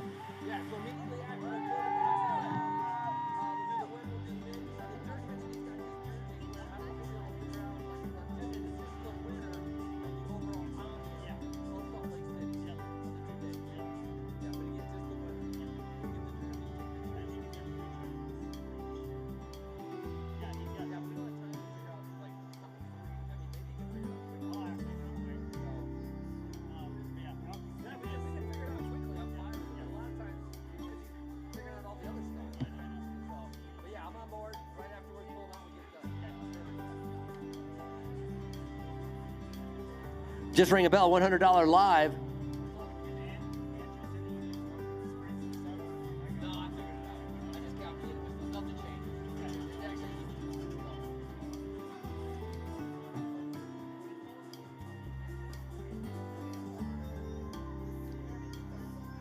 Cracking?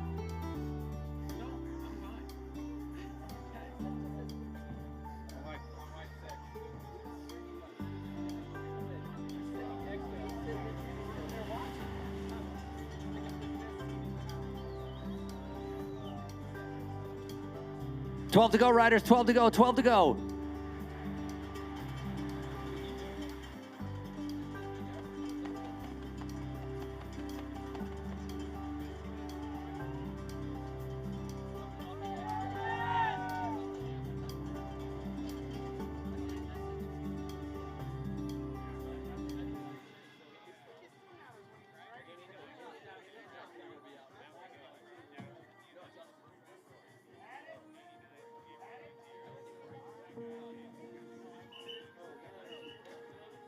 We got riders in the pit taking care of something. Looks like red jersey might be a Miami Blazers rider. Looks like Johnny Clark.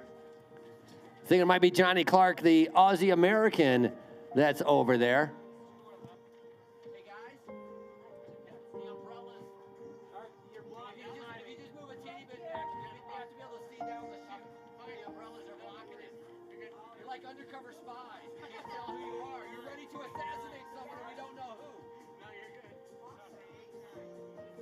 You can use the umbrellas right there. It's just right up here because we have to look down. So no problem. Thank you.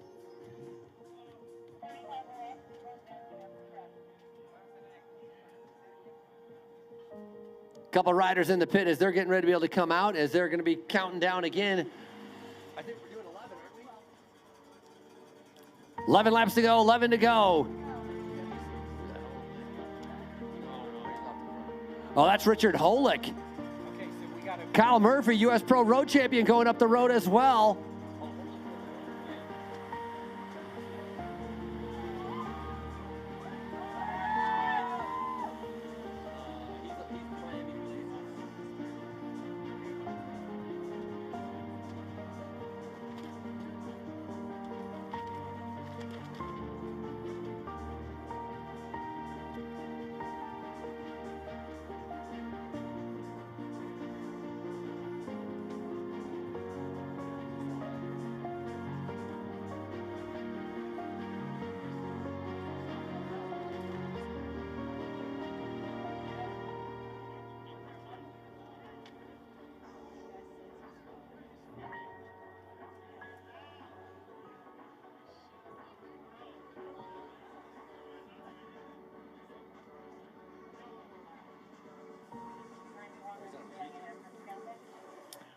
Sorry, preem winner coming out of Czechoslovakia, 24 years old, Richard Holick, picking up that prize. He is a bronze medalist at the Junior World Championships in the road race, so a very strong rider. Used to ride for a development team called Lux. Previously won a stage at the Tour of Redlands. That's what got him noticed and brought onto the team. And right now, he's here with Miami Blazers.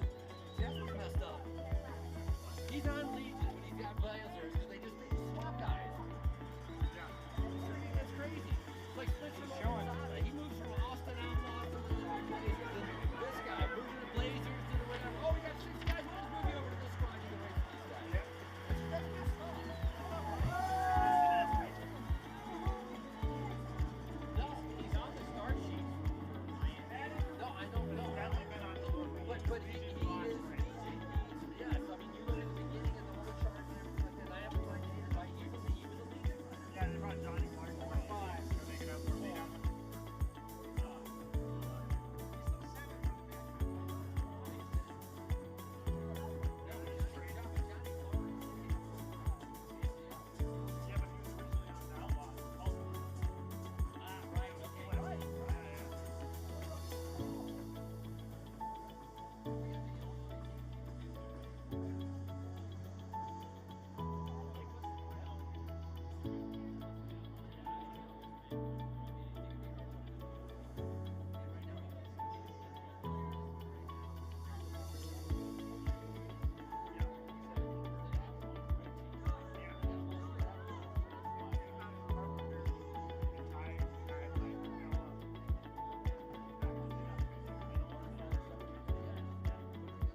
Riders 9 to go. Clever Martinez has made the jump.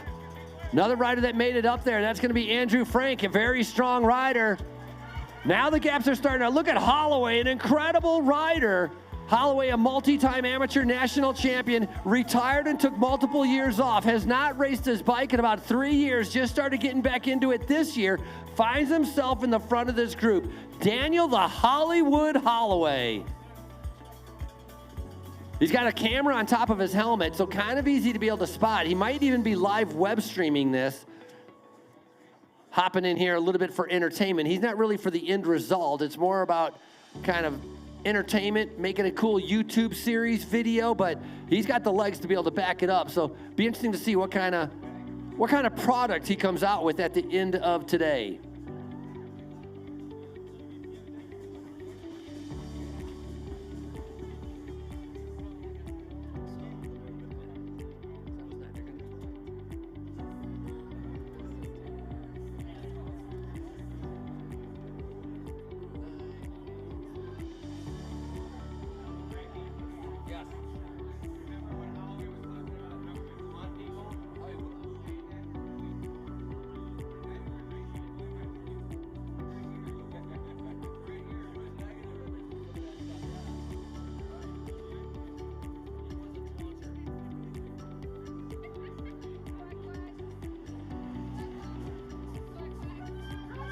Eight laps to go, 8 laps to go.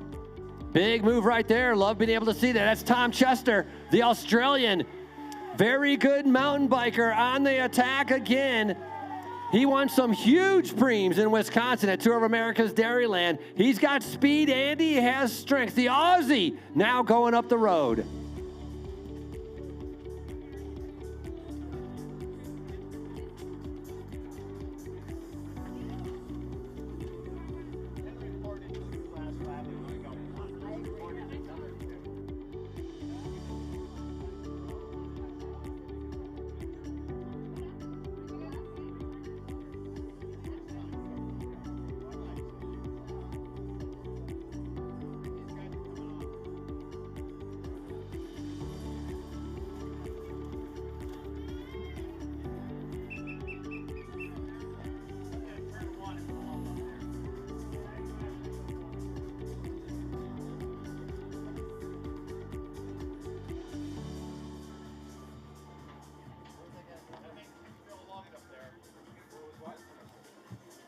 He waited for all of them to fight against each other.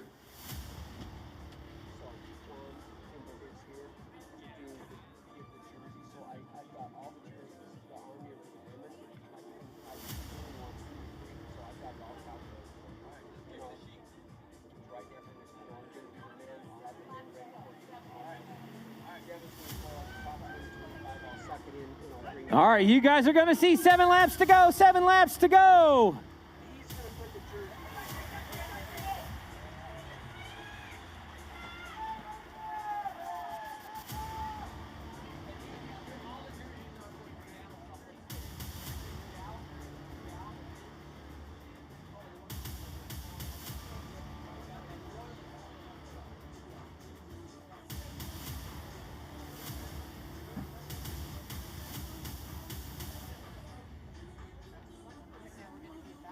Hey, we want to invite everybody to head over to the Cool Tent and pick up their merch for this race.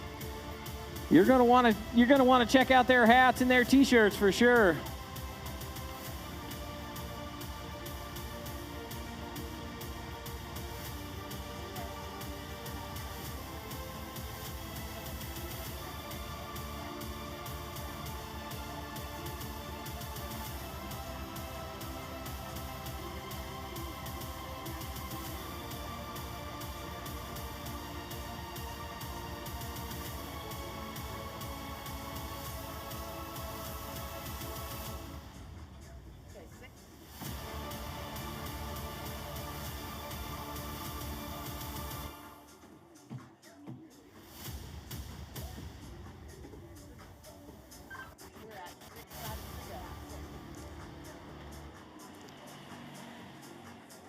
Riders, we're seeing 6 laps to go. The Australian on the front, Gomez, the Colombian, The Australian-American, Johnny Clark, and then the Venezuelan, Clever Martinez, sitting right behind. That's your top 4. Good chance they're going to get reeled back in. 6 to go, riders, 6 to go. Very international field, as you can tell. Some of the best riders from around the country, best riders from around the nation. The speedsters all coming here to America First Field to challenge themselves, trying to be able to win race number 4 of the American Criterium Cup.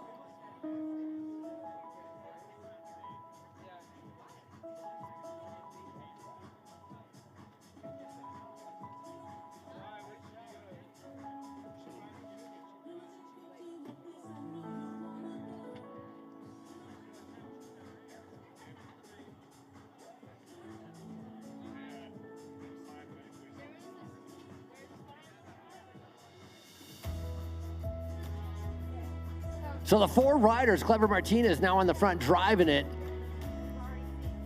trying to be able to keep it going. We're going to be seeing 5 laps to go. Riders trying to be able to go across. Big gaps are opening up. The fatigue starting to be able to set in. Not everybody wants to be able to do the chasing, and what's happening is the bigger teams are going to have somebody up there. We got to look out. There's a gray jersey. Does Legion of Los Angeles have somebody up there? Does Miami Blazers have somebody up there? Look at this throw in right here. Well, you might as well go for it, Luke. Group of 4 swelling to a group of 8 right now. CS Velo now having to do the work. They're missing out. That's going to be Taylor Warren. So CS Velo in the pink jerseys trying to be able to bring back our leaders. 4 riders now swollen up to 8 as they just came through with 5 laps to go.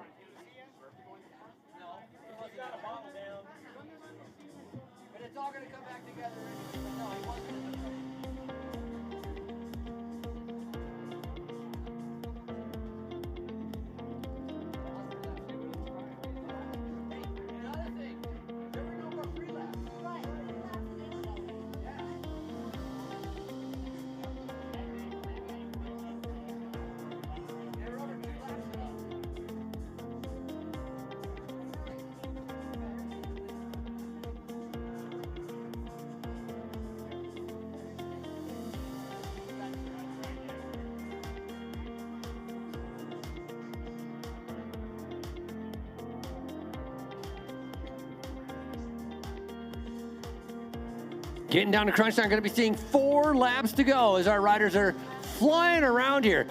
They can't decide what they want to be able to do as the breakaway keeps trying to be able to escape, but they keep reeling him back in.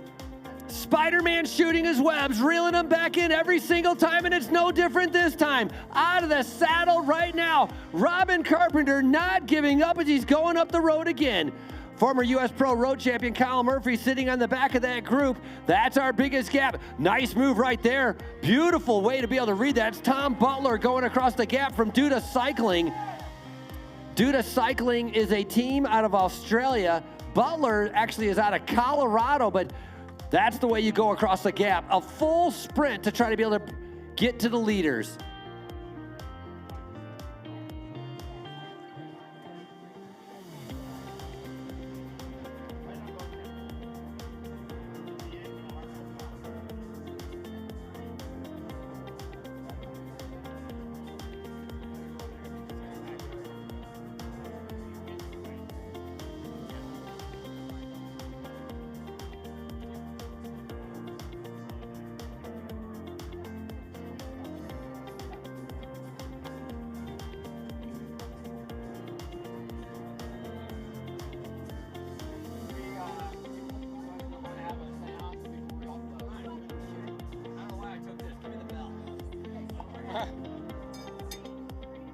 Go ahead.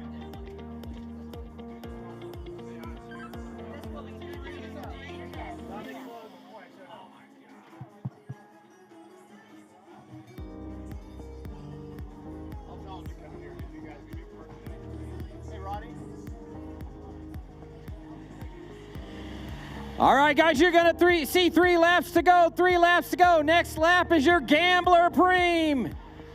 3 laps to go.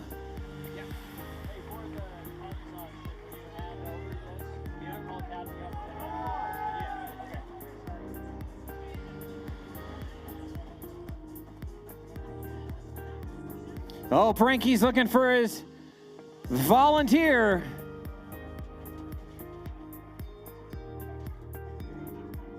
All right, we're gonna score the gambler's cream. Did you let him know? Oh, gambler's cream.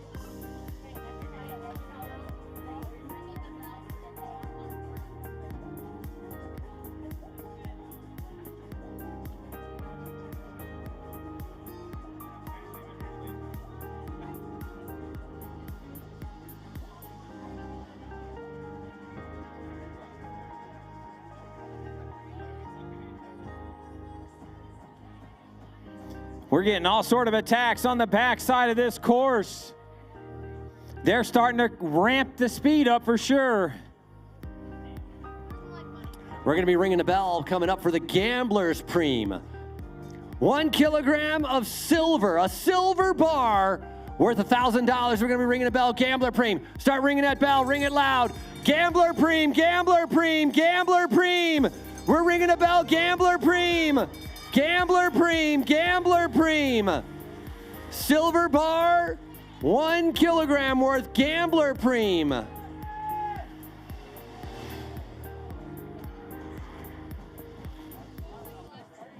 Gambler Preem, because now you got to decide, do you go for the money or do you save your legs and try to be able to go for victory, trying to be able to win? Brian Gomez, I believe, is going to wait to try to be able to pick up ACC points. A lot of other riders, they don't care about the American Criterium Cup. Think about the international riders that came here to be able to race here in Salt Lake City. They're not going to St. Louis, Missouri, or Littleton, Colorado.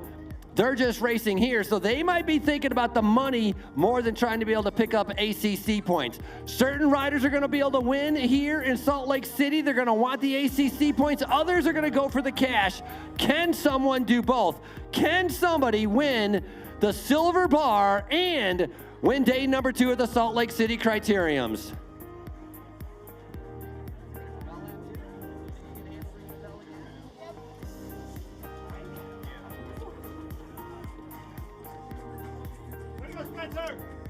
And Spencer Movinzada, nice job, Spencer.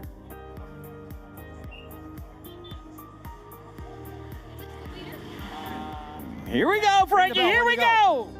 1 to go, 1 to go, 1 to go. That's your silver bar winner. 1 to go, 1 to go.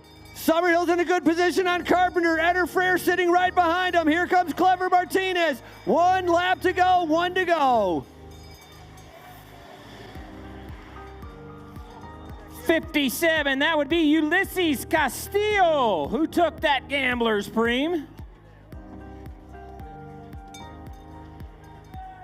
Ulysses Castillo coming from Mexico, a very good sprinter, has been on some of the top teams in the United States, picking up. We talked about it. Can you win the silver and can you go and win the bike race? Well, Ulysses Castillo is trying to do exactly that.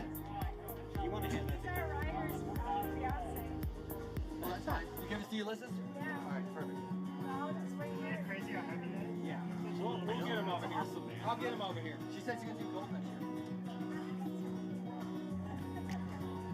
year. He's staying away right now, Castillo, trying to be able to do the last 7/10 all by himself, but look at them. They're coming down like a freight train. It's the TGV on its way to the finish line right now. The bullet train in full launch mode. Cheer 'em on, come on, Stadium, make some noise. Ulysses Castillo trying to be able to win. Look at this, he's got it. Ulysses Castillo, your winner.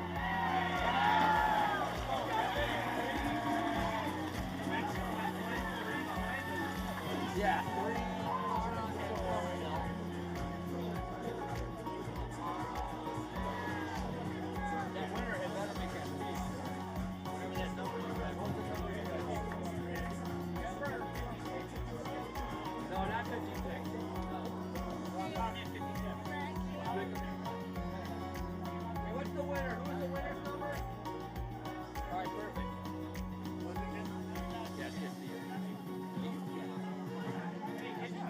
She can just get with the Preem on the podium since he won it just now too. Ulysses. He won both. Yeah. Yeah. That's crazy. He stayed away. Yeah. Yeah. He's engaged to Annette on our team. They're getting married. Yeah. When are they getting married? October 5th. Yeah.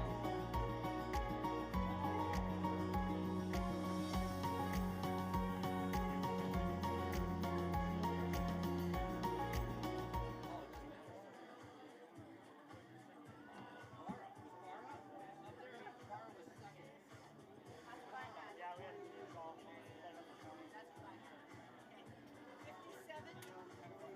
Yeah, they're gonna do podiums right here.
Should I take it?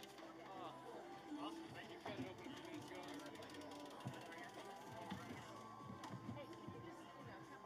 No, I want you over here so I can use the shoulder. No, when they move, when they get that up, try and walk my head on.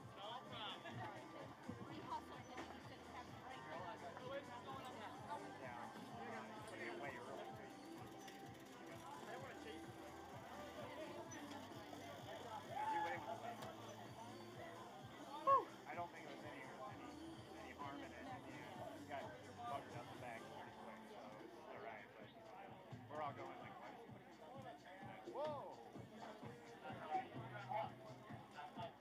No harm, no foul.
Miami Blazers, Richard Holek, come to the announcing stage. Richard Holek, Miami Blazers, come to the stage.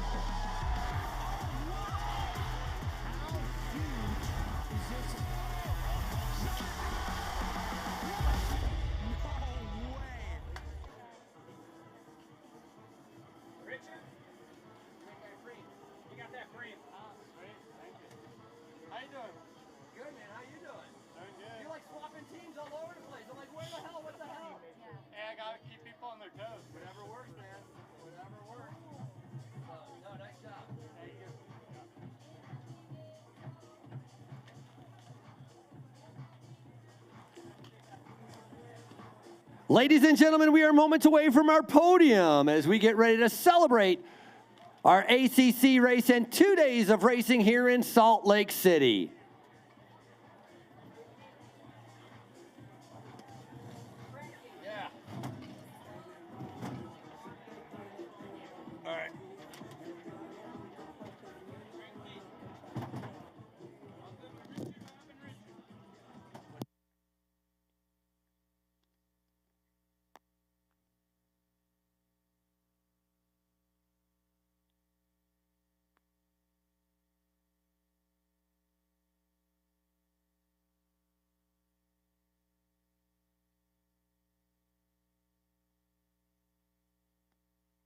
Ladies and gentlemen, if I could draw your attention to our podium, we'd like to be able to start off with our pro women on the day.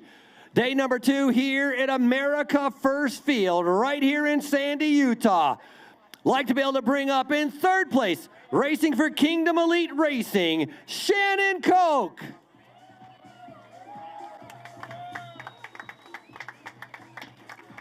Riding for the Miami Blazers, 2nd place out of West Allis, Wisconsin, Skylar Schneider.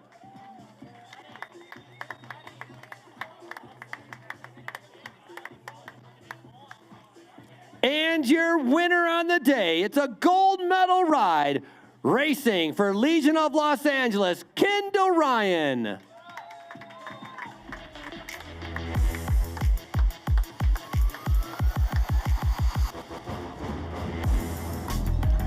Arms up in the air, these are your champions. An incredible race, an incredible sprint. Ryan, followed by Schneider and Koch.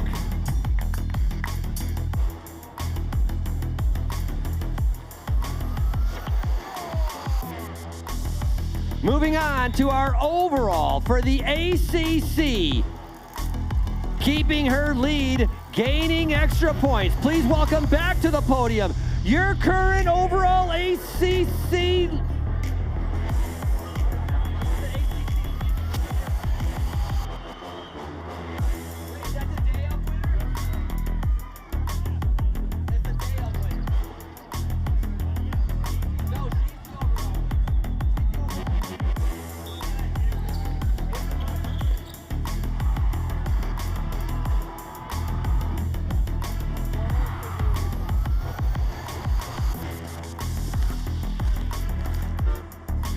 Like to be able to call up to this podium again, overall, after 2 days of racing.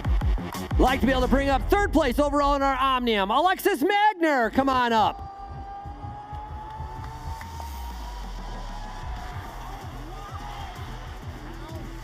Alexis Magner finishing up 3rd, Legion of Los Angeles. Kendall Ryan finishing up 2nd in our Salt Lake City Omnium. And your winner with 92 points, that's going to be your Miami Blazers Salt Lake Crit Omnium winner, Skylar Schneider. Presenting the jerseys, John Kimball, the CEO of Salt Lake City Real, your MLS soccer team right here at America First Field.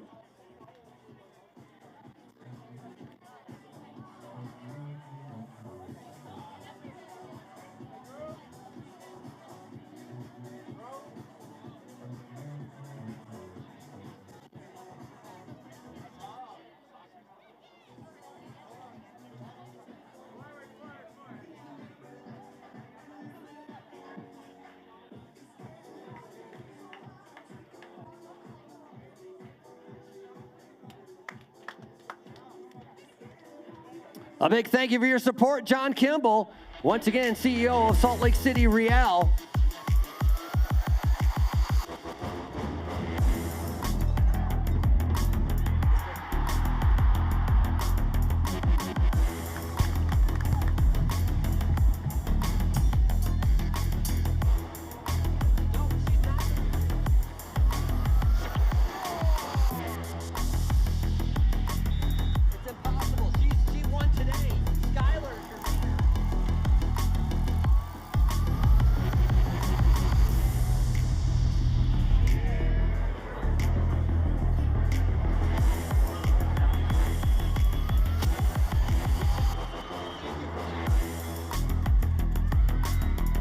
Coming into race number 4, picking up a beautiful number of points. Like to be able to award our overall ACC leader, Skylar Schneider.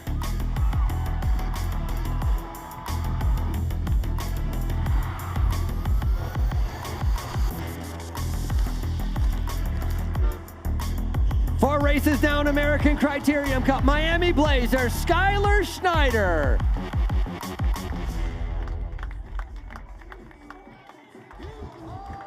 Now moving on with our American Crit Cup, the sprint jersey, riding for Team DNA. Now with a maximum of, not a maximum, now with a total of 11 points. Please welcome Riley McMullen.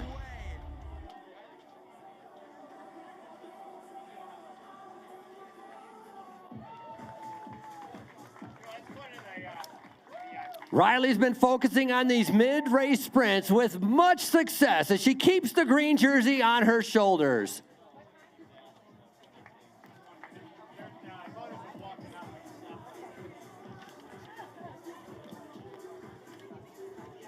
Moving on to our pro men, we just watched a race unfold before us. Like to be able to call up your winner here on day number 2, an incredible ride, Ulysses Castillo.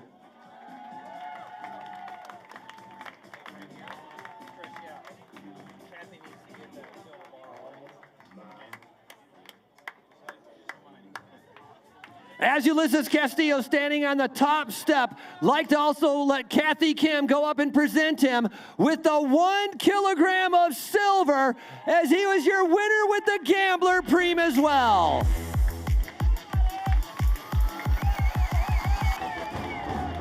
We ask, can anybody win the Gambler Preem and win the bike race? Ulysses answers. Stay up there, Ulysses. Stay up there, because we're moving on. Second place, like to be able to call up Jordan Para.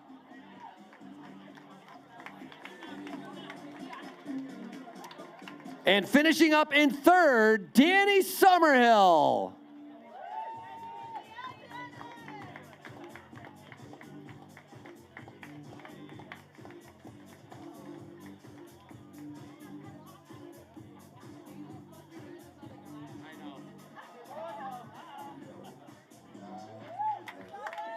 Here's your top 3, Ulysses Castillo, Jordan Para, and Danny Summerhill.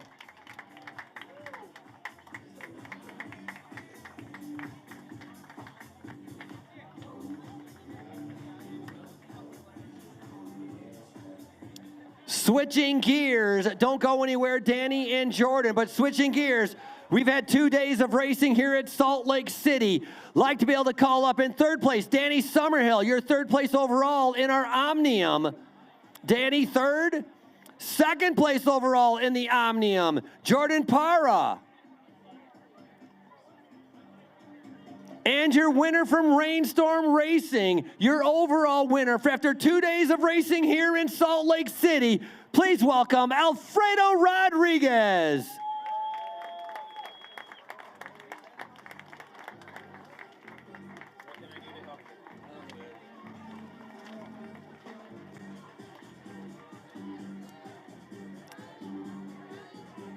Very treasured to be able to be here at America First Field. Your CEO of Salt Lake City Real, presenting the jerseys, John Kimball, with your jerseys to our winners.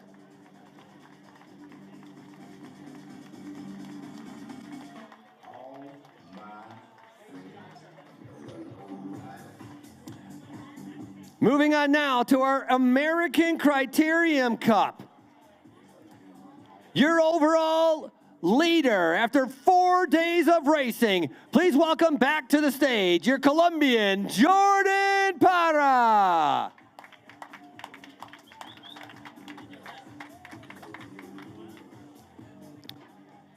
Jordan Para picking a win at Boise, a second place here at Salt Lake City, collecting points and putting himself in the red jersey. Gaining more points as well, now with a total of 12. Your overall ACC sprint jersey, Danny Summerhill.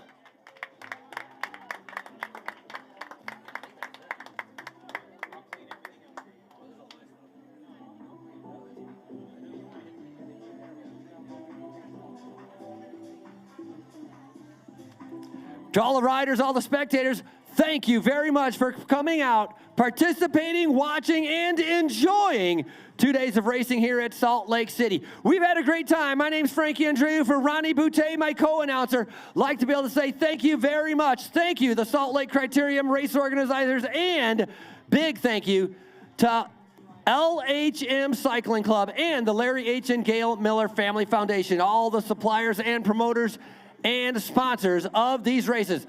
Like to be able to say, everybody, please drive home safely, and we look forward to seeing you in 2025.